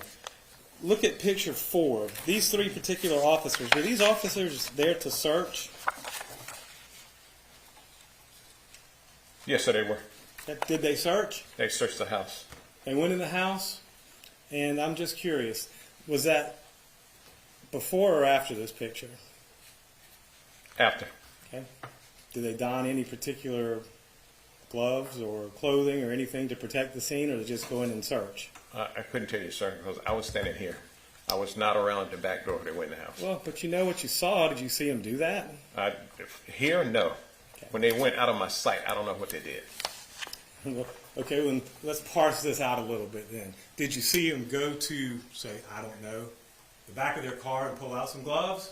Most officers carry gloves on their uniform, sir. Did you see them carrying gloves? I can't tell you what was in their pocket. Okay. Well, all right. Did you see them put on any gloves? I did not. Did you see them come out and pull any gloves off? I did not. Okay. So you didn't see them grab any, didn't see them put any on, didn't see them pulling off, but you can't state conclusively that they didn't put any on. I cannot tell you that. Okay. Let's look at number 5. These particular 2 officers here, did you see them do that? Mr. Hilliard, you're going through each exhibit from State's Exhibit 3. Do you mean for the photo to correspond on the screen?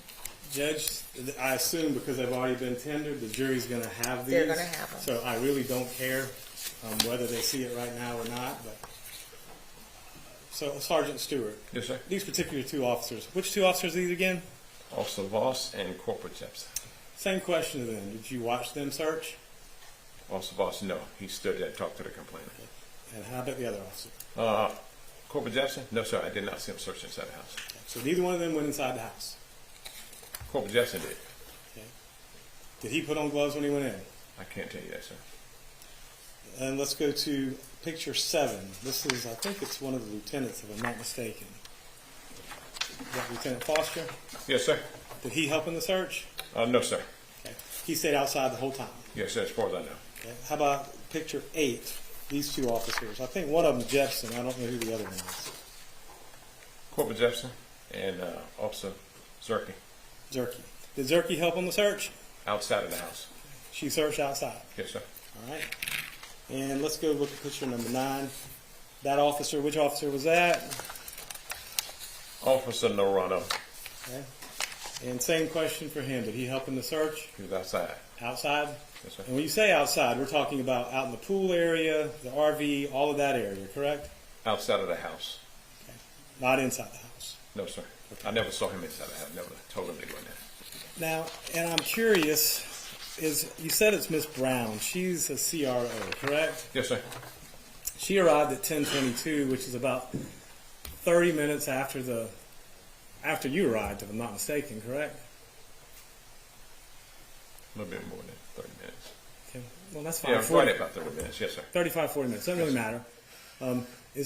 Does she normally come out and start taking notes for people? No, she was requested to come out.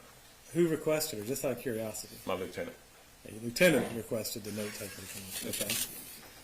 Now, so then the next picture is picture 12. It has a detective in it. Did the detective help search? Not that I know of. Okay. And picture 13, it looks like it's another Detective Noble, if I'm not mistaken. But is that Detective Noble? Yes, sir. Okay. Did he help search? Don't know, sir. Okay. What did he do then? As far as I know, when he walked up, they was all talking, doing their detective stuff.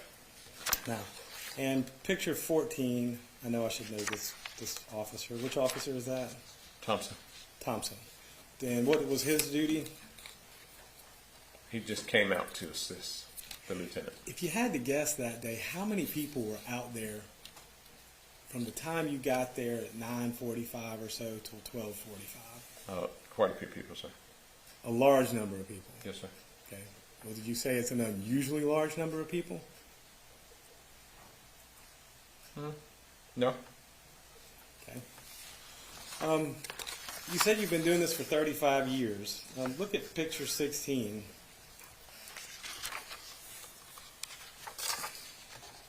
Yes, sir. Who made the determination to call out the public information officer? I can't tell you that, sir. I don't know. I didn't request her. It wasn't you. It wasn't me. Okay. Is that something you would normally do? No, sir. Okay. And with regards to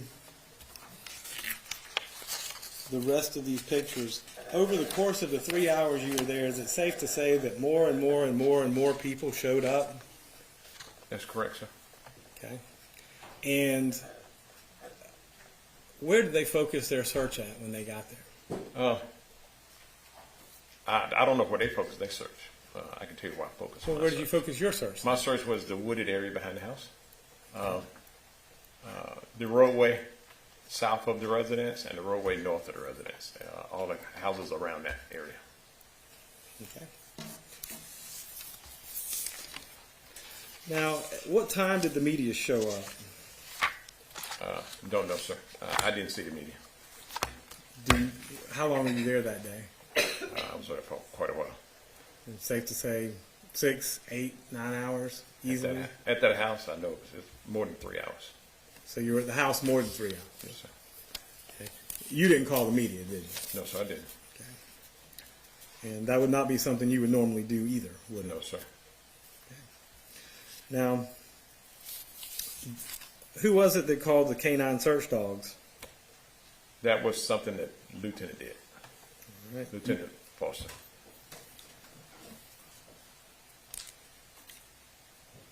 How many, I'm just curious, Mr. Dean, how many missing child calls have you ever responded to?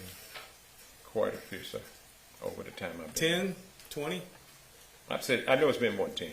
More than 10? Yes, sir, it's been more than 10. Less than 20? I would think it's been more than 20. Been more than 20? Yes, sir. Okay. And have you had any specialized training in that area or no? Searching for children? What area are you talking about? I would say missing children's investigations. We've got classes on it. A class on it? Some classes, yes, sir. Some classes on it? Okay. And how long ago was that? We haven't had anything recent. It's been a while. 10 years? I think it's less than that.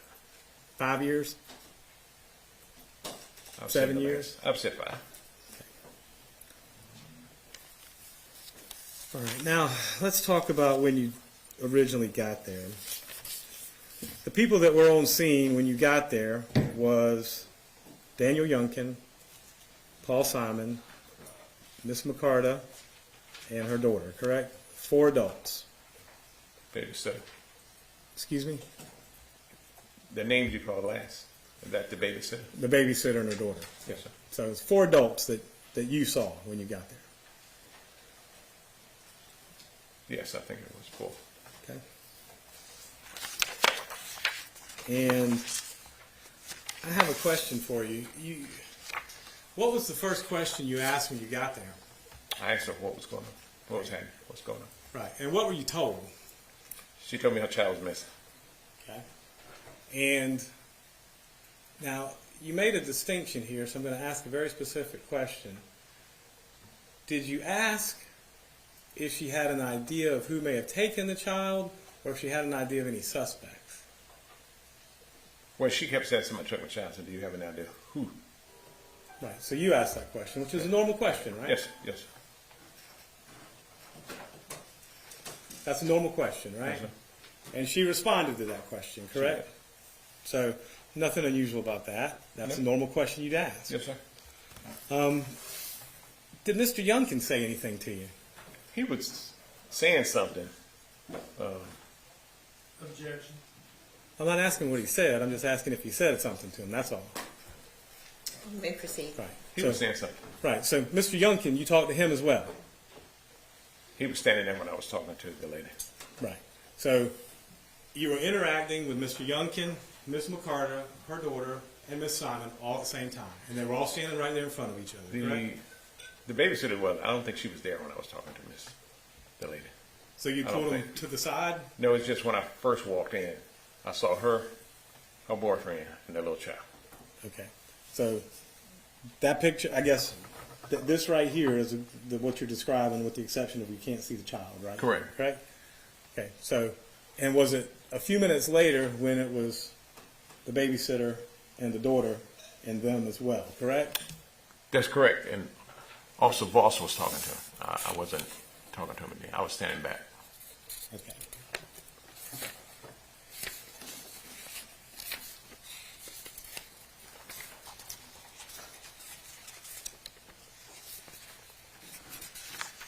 Did you write a report in this case, Sergeant Stewart? Yes, sir. And if I were to go back and review that report, would that report pretty much contain everything that you have listed right here and everything you testified to here today? Pretty much. I always have to give the disclaimer. I know the defense attorney is just doing his job, okay? Sometimes we comment on maybe the attitude. That's a little much. Just like, wow, bro. Like, that face of like, did you write a report? Were there an ungodly amount of people there? It's very like, wow. I don't know if it's coming off as well as he might think it is, right? Okay. That's all the questions I have with this witness, Judge. All right, thank you, Mr. Dean. Any follow-up?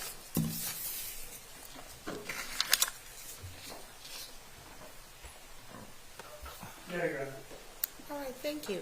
Sergeant, Yes, ma'am. Thank you, ma'am. is there any reason the sergeant should not be excused? No, Your Honor. All right, thank you, sir. Yes, ma'am. Thank you, ma'am.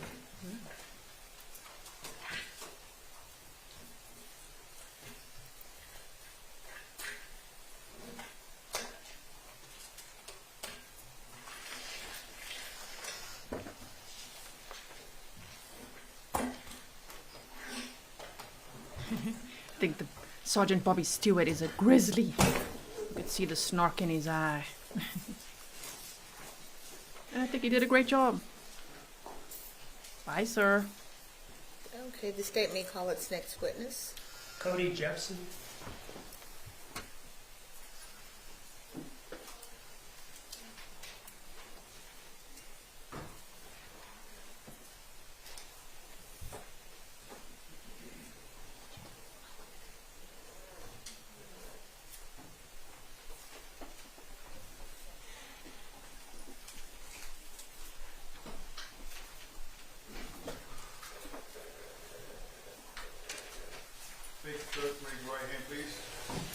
The evidence you shall give the court and jury in the trial of this issue shall be the truth, the whole truth, and nothing but the truth to help you God. Yes, ma'am. Step this way.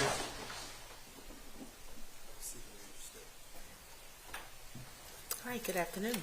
Afternoon, Judge. Mr. Dean. Say that again? I was turning to Mr. Dean. Sorry. Sir. Could you please introduce yourself to the jury? My name is Corporal Cody Jepsen. Work with the Chatham County Police Department right now.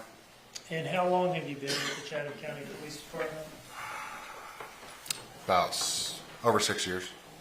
And what is your current assignment at the Chatham County PD? Just basic routine patrol. When did you join the police department? Chatham or just in general? Well, were you with any other police department before Chatham County? I started with Savannah Chatham Metropolitan Police Department back in October of 2016. And is that before the Savannah Chatham Metropolitan Police Department split into the Savannah Police Department? And the Correct. Chatham It was County still Police at a merged department at the time. Okay. So after the demerger, you went with Chatham County Police? A few months after the demerger, went over to Chatham County PD. Did you serve in the military before joining the police force? I did, sir. And can you tell us your branch of service? I was in the Army. And what was your military occupational specialty? Cavalry Scout, which is basic reconnaissance, 2 3-man mission teams, go out, seek, and inform. And what years were you on active duty in the Army? From 2003 to 2015. Sometime not too long before you joined the police? Yes, sir. Okay. What's your current assignment, did you say? Did you say what watch you're on? I'm on the routine patrol division on Alpha Watch on the west side Chatham precinct. Alpha Watch is the same thing as A Watch? Yes, sir. Okay. And is that essentially the day shift or something like that? It's just the call sign in general. You have 4 watches, Alpha Bravo, Charlie Delta, and it's just signed to Alpha Watch. What hours do you typically work? 5:30 to 1700 on day shift, and then to 1800, and then 1730 to 06 on night shift. Okay. What particular beat are you assigned to? It's on numerical basis, and I'm in beat 7, which pretty much goes from Ageechee Road near 516 all the way up to the Berwick area, Lamarville, Southbridge, all the area right in between those 2 areas. Does beat 7 include the Garrard Buckhalter neighborhood? It does, sir. Am I saying Gerard right? Is it Gerard or Gerard? Everyone pronounces differently. Gerard, Garriard. I've heard it 15 different ways. Okay. I'd like to draw your attention to October 5 of 2022, specifically the morning of that day, okay? Yes, sir. Were you working in Beat 7 Yes, Alpha sir. Watch that day? Yes, sir, I was. And did you respond along with Sergeant Stewart, Officer Voss, and Officer Gormley to a missing child call at 535 Buckhalter Road? Yes, sir. Now, you guys didn't all arrive in the same vehicle, did you? No, sir. But did you all arrive at substantially the same time, like within a few seconds of each other? Sergeant Stewart was on scene first, and then myself and Officer Voss arrived right around the same time, and then Officer Gormley came a short time after. Now, were you present in the driveway for the defendant, Ms. Simon's initial statement to Sergeant Stewart about what was going on and why they had called the police? I came in right around that time, yes, sir. Okay. And did Sergeant Stewart task you out with looking in the house for the child? Yes, sir, he did. And did you do that? I did. Can you describe how that played out? What did you do? After being tasked to just go look around the house, I went inside with permission from I believe the boyfriend at the time, or the brother, one of the two. Up on the screen right now, it's States Exhibit 3, Slide 2. Is that in the orange reflective vest there, the gentleman who gave you permission to search the house? Yes, sir. Okay. Anyway, go on. I'm sorry to interrupt. I was in the backyard or back patio area. Asked permission to go inside the house, which he granted, and then after that, went in, and then basically on the first entry, just went through the downstairs area. Okay. And did you find the child in the downstairs area? No, sir. Did you ever go back in the house and look anywhere else? Yes. And can you tell us about that, please? When we went back in the second time with Officer Gormley, we conducted a downstairs and upstairs search through all the bedrooms, closets, just the basic go around the house. Now, when you were looking in the house on these two different occasions that you were talking about, what were you looking for? Just for any signs of the child, diapers, anything that would kind of lead us to, or sounds to lead us to where a child may be. First and foremost, you were looking for the child. Is that Yes, right? sir.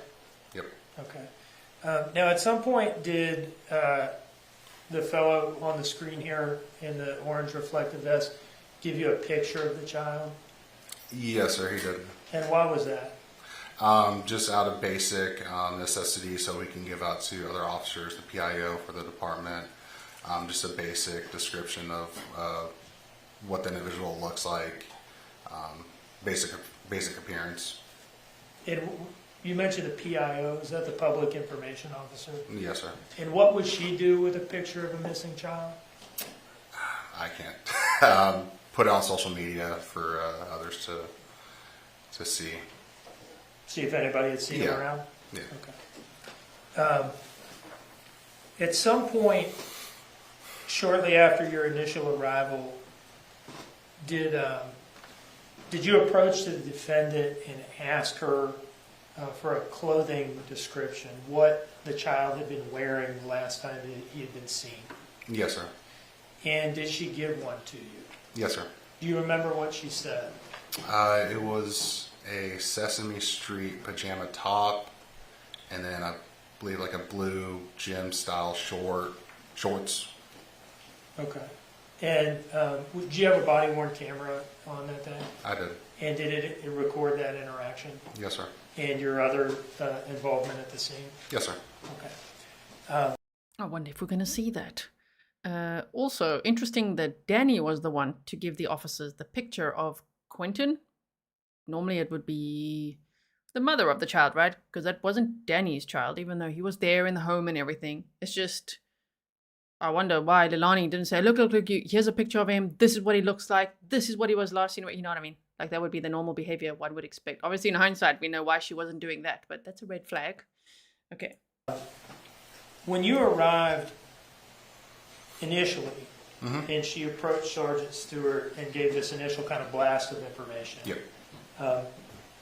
She said something to the effect of the door having been open, right? Yeah. Did you go and look at the front door to see what it looked like? I did. And at some point after doing that, did you go ask for her, the defendant, for some clarification on what the exact state of the door was at the time that she woke up and saw it open? Yes, sir, I did. And why did you go ask her for that clarification? Just further knowledge, see if it was, really basically if it was kicked in, broken in, how was it opened, if it was locked, unlocked. Did you see any of that stuff in the door frame, any damage or anything like that? I did not, sir. Okay. Everything appeared as a door should be. And other than those interactions with the defendant and searching through the house, what was the remainder of your involvement at the scene? What did it consist of? So after the basic 15, 20 minutes there, did the two searches of the house, I was tasked to walk on to pretty much search around the wooded area, can't remember the cardinal direction, pretty much behind the property and the wood line there going towards Veterans Parkway. Okay. Did you find anything back there? No, sir. No signs of any disturbance or evidence. And were you eventually released by Sergeant Stewart or Lieutenant Foster to resume your normal patrol duties? Yes, sir. Your Honor, I'd like to approach with what I've marked as State's Exhibit 4 now, please. Yes, Missy, you're here. I've seen it, Judge. Okay. So, are you seeking to admit that? Well, I need to lay a foundation. Go ahead, please.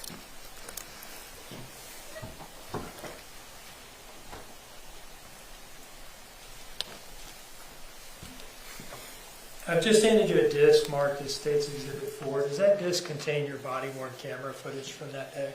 Yes, sir. And how do you know that's what's on it? Reviewed the footage and then signed, initial, and dated. And does the footage on that disc fairly and accurately depict the events that you were involved in at the scene that day? Yes, sir.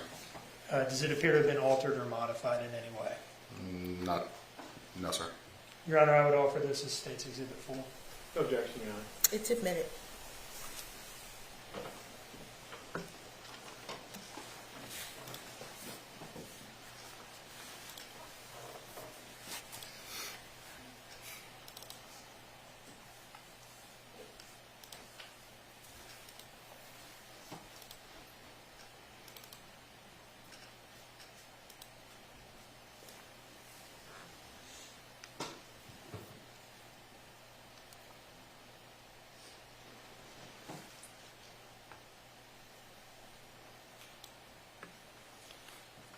I'm going to publish just a couple of brief excerpts, Your Honor. The first will be on the timestamp in the top right corner of the file from 09:58 and 2 seconds. And I will note for the record when I stop the playback, this will be about 20 seconds.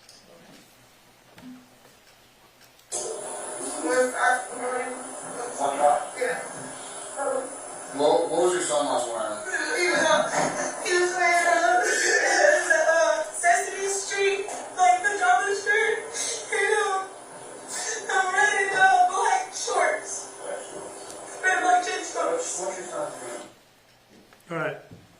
So I think I asked you earlier about the clothing description, and I recall you saying blue shorts. Having watched that, do you want to revise that answer? Yeah, it was the red or black shorts. Red. I mean, I'm bad with colors just in general, but yeah, it was gym style shorts. So. Okay. The next bit that I will publish is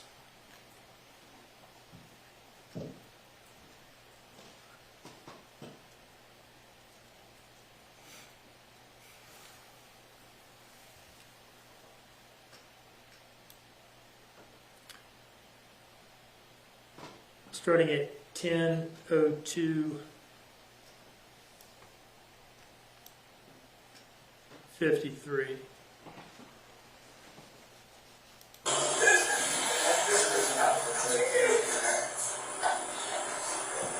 Now, how open was the door?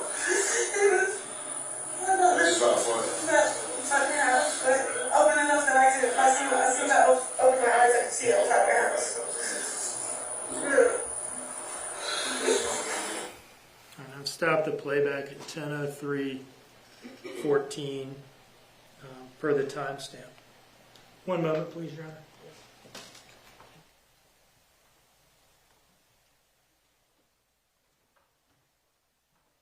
No further questions, Your Honor.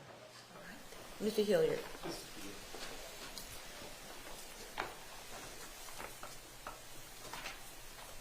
Officer Jepsen, how long were you on scene that day? I don't know an actual full-time amount. Just best guess.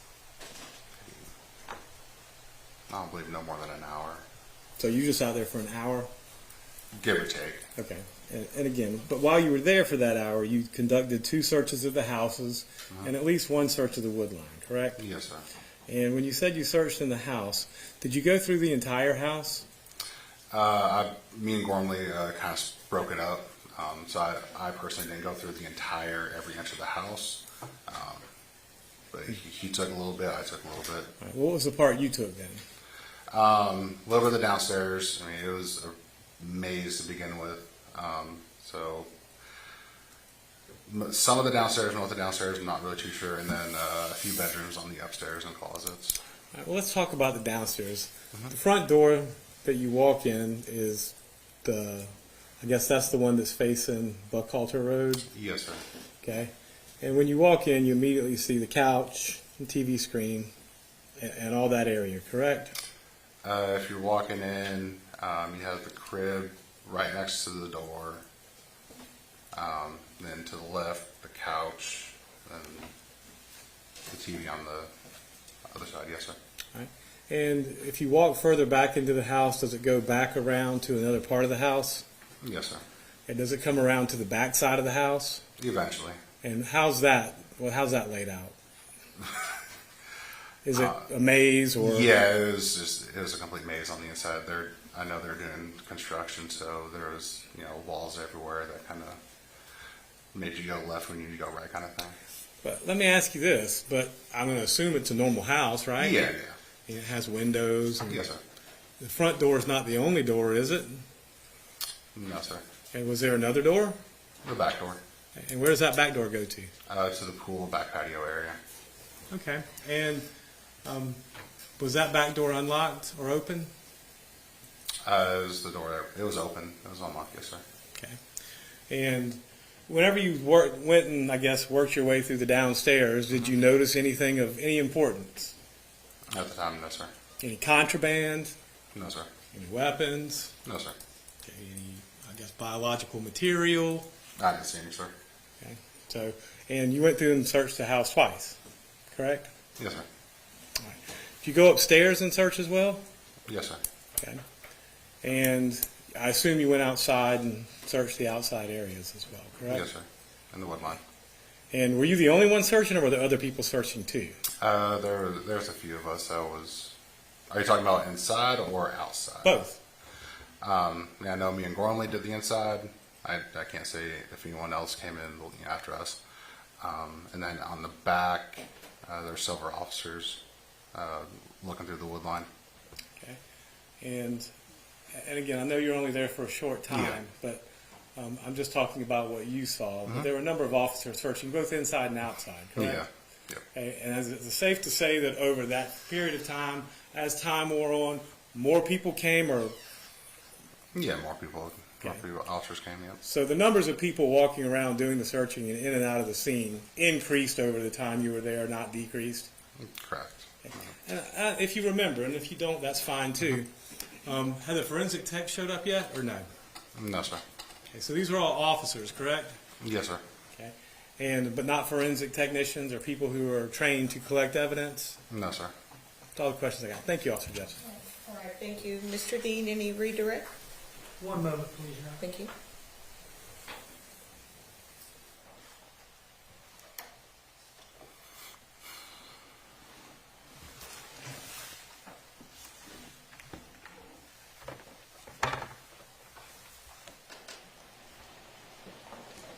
No further questions, Your Honor. Any reason why this witness cannot be excused? No, Your Honor. Okay, you're excused. No, Your Honor. Thank you. This is right here. Just leave it right there. Okay. Thank you, Your Honor. Before we call the next witness, is everybody good? Okay. Yeah. I think I needed a break too. So let's break for 15 minutes. It's 3:15. Let's be back at 3:30. Stewart exiting.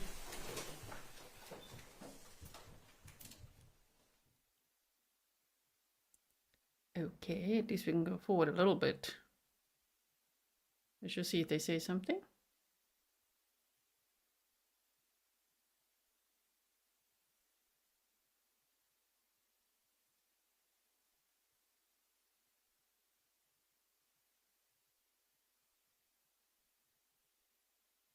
There's no sound right now. We're just watching to see if they say anything before they all leave for a break. Criminally focused says, wait, did the defense do opening statements? Yes, for like 4 minutes. It was very, very quick.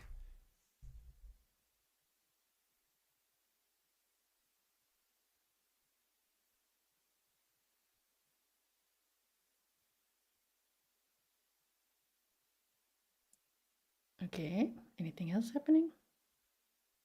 Just wait a little bit. All right, we're on break until 3:30. Thank you. And we'll go forward. Sorry, this is like on my face. Sorry about that. Okay, so let me show you this quickly. We'll just leave that there for a second. Also, thank you all for being here. Really appreciate it. I wanted to I just want to monitor the time quickly. They said so they'll be back at 3:30, which will be 4, I think, which should have been about 5 minutes or so. I wanted to show you this one clip, which I'm going to take from my timeline recap video here. Okay. Let me quickly find it. Hold on 1 second while we wait, right? Normally we would skip over that, but today they were half an hour too long on lunch, it seemed like. So now we've caught up, right? Laura says, the judge is stunning, just noticed. Yes, okay, let me take this text off quickly. Here, okay. I wanted to show double G. You got double G time now. It's been a while, hey? There we go. Okay. So, what I want to quickly show you is just a clip or two. Yes, there's the babysitter. Look at this one. My goodness. This. Whoa, if you've never seen this. Sure. This is Leilani's mother. This one. Going over to the babysitter's house and blaming her for taking Quinton. You know, it's also shocking to think that Leilani's mother, Billy Jo Howell, left that day. She went to work out of town. Not too sure exactly what she was doing, but to just leave the kids with Leilani, knowing they shouldn't have been left with Leilani, because it was Leilani, her boyfriend, the 3 kids, and then the brother, but the brother was working a certain shift that we heard about, so he wasn't going to be in the house either. And yes, normally there's the babysitter then as well, but I mean, wow, they even cancelled the babysitter. Of course, now we know why. That is shocking, right? So I don't know why she didn't get charged more, the grandmother, okay, Billy Jo, for that neglect, because she had custody of the boys. She wasn't allowed to leave them in Leilani's care, right? Okay, so let's just quickly have a look at this. Are you ready? Buckle up.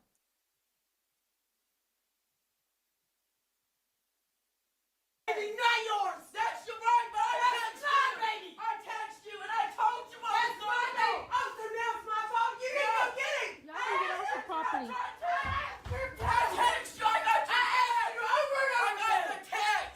Over and over I asked you. So you want to blame me? I don't care about your text. You think I'm going to hit you at me? Hey, you think I would do that? Yeah. Really? Because you. I'm what? No one likes I'm y'all. what? I'm what? No, I don't blame nobody. I should not have been out of town. Yeah, you did. You shouldn't have. No, I'm better. I was trying to provide. The ditch. I was trying to provide. I told you. I was trying to provide. I even provided for you, you didn't. Yeah, I did. Yeah, I did. I didn't pay for your family, your entire family. I didn't ask you. Your entire family. Keep recording. Don't take my phone. Keep recording. Don't take my phone. Good, you She says that she paid for her entire family. I don't think they paid her all that much. From what I remember, the babysitter saying she didn't get paid all that much and she looked after the kids every day, even when Leilani wasn't working. Because we heard today that Leilani was also working at some warehouse where her boyfriend was working. And that morning, you know, when her boyfriend Danny sent the text to the babysitter at 5:29 saying, we're not going to need you to babysit today. Well, what the state said is that he did that because he thought, well, if she's not going to get up and actually go to work, well, then she's going to look after the kids, which also he should not have done because she's not allowed to be alone with the kids. She lost custody of her children. So all of that is just terrible. Jojo Craft, my goodness, happy Grizzly anniversary, 2 years. Thank you so much. You were wrong. You were wrong. I begged you to help. I begged you to help. Put that on social media. I begged you to help. Oh, yeah, and I begged you to help. I said, hey, Michelle, please get the kids. No, you're a liar. Take them. I'll give you $300 a week. Well, I'm about to put it I'm a liar. I'm about to put I'm a liar. I'm about to put it all over. Good. Good, because you're awful to say you're going to put a memorial. My baby's not dead. You are a liar. My baby's not dead. My baby's not dead. You're a liar. You're a liar. No, you are. You are. My baby's not dead. I thought you was a didn't woman of say God. that. I thought you were a woman of God. You got Quinton? Do you have Quinton? I don't have Quinton. You're the one Maybe that you said do. me. Maybe you do. You got him. Okay. You got him. So after, damn, that was a lot, right? And then, let me show you, oh yeah, wow, this was that clip from when they were partying at this place. While the searchers were out at the landfill, yeah, Leilani and her mother were out taking Patron shots and flirting with the waiters at this Tybee Island beach bar. Okay, so we've seen that. And then this, if you have never seen this full interview, again, buckle up. If you did your homework, I'm so sorry. We're going to see the full one again. They showed us a little bit of this in the opening statements today. Check this out. Screaming, where's Quinton? And running through the house. I ran and looked everywhere, inside, outside, just started screaming for help. I'm here, I've been here every day since this. I am not running and I'm not hiding. And if something does come up that I am at fault, I will take myself to that police station. And I will walk with her. All we want is justice for Quinton Simon. That's it. We want justice for too. Quinton. At We whatever want cost it is. We don't care the cost. We want answers just like everybody else does. At the end of it all, we love you, baby Q. My little monkey, and we want him home. We're in limbo. We're in limbo just like everybody else is. We're sitting here every day waiting for answers. Being in this house is hard. My mother and I can't even stay inside throughout the day. We always are outside because there's just so many memories that we don't know if we're going to have again. You wake up every day angry, hoping that you're going to get a phone call, and that phone call just doesn't come. Hard to even process what's going on around us. We get to the point that we have to barricade our own home in order to feel safe in our backyard. Because we can't even process what's happening everywhere else, or even have the time to do so. I can't even walk out and appreciate my own son's memorial, or put down the gifts that I got for him. I can't even go out there and do that without harassment and negligence and just everything. It's just I always stop at that one. Harassment and negligence. You're telling on yourself there. You're telling on yourself. You know, and then she's going to cry through her teeth that we just see when it's like, wow, red flags going up. At this time, if you guys were there with me, do you remember seeing this for the first time? We were all like jaw on the floor. What is going on? devastating to see that this is how the outside world reacts. Every day that goes by is less tears and more anger, not knowing what's happening, if that's even understandable. You wake up every day angry, hoping that you're going to get a phone call, and that phone call just doesn't come. We want something great to come out of this, but mostly we want him not to be found in that landfill. We want him found happy and alive. We want him back in our arms, holding us. That's what we want. We're just hoping that he's in somebody's... Look at the mother. This is Leilani's mother. Billy Joe. I wonder if she's going to be taking the stand. That will be very interesting. I really hope she will. I do not have the witness list. If somebody has it, please send it to me. grizzlytruecrime@gmail.com. But my goodness, she's just like, whoa, at that point she's looking the other way, right? SPCR Ooh, 22. lady coming back. Hold on. 03364J6 and Mr. Dina.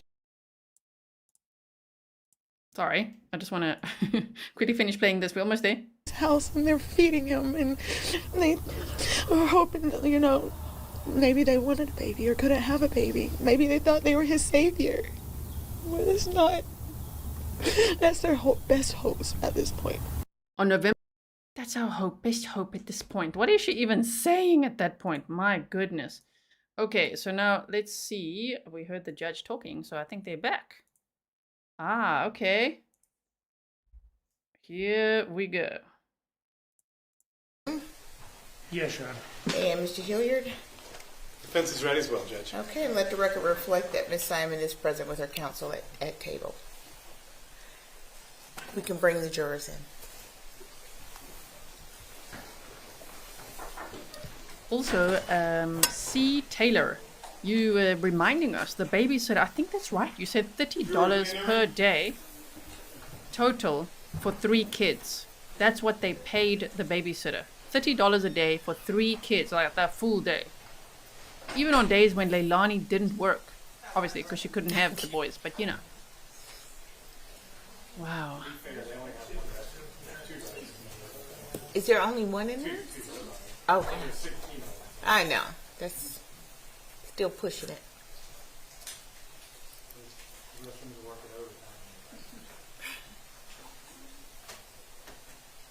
Thank you, Pen for Real. You said you were right the first time. Tybee Island. I thought it could be like that. Tybee Island. Sweet little island with a couple of amazing seafood restaurants.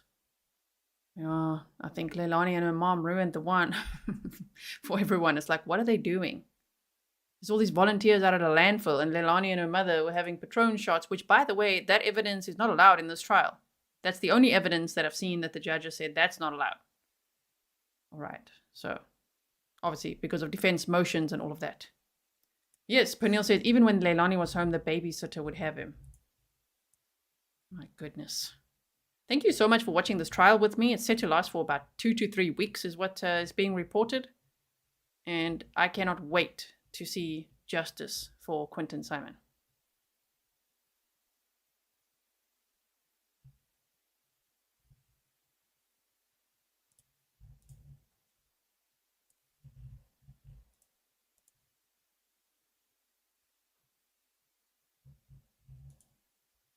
Okay, just quickly want to see something because I want to show you this as well. So I'm just going to pause it there. So I want to show you a clip quickly of maybe if you haven't seen, if you're new here, pictures of Quinton.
So sad. Sure.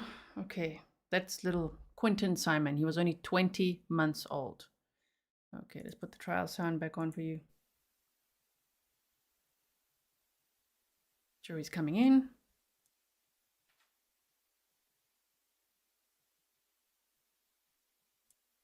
It looks like Willow is coming to say hello. Give me a second.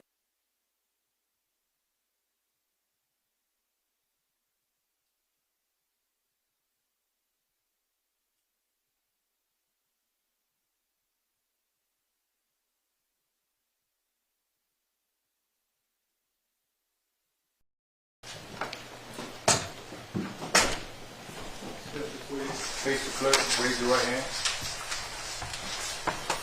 The evidence you shall give the court and the jury the trial of this issue should be the truth, the whole truth, and nothing but the truth, so help you God. So let me go. Thank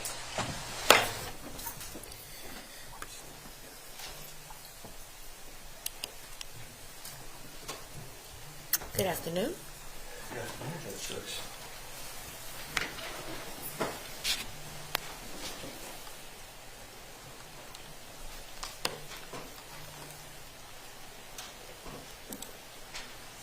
Good afternoon. Could you please introduce yourself to the jury, spelling your first and last name? Sure. My name is Shawn Wilkins, S-H-A-W-N. My last name is Wilkins, W-I-L-K-I-N-S. And what is your city and state of residence, sir? Where do you live now? Currently, I live in Uxbridge, Massachusetts. Did you travel down here for this trial? I did, yes. Okay. And where are you from originally? I'm from Uxbridge, Massachusetts originally. Okay, so you've gone home. Yes, sir. Okay. What do you do for a living these days, sir? I'm currently employed as a public safety officer for Bryant University. Okay. And is that in Massachusetts? That is in the state of Rhode Island. Okay, got it. Were you previously a police department with the Chatham County Police Department? Or a police officer with the Chatham County Police Department? Yes, sir. Okay, and what were the years that you were with the Chatham County Police? If I recall correctly, I started in March of 2021 and ended in July of 2023. So you've since left the department and moved back to your hometown? Yes, sir, that is correct. Okay. During your time with the Chatham County Police Department, what assignments or positions did you hold, in order if you can remember? Yes, so I started off as a patrolman, graduating the academy.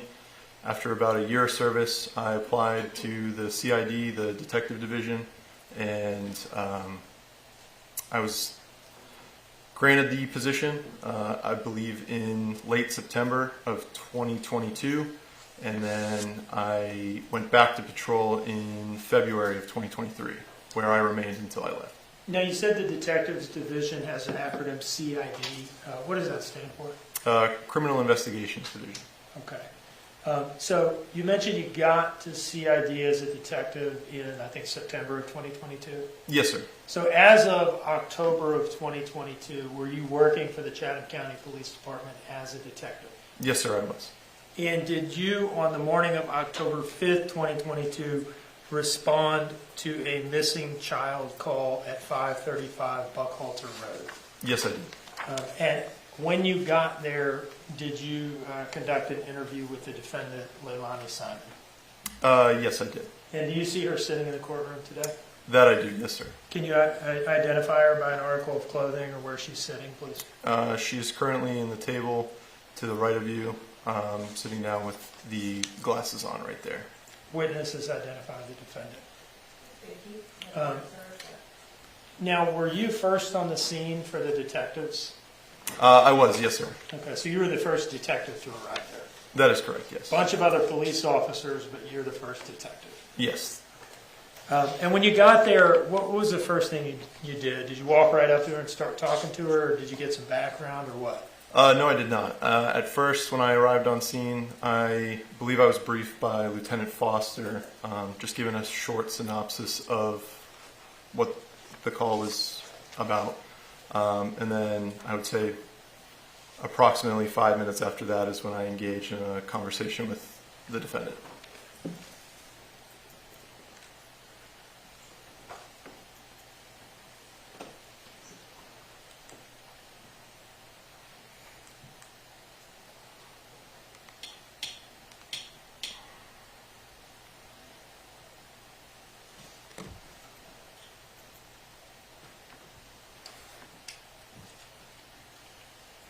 Bill Gates again. Now I'm displaying on the screen a slide from State's Exhibit 3, and I think it is slide 12, although the number's kind of difficult to make out. Do you see yourself in that picture? Yes, that is me. That's you wearing the dark colored jacket? Yes, sir. And is that Lieutenant Foster? to your left in real life, but to the right in the photograph? Yes, sir. That does appear to be Lieutenant Foster. Now, would this image reflect the approximate time of your arrival at the scene and getting briefed by Lieutenant Foster? Yes, sir. That is what appears to be happening. Yes. All right. So going off of the timestamp, what time would that have been? The timestamp reflects 10:44 a.m. Does that sound right to you? That does. Yes. Okay. And you said. Sure, there are 8,000 people here. Welcome, everyone. If you are brand new to the case, I did make a video for you. So if you go to my channel, the video section, the very latest video that I published, it's also linked in the description box, and I've been linking it in this chat, will catch you up in no time. If you've never heard of this case before and you just want to know what happened, when did it happen, you know, what is this case about? You can catch up very quickly, and of course you can just toggle the speed. You can watch it 1.2 speed, maybe 1.25, I dare you.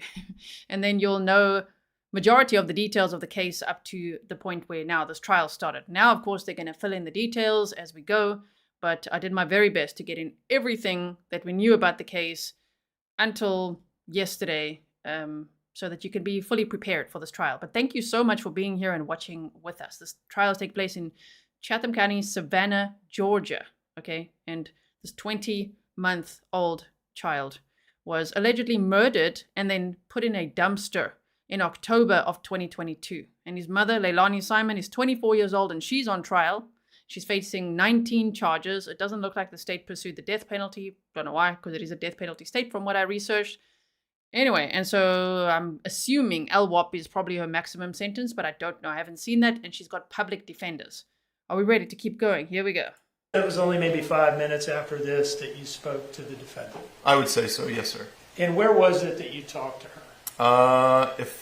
If I do recall correctly, I had gone through the back gate to where the defendant was at the time. Are you referring to the swimming pool area, patio area in the back? Roughly. Okay. Who was out there at the time? I would say the defendant, her brother, Mr. Paul, and her fiance, Mr. Daniel. Okay. Did you separate the three of them to conduct your interviews? I did, yes, sir. Okay. And did you ultimately end up talking to all three of them on the scene? Ultimately, yes. I did at one point or another speak to all three, yes. Okay. Well, I want to ask you specifically about your interview with the defendant, okay? Yes, sir. Did you ask her when the last time she had seen her child was? That I did, yes, sir. And what did she say to that? If I recall correctly, the defendant explained that she had gone to bed at approximately midnight that evening, and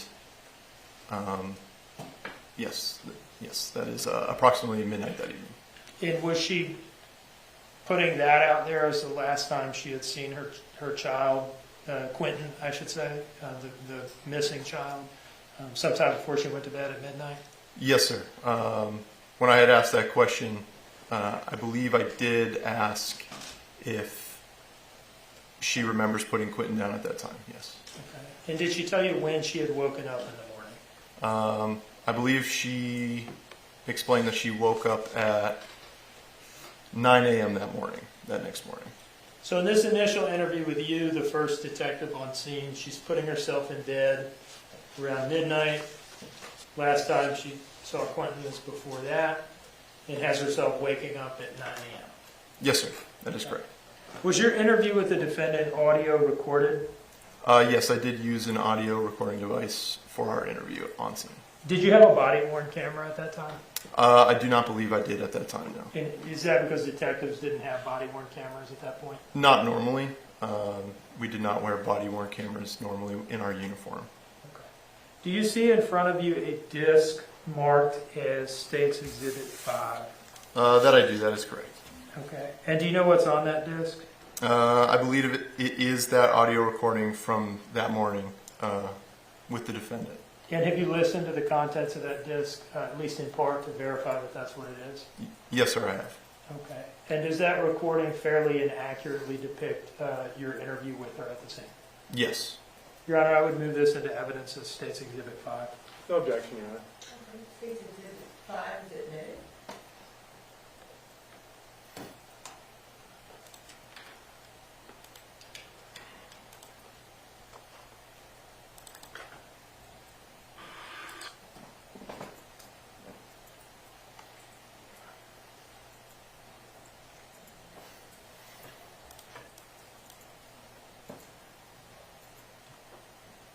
And Your Honor, at this point, I'll publish a brief portion from the beginning of this recording. I'm going to start at the very beginning of the recording, and I'll state for the record when I stop the playback.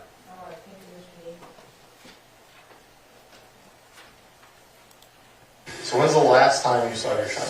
When I went to bed last night. And what time was that? Do It you was remember? around 12. 12? Okay. 12 when I went to bed. I had my wisdom teeth removed yesterday. I'm sorry, that sucks. So I went to bed kind of late. I get you. Listen, I had them up too. So and then I got up this morning about 9.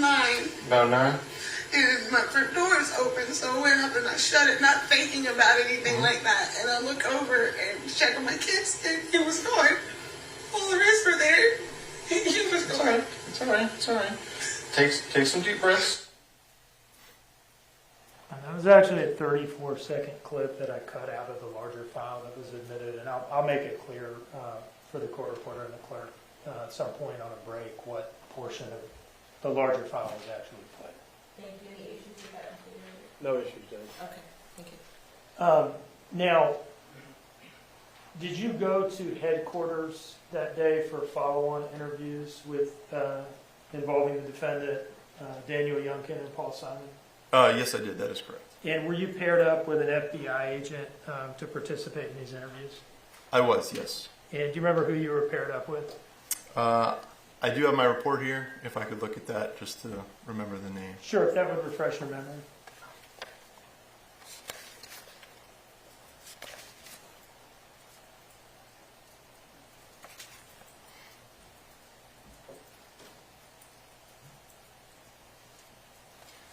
Yes, I was paired up with FBI Special Agent Taylor Burns.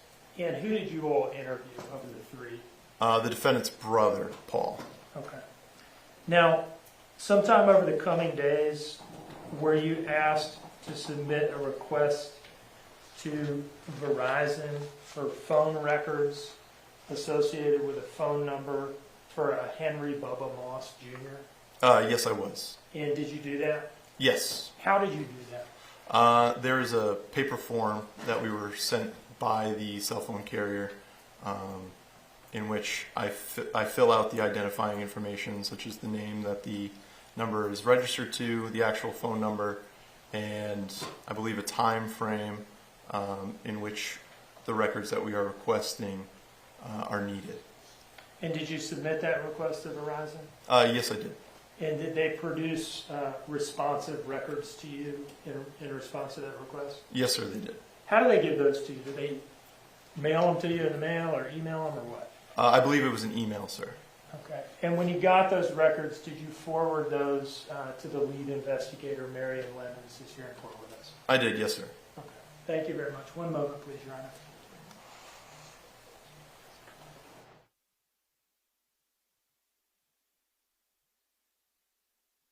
No further questions, Your Honor. Thank you. Mr. Hilliard? Just a few.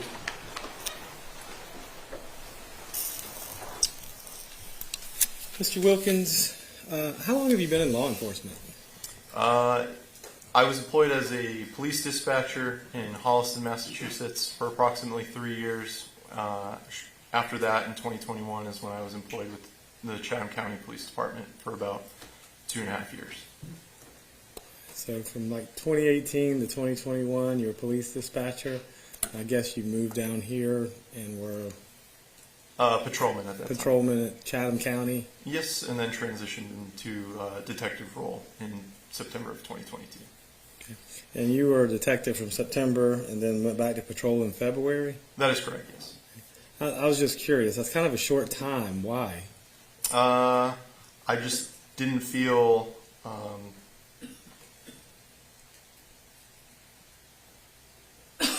fulfilled, I guess, at in the detective unit. So, and then when did you move back to Massachusetts? So I left the detective unit in February of 2023 and was on patrol, and then I would say in July of 2023 is when I moved back to Massachusetts. All right. So you've been up there about 15 months, a little bit more at this point in time. I think that's fairly accurate.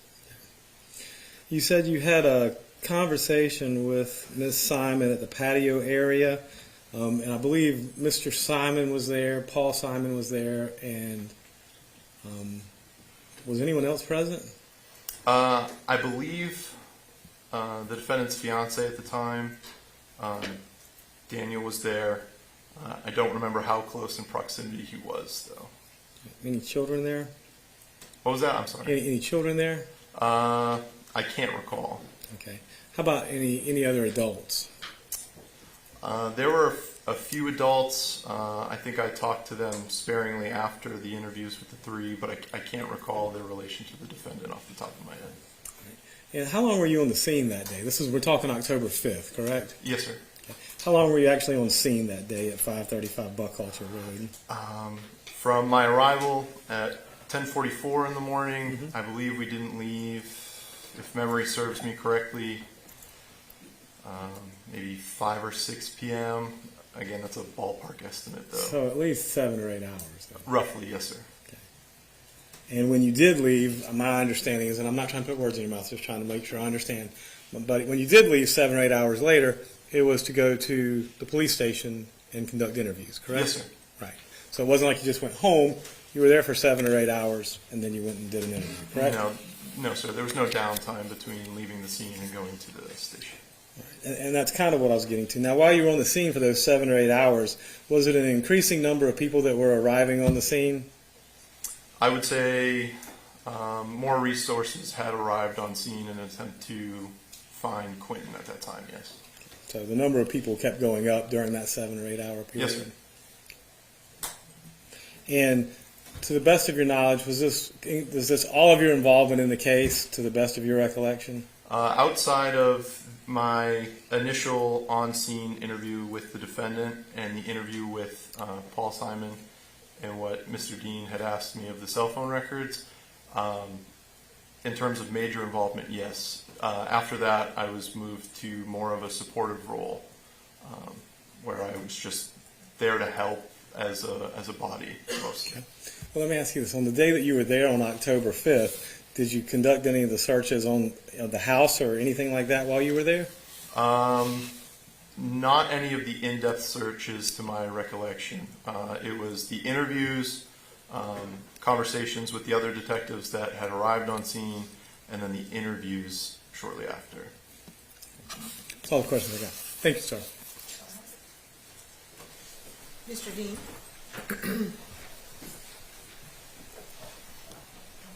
No further questions, Your Honor. All right.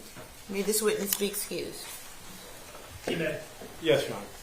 You may step down. Thank you. Thank you.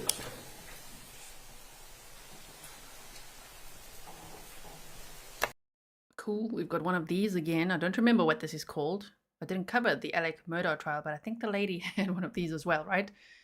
Okay, so welcome everyone. Thank you so much for being here. I see there's a lot of questions because, of course, currently, if you're watching live with me, it's October 14th of 2024. This is day 1, okay? There's a lot going on in true crime this week. There's a lot of other trials. Delphi, jury selection started. Sarah Boone, jury selection started. Stefan Stones was actually in the courtroom at his hearing. I made a YouTube short about it. You can go check that out. You can check out my community posts. I also update you over there. Right now, we're focusing on this trial. I wish I was superhuman and I could cover like 3 or 4 trials at once, but I can't, especially because I want to give it my full attention. You know, I don't just just sit here. I literally want to focus and give you as much information as possible and put all the names on the screen and everything that I do, right? So I'm covering this trial because we didn't know that this trial would even be streamed. The judge only changed her mind last week. I'm so grateful that we can watch this trial. This case, we've deep dived. We were there when Quinton was missing. I really want to see justice for Quinton. Now, that doesn't mean I don't want to see justice in other cases. I want to see justice in all the cases. Right now, this is what we're doing. And we'll see what happens with the rest. I just cannot cover 3 or 4 trials at once. Okay, that's not me. So I'm a little too intense for that, right? So we're doing this, okay? Thank you for being here. I hope you'll be here with us for the other days as well, and then we'll see how it goes with everything else. Check out my YouTube shorts because I'll update you on other things there, okay? Now, let's see. Right now, local time, someone is asking, it's like 4:30-ish there, and the court fees are half an hour behind the actual court time. So they should be finishing up in maybe an hour or so. I don't know. Let's see. The state may call its next witness.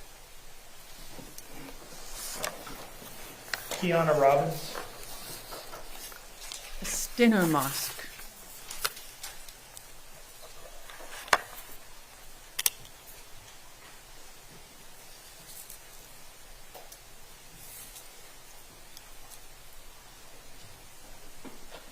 Denny says, we were here when he was found. That was so sad. But also at the same time, what a day that was, because we watched drone footage of that landfill. We did map time of that landfill, and we saw, all those press conferences.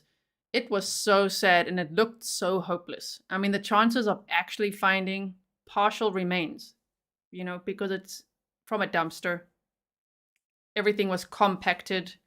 And then they said, all sorted over there. And it just seemed like such an impossible task. The stats are not high for finding human remains in a landfill like that, as we've seen in other cases, right? And this was a 20-month-old's remains. Whew. So the fact that they actually found partial remains was incredible.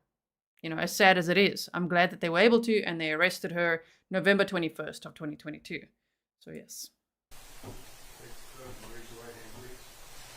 The evidence you shall give the court and jury in the trial of this issue shall be the truth, the whole truth, and nothing but the truth, so help you God? Yes. Step this way, ma'am.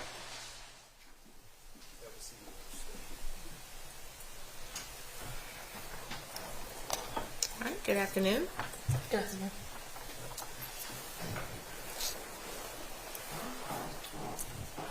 Good afternoon. Could you please introduce yourself to the jury, spelling your first and last name? It's Keina, Keina, Robbins, Robbins. And where do you work? With Chatham County Police Department. What is your position there? Currently a detective. How long have you been with the Chatham County Police Department? 6 years. And did you work with any other police departments prior to starting with the Chatham County Police Department? No, sir. What assignments have you had at the Chatham County Police Department before becoming a detective? I was on patrol for 3 years. Okay. So that would put you joining the detectives January of 2022. January of 2022. Yes, sir. Now, were you on duty as a detective on the morning of October 5th, 2022? Yes. Where were you and what were you doing? I was at the Islands Precinct, located at 54 Johnny Mercer Boulevard, in our detective's office at my desk. Now, is that a ways away from 535 Buckhalter Road? Yes, it's about 30 minutes, give or take, 45. Is that where your office is located? Yes. The Islands Precinct? Yes, sir. Is that where all the detectives' offices are located for the department, or are y'all spread out? That's our main office. We don't have any other offices at any other precincts. Okay, so the CID offices, if I'm understanding you correctly, are in the Islands Precinct on Johnny Mercer? Yes, sir. Okay. Now, did you become involved at some point that day in the investigation of the disappearance of Quinton Simon? Yes, sir. Did you go to the scene yourself that day, 535 Buckhalter? Yes, sir. When roughly did you go there? Around 6 o'clock, I believe, that evening, after getting a search warrant signed.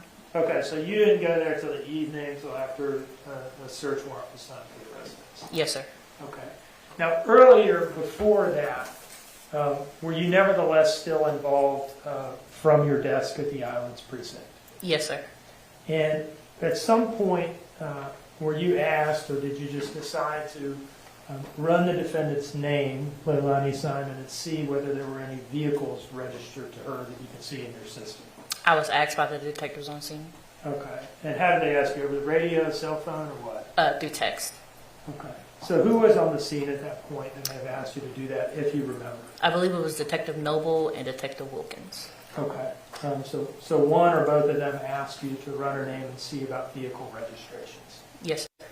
And did you see that any particular vehicle was registered to her? I believe that there was a Dodge Journey registered to her. Do you remember the tag number for the Dodge Journey?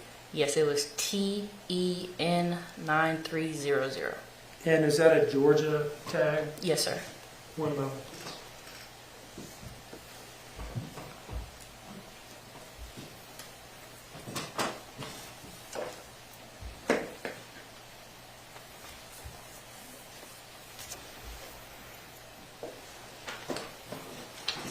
Now, do you see in front of you a document marked as State's Exhibit 6? Yes, sir. Do you know what that is? It appears to be a license plate reader from Flock. Okay. A flock camera? Yes, sir. All right. Does it fairly and accurately depict what a typical flock camera looks like? Yes, sir. Your Honor, I would move this in as State's Exhibit 6. No objection, Judge. I've already seen it. It's admitted. And may I ask, rather than putting this up on the screen, if it could just be published by passing it to the jury? That's fine, Judge. And would the court like for me to do that, or would the court prefer that a deputy do that? What does the state want this to do? I'm fine. Are these photos? It's just a single photograph. It's just one picture, Judge. Okay. So we can. Thank you.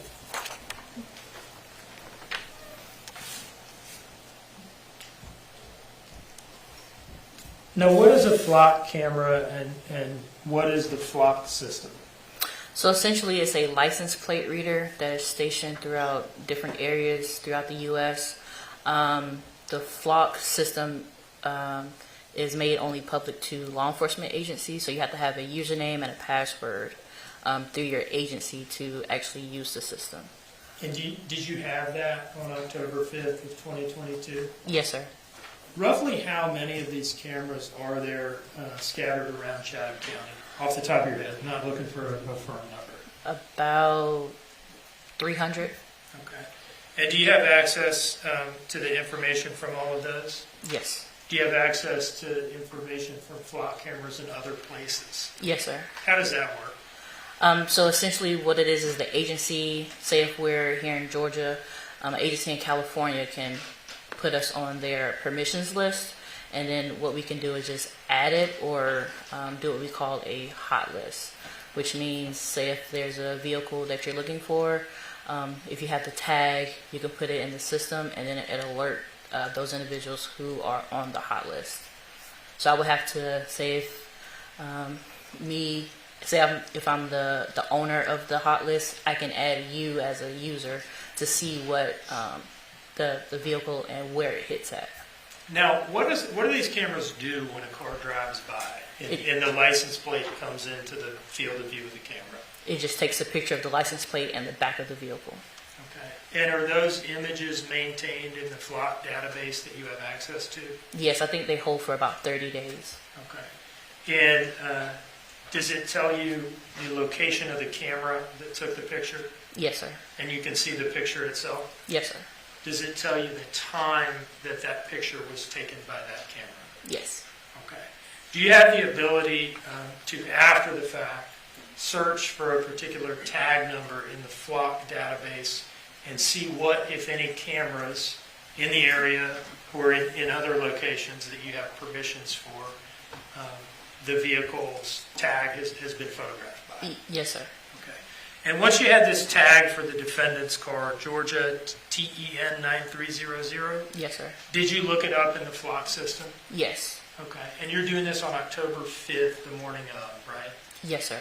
And did you see any results of note to you? Yes, it showed that the vehicle hit multiple times from the late night of October 4th until the morning of October 5th. All right. And so you were able to look at this and see, gosh, it looks like this car has been out driving around? Yes, sir. Okay. Now, with that information, did you relay that to officers on scene? Yes. Who specifically do you remember relaying it to? I contacted Lieutenant Foster. Okay. And was he the on-scene commander at this point? Yes, I believe so. Okay. And you told him, hey, I'm seeing flock hits late at night for this car? Yes, and then I sent him a screenshot of my computer screen of the multiple hits on the flock camera. And how did you send that to him? Through text message. Okay. Had you just taken a picture of your computer screen with your phone? Is that what you're saying? Yes, sir. Okay. And sent that to him? Yes. All right. One moment, please, Your Honor.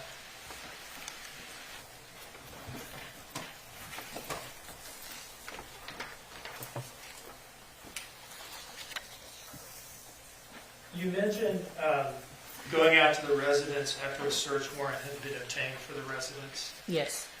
Who obtained that search warrant? I did. What do you have to do to get a search warrant? You have to get the information you need from the detectives or whoever's on scene. essentially type up the search warrant and then submit it to your supervisor. The supervisor then approves or rejects it.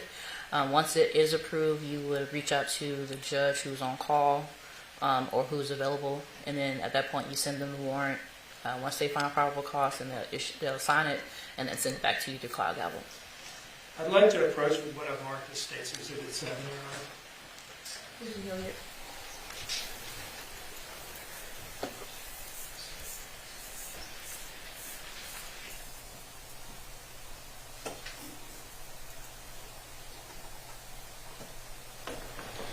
No objection, Judge.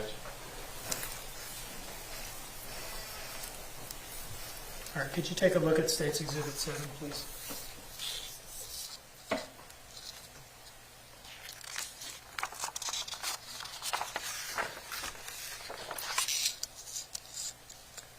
Is that a copy of the search warrant that you obtained for 535 Buckhalter Road on October 5th? Yes. I would introduce this in as State's Exhibit 7, Your Honor. Any objection? No objection, Your Honor. It's admitted.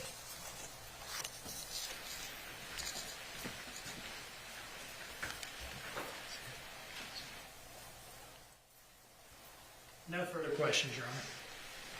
Mr. Hilliard? Just one or two, Judge.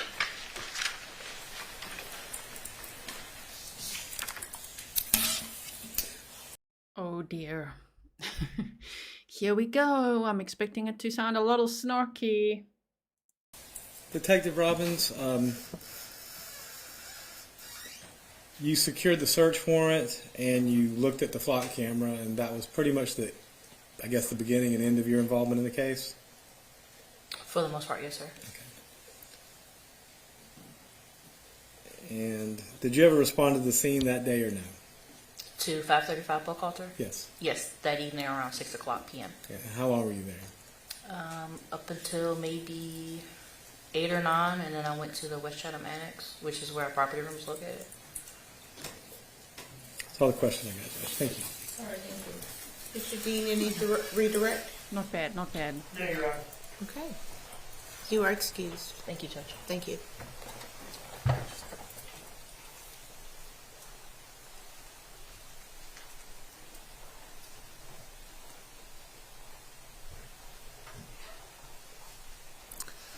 The state may call its next witness. Yujean Foster.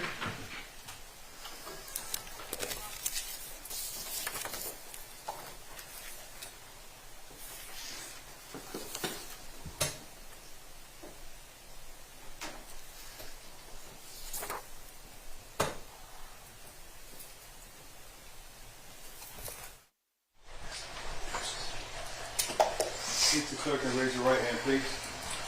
The evidence you shall give the court and the jury of the trial of this issue should be the truth, the whole truth, and nothing but the truth, so help you. Thank you. Step this way, please.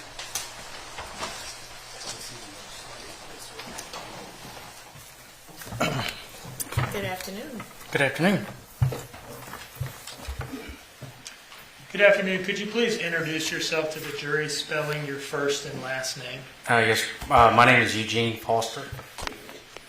My first name is spelled Yujean. Last name is Foster, Foster. And what is your city and state of residence, sir? I currently live in Statesboro, Georgia. And what do you do for a living these days, sir? I'm a retired police lieutenant, and I am currently working full-time at International Paper. What are you doing for International Paper? I'm a chemical operator. Okay. And when did you retire as a police officer? March of 2023, I retired. And was that from the Chatham County Police Department? Yes, sir. Do you have any side jobs now in addition to International Paper? Yes, sir. I guess I didn't have enough to do, so I work part-time at the Chatham County Sheriff's Office as a police instructor. As a police instructor? Yes, sir. Okay. What kind of topics do you instruct on? I'm a level 3 instructor, so pretty much any topic out there I can teach. I teach driving, use of force, firearms, defensive tactics, legal issues, everything. Now, at the time that you retired from the Chatham County Police Department, how many years of service did you have as a police officer? Almost 27 years. And what departments were those almost 27 years spent with? Oddly enough, in '96, I started with the Chatham County SO. And then, the sheriff's office? yes, sir. Sorry to interrupt. Chatham County Sheriff's Office. And then I laterally transferred to the original Chatham County Police Department. And then we merged with the City of Savannah Police Department, which became the Savannah Chatham Metropolitan Police Department. And then in 2017, we had demerged, and I went back with the Chatham County Police Department. Now, I don't necessarily want to ask you about every assignment that you held during your career as a police officer. Yes, sir. I'm guessing it's probably a lot of different things, correct? Luckily, I was able to do various things. Did you have, I guess, any experience as a detective specifically? Yes, sir. For over 7 years, I was in detectives, and I was I was in auto vehicle theft, and then I went to violent crimes. I was in robbery, homicide, and during those 7 years, and I was also for a short period of time in an undercover unit. Okay. And was that with the Savannah Chatham Metropolitan Police Department? That Yes, did sir. Violent crimes? Yes, sir. Okay. Dealing with robberies and homicides? Yes, sir. All right. So you've been a detective before and did it for quite a while? Yes, sir. All right. On October 5, 2022, were you working? Yes, sir, I was. And what was your position and assignment at that point? I was the West Side Watch Commander for the Chatham County Police Department. And who was your immediate subordinate in that role? At that time, it was Sergeant Bobby Stewart.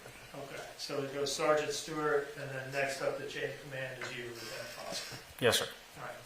Did you, at some point that morning, respond to 535 Buckhalter in response to a missing child call? Yes, sir. Now, you were not the first on scene, were you? No, I was not.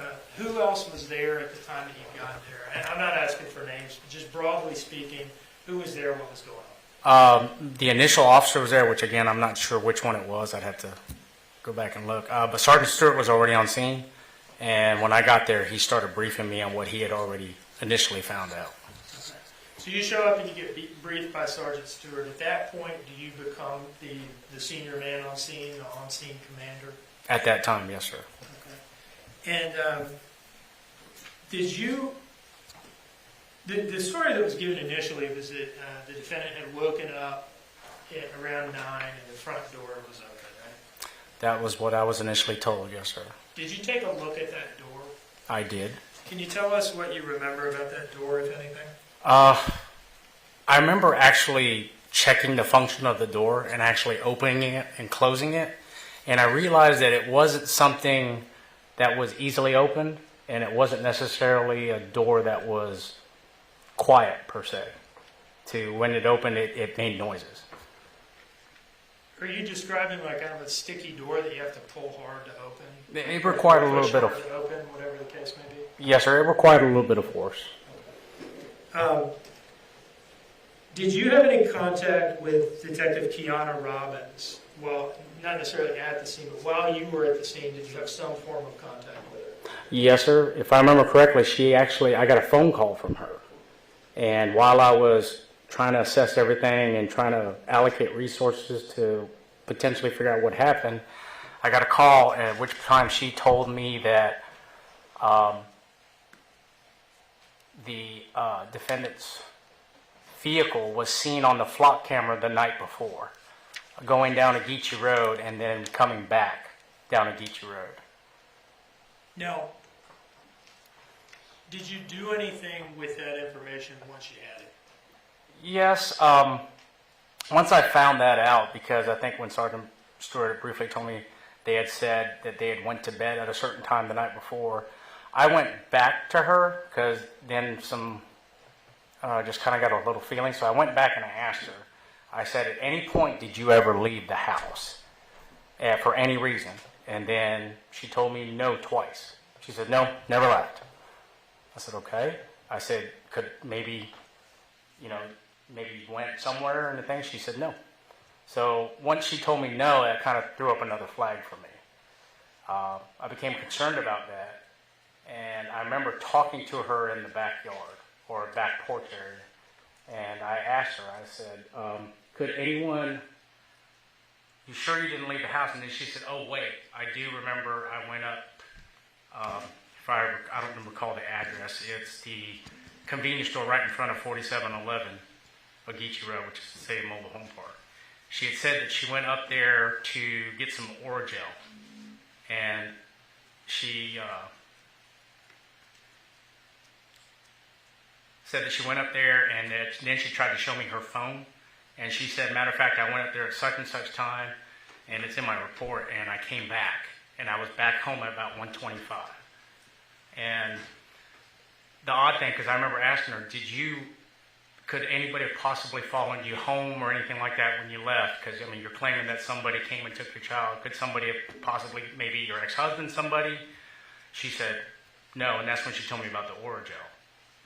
The concerning part about that to me was, I've worked that area close to 27 years.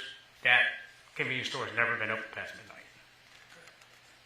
Now, did you as a lieutenant have a body-worn camera on that day? No, sir.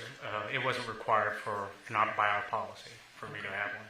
And is that because, I guess as a lieutenant, you're not typically the one out there making first contact with a complainant or a suspect? So you just don't need it like a patrol officer does? Correct. I'm usually after the fact. Okay. But in any case, this last conversation that you're referring to, wherein she gave you the Oragel, the Chevron Oragel story, or the convenience store Oragel story, was that captured on somebody's body-worn camera? I believe on one of my officers' body cams, yes, sir. Do you see in front of you a disc marked as State's Exhibit 8? I do. Do you know what is on this disc? This is the body-worn camera video of, if I remember correctly, APO Corp. Okay. And does that particular excerpt that's on that disc capture the exchange that you've just described? The asking her again, hey, are you sure you didn't go anywhere last night? And her telling you about this trip and giving you the story about what it was for. Is that what's on there? It is, because I think APO Gormley was back there with the family when I came up. He was already back there. And I had asked her, I said, in any way did you ever leave the home the night before at any time and where somebody could have followed you back home and possibly come and took your child? And she said no. And then that's when she came and advised me of the incident to go get Oragel, and that's when she showed me her phone, tried to show me her phone where the track of her phone, where she went, and she even told me exactly what time she came back home, and she was looking at her phone, and she told me 1:25 a.m. I was like, okay. Now, I'm sorry, I didn't mean to interrupt. No. When you had this exchange, whether it was captured on Gormley's body cam, this was on the patio in the back pool area? Yes, sir. It was actually on the back patio, back porch area right next to the pool. And was it, the defendant was obviously there because she's the one that you're talking to, right? Yes, sir. Was her boyfriend or fiance, Daniel Youngkin, there? He was, and I believe so was her other children were there. And what about her brother, Paul Simon? Is he there? There was a family member, I don't know exactly what his name, because I don't remember talking to him, so if that was his name, it may have been, but I do remember there was another male family member there. And what was Gormley doing? I mean, you've mentioned that this was caught on his body cam. What was he doing back there with the three of them? He was standing with them because I believe at that point I had already instructed the officers to research the house again, looking for Quinton, just to make sure that maybe he wasn't hiding anywhere or anything of that nature for this type of cases, just to double check. Okay. And for that, at this point, did you want these three people out of the house so the scene would be secure? Basically, I had everybody who was in the house that was there out just to have the officers go and look for the child. Okay. And Gormley's back there just kind of keeping an eye on the three of them? Correct. Okay. Your Honor, I don't know whether I've done it yet, but I would introduce this into evidence as State's Exhibit 8. So some people are saying you're having issues with the audio. Make sure you refresh or go out, come back. Try that first. The other thing, though, is, of course, the sound is boosted. But we're at the mercy of the court feed. So I know that right now the witness, I don't know, his sound is not as loud sometimes, and other times he's super close to the mic and then it's loud. And the prosecutor is not that close to the mic right now.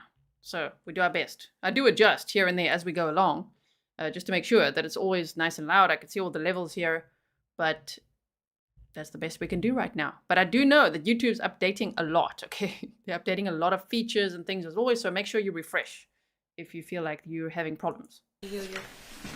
What is it, Judge? I guess it's the Gormley's body cam? Yes. No objection, Judge. Okay, it's admitted.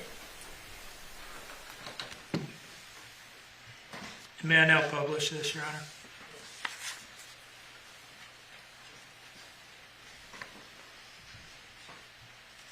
Just to give you some context, Leilani initially told the police that on October 4th, right, she was at home, and then then she went to bed at midnight. So that would have just clocked over to October 5th.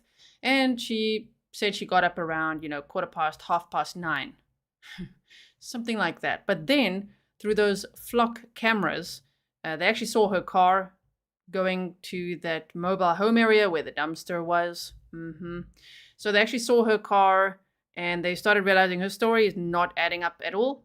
And so you'll hear now what they're going to show, I think, is what they were talking about now, is her talking about going to see her friend. She called her Misty. Her name is Melissa Missy. I can't remember her last name, but Missy, okay? And she's like, Misty, I went to see my friend. I went to get Oragel because Leilani went to the dentist that morning. She had a tooth extracted. So she's pretending she's going there to go get some Oragel for herself. Everything's all about her all the time, isn't it?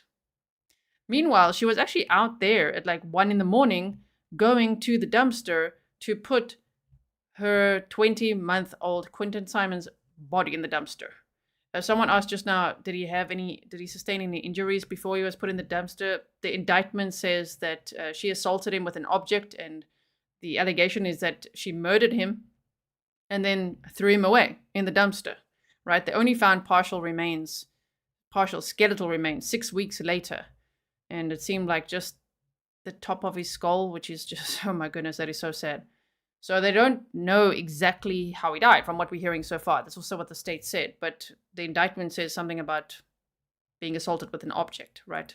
Welcome to all the new members. So let's see I'm just telling you this so that you know what she's going to say now is probably a huge lie, okay?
Heidi says, I want to punch my screen right now. It's very upsetting what she did. Sure. Let's go forward. Change was that? Just around here. Okay, so they're going to put it on now.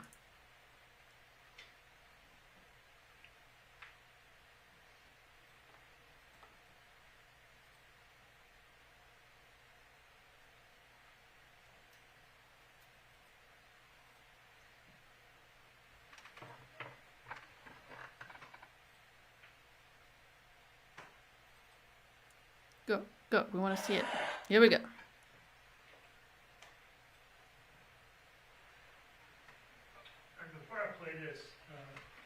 Can you tell us what, now that we've got this up, can you tell us to the minute what time this exchange was at?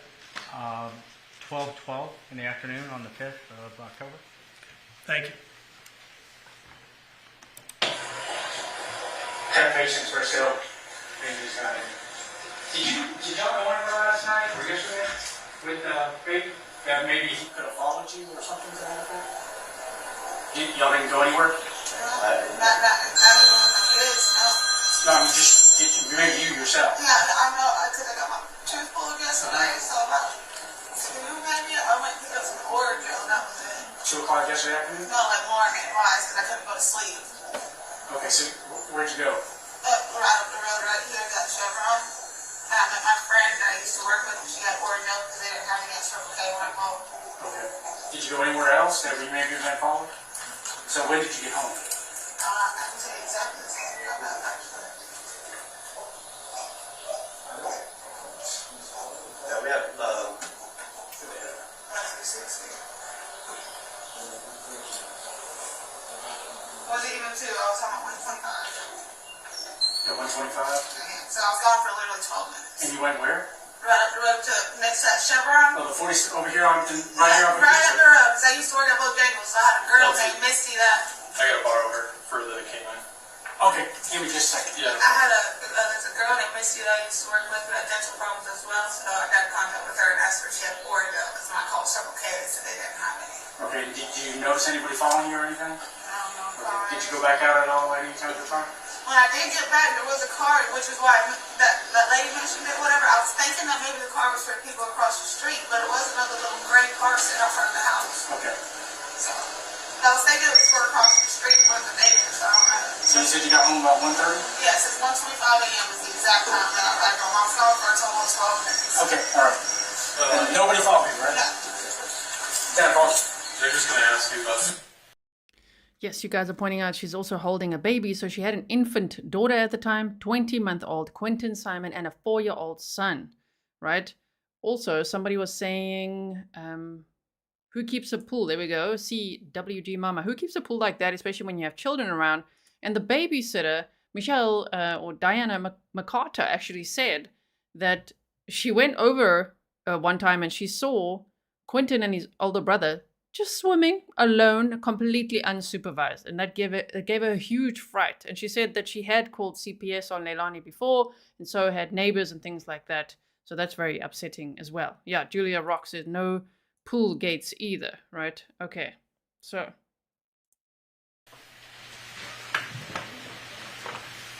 You mentioned earlier, and I want to make sure I heard you right, that there were, but before she told you about this trip at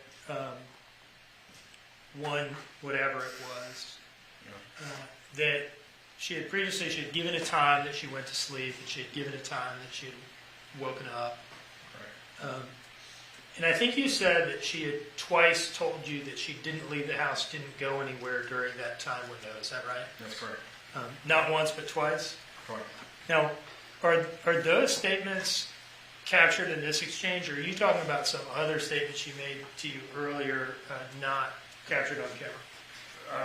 There was and I believe when I first got there, I asked them what happened. Mm-hmm. And I believe that's the first time when she told me what time they went to sleep. But then on this time, I asked again after I had gotten a phone call from Detective Robbins, where they told me that her vehicle was seen on the flock camera system. That's when I went back to her and said, did you ever leave the house? And as soon as I approached her with it, the first thing she said was no. And then, next thing you know, she said it. She shook her head again, and then she went, "Oh, wait a minute, the orange job." Okay. Now. She's like Stefan Stearns in that way, just thinking on her feet. Let's come up with another lie.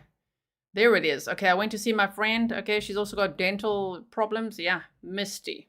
Oragel. Chevron gas station? No. Also, Angel Ray was saying, I'm jumping in, forgive me if I'm off track, but if Leilani was sleeping until 9 and the boyfriend called the babysitter at 5:30, then the boyfriend's a red flag more than ever. I'm still suspicious of him. The thing is that in opening statements, they said that the boyfriend, Danny, was actually sleeping because Leilani and the boyfriend had to go to work the next morning. They worked at a warehouse, the same warehouse, apparently, right? And so they said he was doing the responsible thing. He was sleeping. As for her, she was not sleeping. She went out to go buy some supplies, okay, and then from a dealer, right? And then she went out again at around it was between 1 and 1:30 in the morning, which was to put Quinton's body in a dumpster. And then she was home, and they said between 2 and 9:15 or so, her phone was locked. So it appeared that then she was sleeping. I wonder if she was. Can you imagine if she was? But when Danny got up for work, to get ready for work, he couldn't get Leilani to wake up. So the story that the state told was that he then texted the babysitter to say, don't worry, we're not going to need you to babysit today, because he thought, you know what, if Leilani's not even going to wake up to go to work, then she should then look after the kids today. Which, again, I'll say, oh dear, she wasn't actually allowed to. Billy Joe should have been there, right? Because she had custody of the children. But yeah, so it was Leilani up doing all sorts of things. Apparently, Danny was sleeping. So I hope that clarifies that. But what she just told, this little story, is a complete lie. Just like I went to Missy, I was getting Oragel. Yeah, showing the map to the officer as if they're going to believe her. I want to move forward in time, long after October 5th, but into later in the eventual landfill search that was a part of this investigation. Now, were you a part of the landfill search? From the very beginning. And what was your role or roles, I guess? I had multiple roles. We were there to set up the initial site to start the search of the trash that was there. I was there prior to us starting the search. We were there getting equipment. Logistically speaking, I was there to make sure the equipment was there, resources, fueling the vehicles, making sure water was up there, bringing food. I mean, I was kind of a jack of all trades on that. Were you involved in ensuring that there was enough PPE for all the searchers? Yes, sir. I was part of that, along with another individual from the department. We ended up setting up all the PPE in order to make sure everybody was safe while they were going through this potentially biohazardous material and trash. I'm sorry. And were you there for every day of the landfill search? I was there every day. Okay. What were the hours of the landfill search on any given day? We would, honestly, we literally, myself and another lieutenant showed up prior to everybody showing up. We were there at 5 o'clock in the morning, and we did not leave easily until 5 in the afternoon, 5:30 in the afternoon. And the only time I actually left is when we had a uniformed security, a uniformed police officer coming to do security of the landfill site after hours. Tell me about the after hours security plan at the landfill. We usually traditionally broke down about 4:30, 5 o'clock to clean everybody up, decontaminate everybody. And then once all the searchers were bussed out, I was the last person there waiting for the relief uniformed officer to come there and sit on the site. That way we had security there at the site 24/7. Somebody from the police department had eyes on that site 24/7 from the time that we started to the time that we ended. And are you talking about the entrance to the landfill on Little Neck Road, or are you talking about inside the landfill at the search area specifically, or both? But there was security at the entrance of the landfill, but that was done by the city of Savannah because that was their area. The actual site where the volunteers and the people who were assigned to the search was actually done by Chatham County police personnel. Okay. Was the area kept well lit at night? Yes, sir. We actually had floodlights that came on. The officers were instructed to turn them on when it got dark.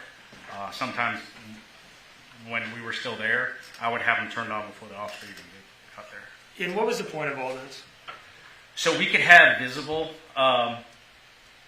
of the area at all times.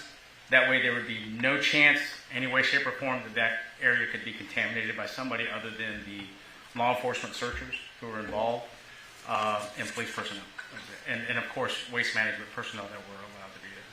Now, did you pull that overnight security duty yourself at any point? Unfortunately, a few times I had to, yes, sir. And what did that involve for you? Basically being in a marked unit, being in a uniform, sitting there, looking at the landing where the trash was brought to, I hate to say it that way, but trash was brought there to be searched, and looking at the site where they were actually pulling from to bring down to the landing. We had all that lit up to where you could actually see the whole thing. Do you remember, were you present on the day that Quinton's remains were finally found? Unfortunately, yes, I was. And what were you doing at the landfill that day? What were your duties on that day? Again, from based off of the logistics part and setting everything up and all that, while we were there and they were searching, we were actually stationed by, and every time something of significance was found, they alerted us. And then they would bring whatever certain items that they found and took it over to the forensic anthropologist to review. And was that the last day of the landfill search?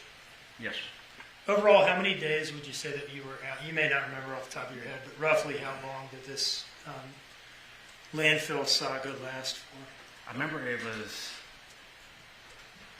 it after previous Thanksgiving? I think approximately 4 weeks. It was a very extended search. Now, we've heard testimony from Sergeant Stewart and maybe to you from some degree that initially, the initial response to the scene on October 5th, yes, that there were search efforts focused in the house and in the areas around the house, the wooded areas, bodies of water, and so forth. Is that a normal protocol, the normal protocol for a missing children's call? Yes, in the event that we don't immediately find the child. When I was there, I was the incident commander, so we were figuring out what happened from the initial story that we got, just to make sure that we covered all our bases and everything that happened. We initiated a further search pattern out that I had to coordinate, and we started getting volunteers. We contacted SEMA. SEMA got involved.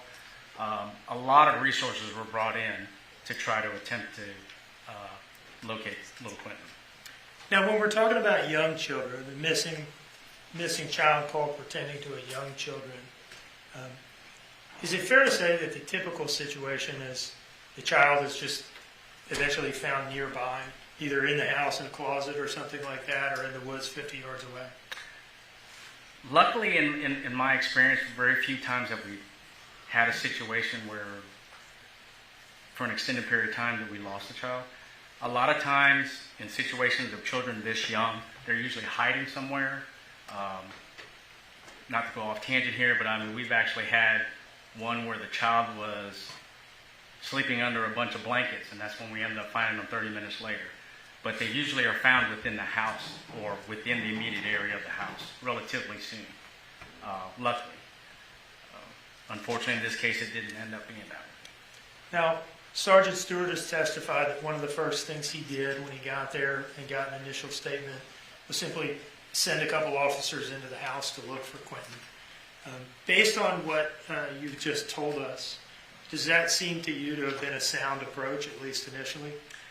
Yes, sir, because traditionally when a child is lost, usually the parents or family members are hysterical for the simple fact that, I can't find my child. So they tend not to search as well as a reasonable-minded officer would when he comes to the scene and knows what to look for. So, yes, that is a normal protocol. Well, let us check the house. Maybe we'll find them. And that's what was initially done. One moment, please, Your Honor.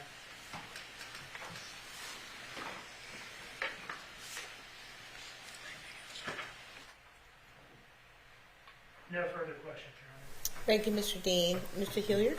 Thank you.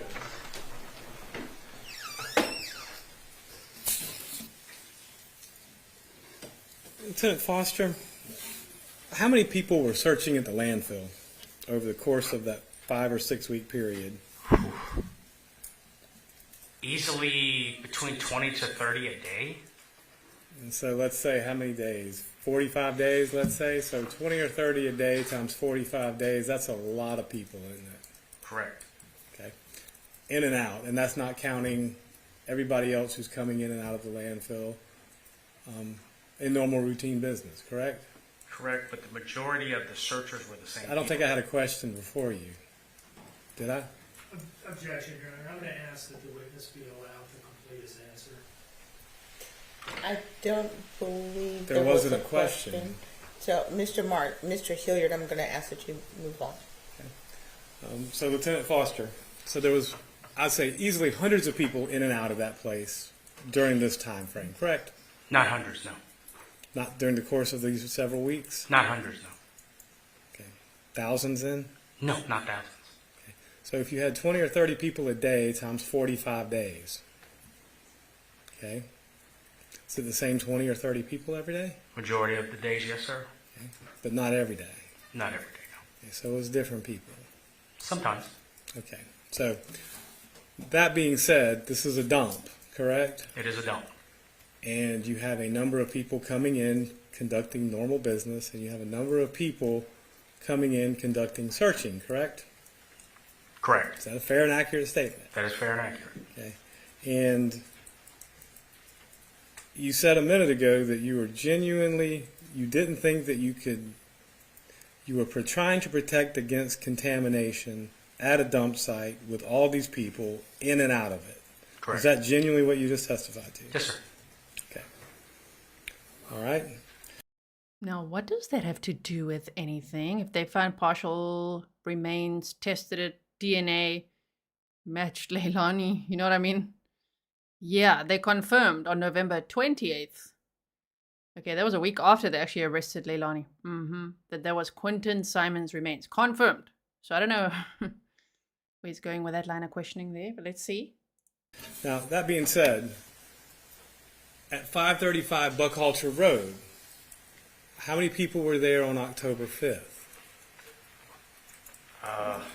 My entire west side, so we're talking 6 to 7 officers, my sergeant, myself, and then once we really started doing the search, command staff, federal authorities, but as far as going into the house, it was pretty much my officers, myself, and then the investigators that I know of. So I guess it's a fair number of people that day at least. Correct. Okay. So now we just watched this little bit of video right here. You asked a question, but what the question that you asked, because that was you asking the question on that video, correct? That wasn't Officer Gormley. Absolutely. Right. So it was Gormley's cam, but it was you asking the question, right? Yes, sir. And the question that I heard was, you asked if she went anywhere with the kids, and she said no. Okay. Okay. Was that the question that you asked? I asked both. I mean, did you go anywhere? And then I asked, if you watch it again, I asked the second time, did you go anywhere with the kids? Right. And she first said she didn't go anywhere, no, was the answer, no. And then I asked if she went anywhere with the kids, she said no. Right. And then, if I recall correctly from a few minutes ago, she said that she had to go get some orange gel. Right. But this was at noon on October 5th, if I'm not correct. Correct? Yes. So, now, and I didn't understand because it was a little confusing to me, so correct me if I'm wrong. Mr. Dean then asked you if there was a prior statement to this, or if this was the statement that you were referring to, and I wasn't really sure what your answer was. Is this the statement that you were referring to when you said you had asked her if she'd went somewhere? Yes, this is. Okay, so this is the statement. There wasn't some earlier statement. It was this statement, correct? There was an earlier statement when I initially got there. I, of course, looked around to see where the baby was sleeping and things of that nature. And from what Sergeant Stewart briefed me on, because I asked her what time. I'm not asking you what Sergeant Stewart said. I'm asking you if it was your question. If you asked the question earlier. Yes, sir. If you let me finish, I would tell you. Then I spoke with her. Right. And spoke with her boyfriend and asked some relatively same questions. Well, what time did y'all go in and when was the last time you saw him? All right. Well, let me ask you that. You said you asked her boyfriend. So did you ask her boyfriend or did you ask her? Those are two different things. Both. They were both there together.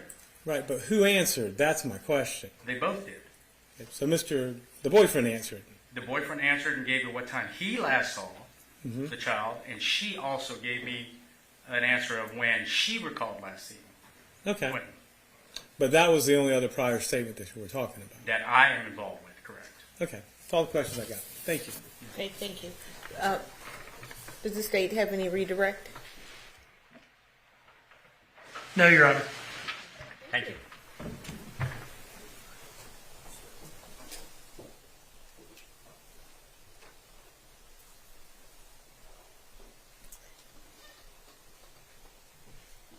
Mr. Dean, as to your next witness, the witnesses thus far have been relatively short. Are we still in that vein with the next witness as well? I think the next witness is going to be, I'm notoriously bad at predicting how long, but I think longer than any of the previous witnesses. So I'll leave that information to the court, and the court can plot the way forward. Okay. I'd like to take up some housekeeping and timing issues. So, ladies and gentlemen, I'm going to allow you to take a short break. I'm going to ask you to step into the jury room while we talk about scheduling. We like that. We like a scheduling discussion. I like this judge, Tammy Stokes. Yes. Stefan's like, okay, let's call it a day. The prosecutor's like, I'm notoriously bad for predicting the time. At least he's honest, you know.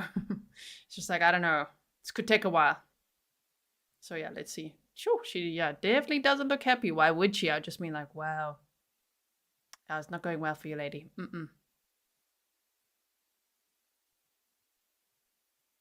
Okay, so the jury's leaving the room. They were gonna hear what's happening with the scheduling. That will be interesting. And let's see what goes on from there. Also, hello to Court TV, who said hi to us just now. Thank you for being here.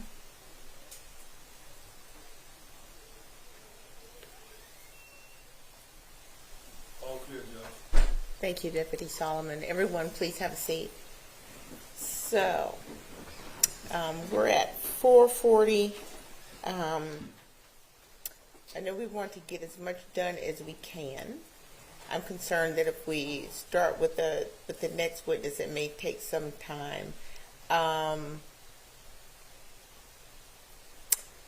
We can either break a little early and attend to any other things that we may need to let the jury go, or we can push through one more witness. I'm fine with taking a break, Judge. I'll be quite frank. I'm biased because I have a little bit of a headache, so. I get it. And it's been a long day, but it's been a good day. So. I really like, obviously, it's a courtroom, okay? I just like the honesty of the prosecutor being like, I'm not good at predicting time. And the other one's like, okay, I'm biased because, you know, I have a headache. My goodness. Right, so here we go. We're going to go ahead and break. We're going to start back up in the morning at 9 o'clock. And the jurors actually, they have their meeting instructions. And everybody's clear on that. Okay. Is there anything that we need to take up outside of the presence of the jury at this time before we recess? Not from the state, Your Honor. Not from the defense, Judge. All right. With that, let's bring the jurors back in so we can release them. You guys, you're being so snarky. You're like, he's the headache. You are the headache. Oh, man. I think he toned it down a little bit, hey. A little bit with the last few witnesses.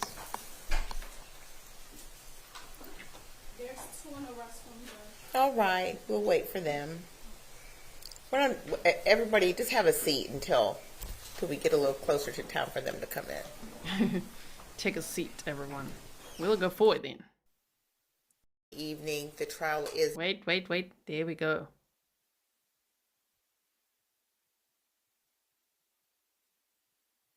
Williams.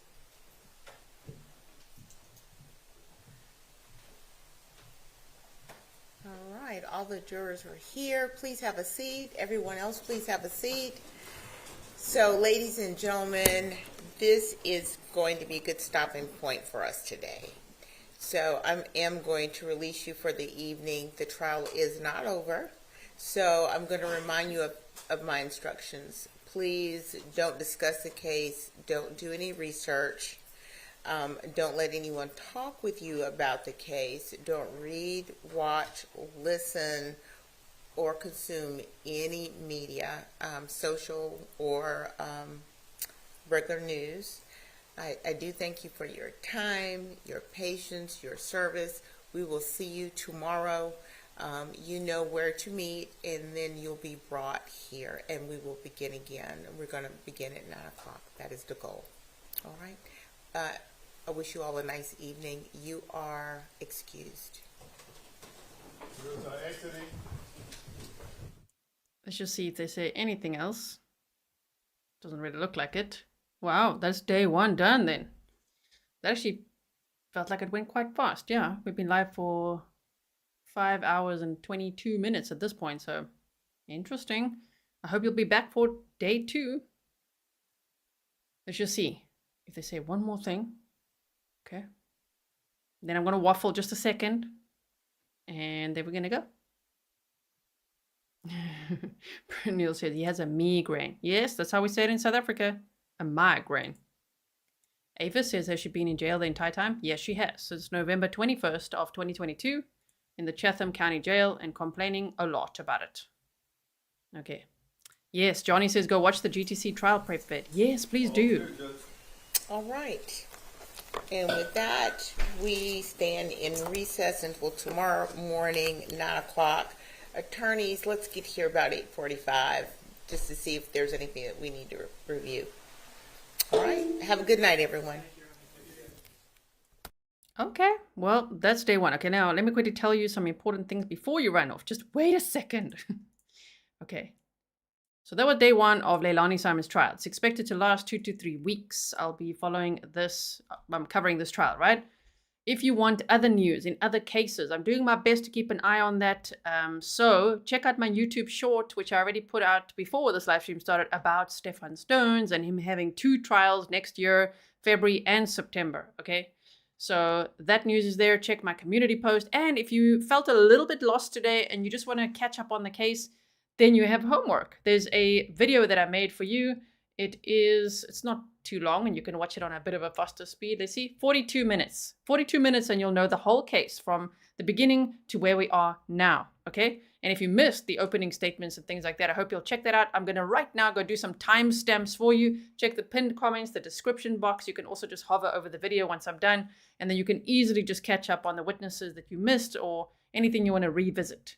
Thank you so much, everyone, for your support today, which of course means watching, liking, sharing. Thank you so much. And to everyone who went that extra mile, my goodness, you bought stickers and coffees and sent PayPal and all the things. Thank you so much. If you haven't yet checked out Patreon, please check that out as well. And members, we will have a members only stream again soon, okay? Right now I'm going to go to bed because I've got an appointment in the morning. But soon we will have one. Okay, so thank you so much, and I will see you. Thank you, mods. Mods are the best. I will see you guys tomorrow then for day 2 of Leilani Simon's trial. Can't wait. I can't wait to see justice for Quinton Simon. All right, everyone. Bye.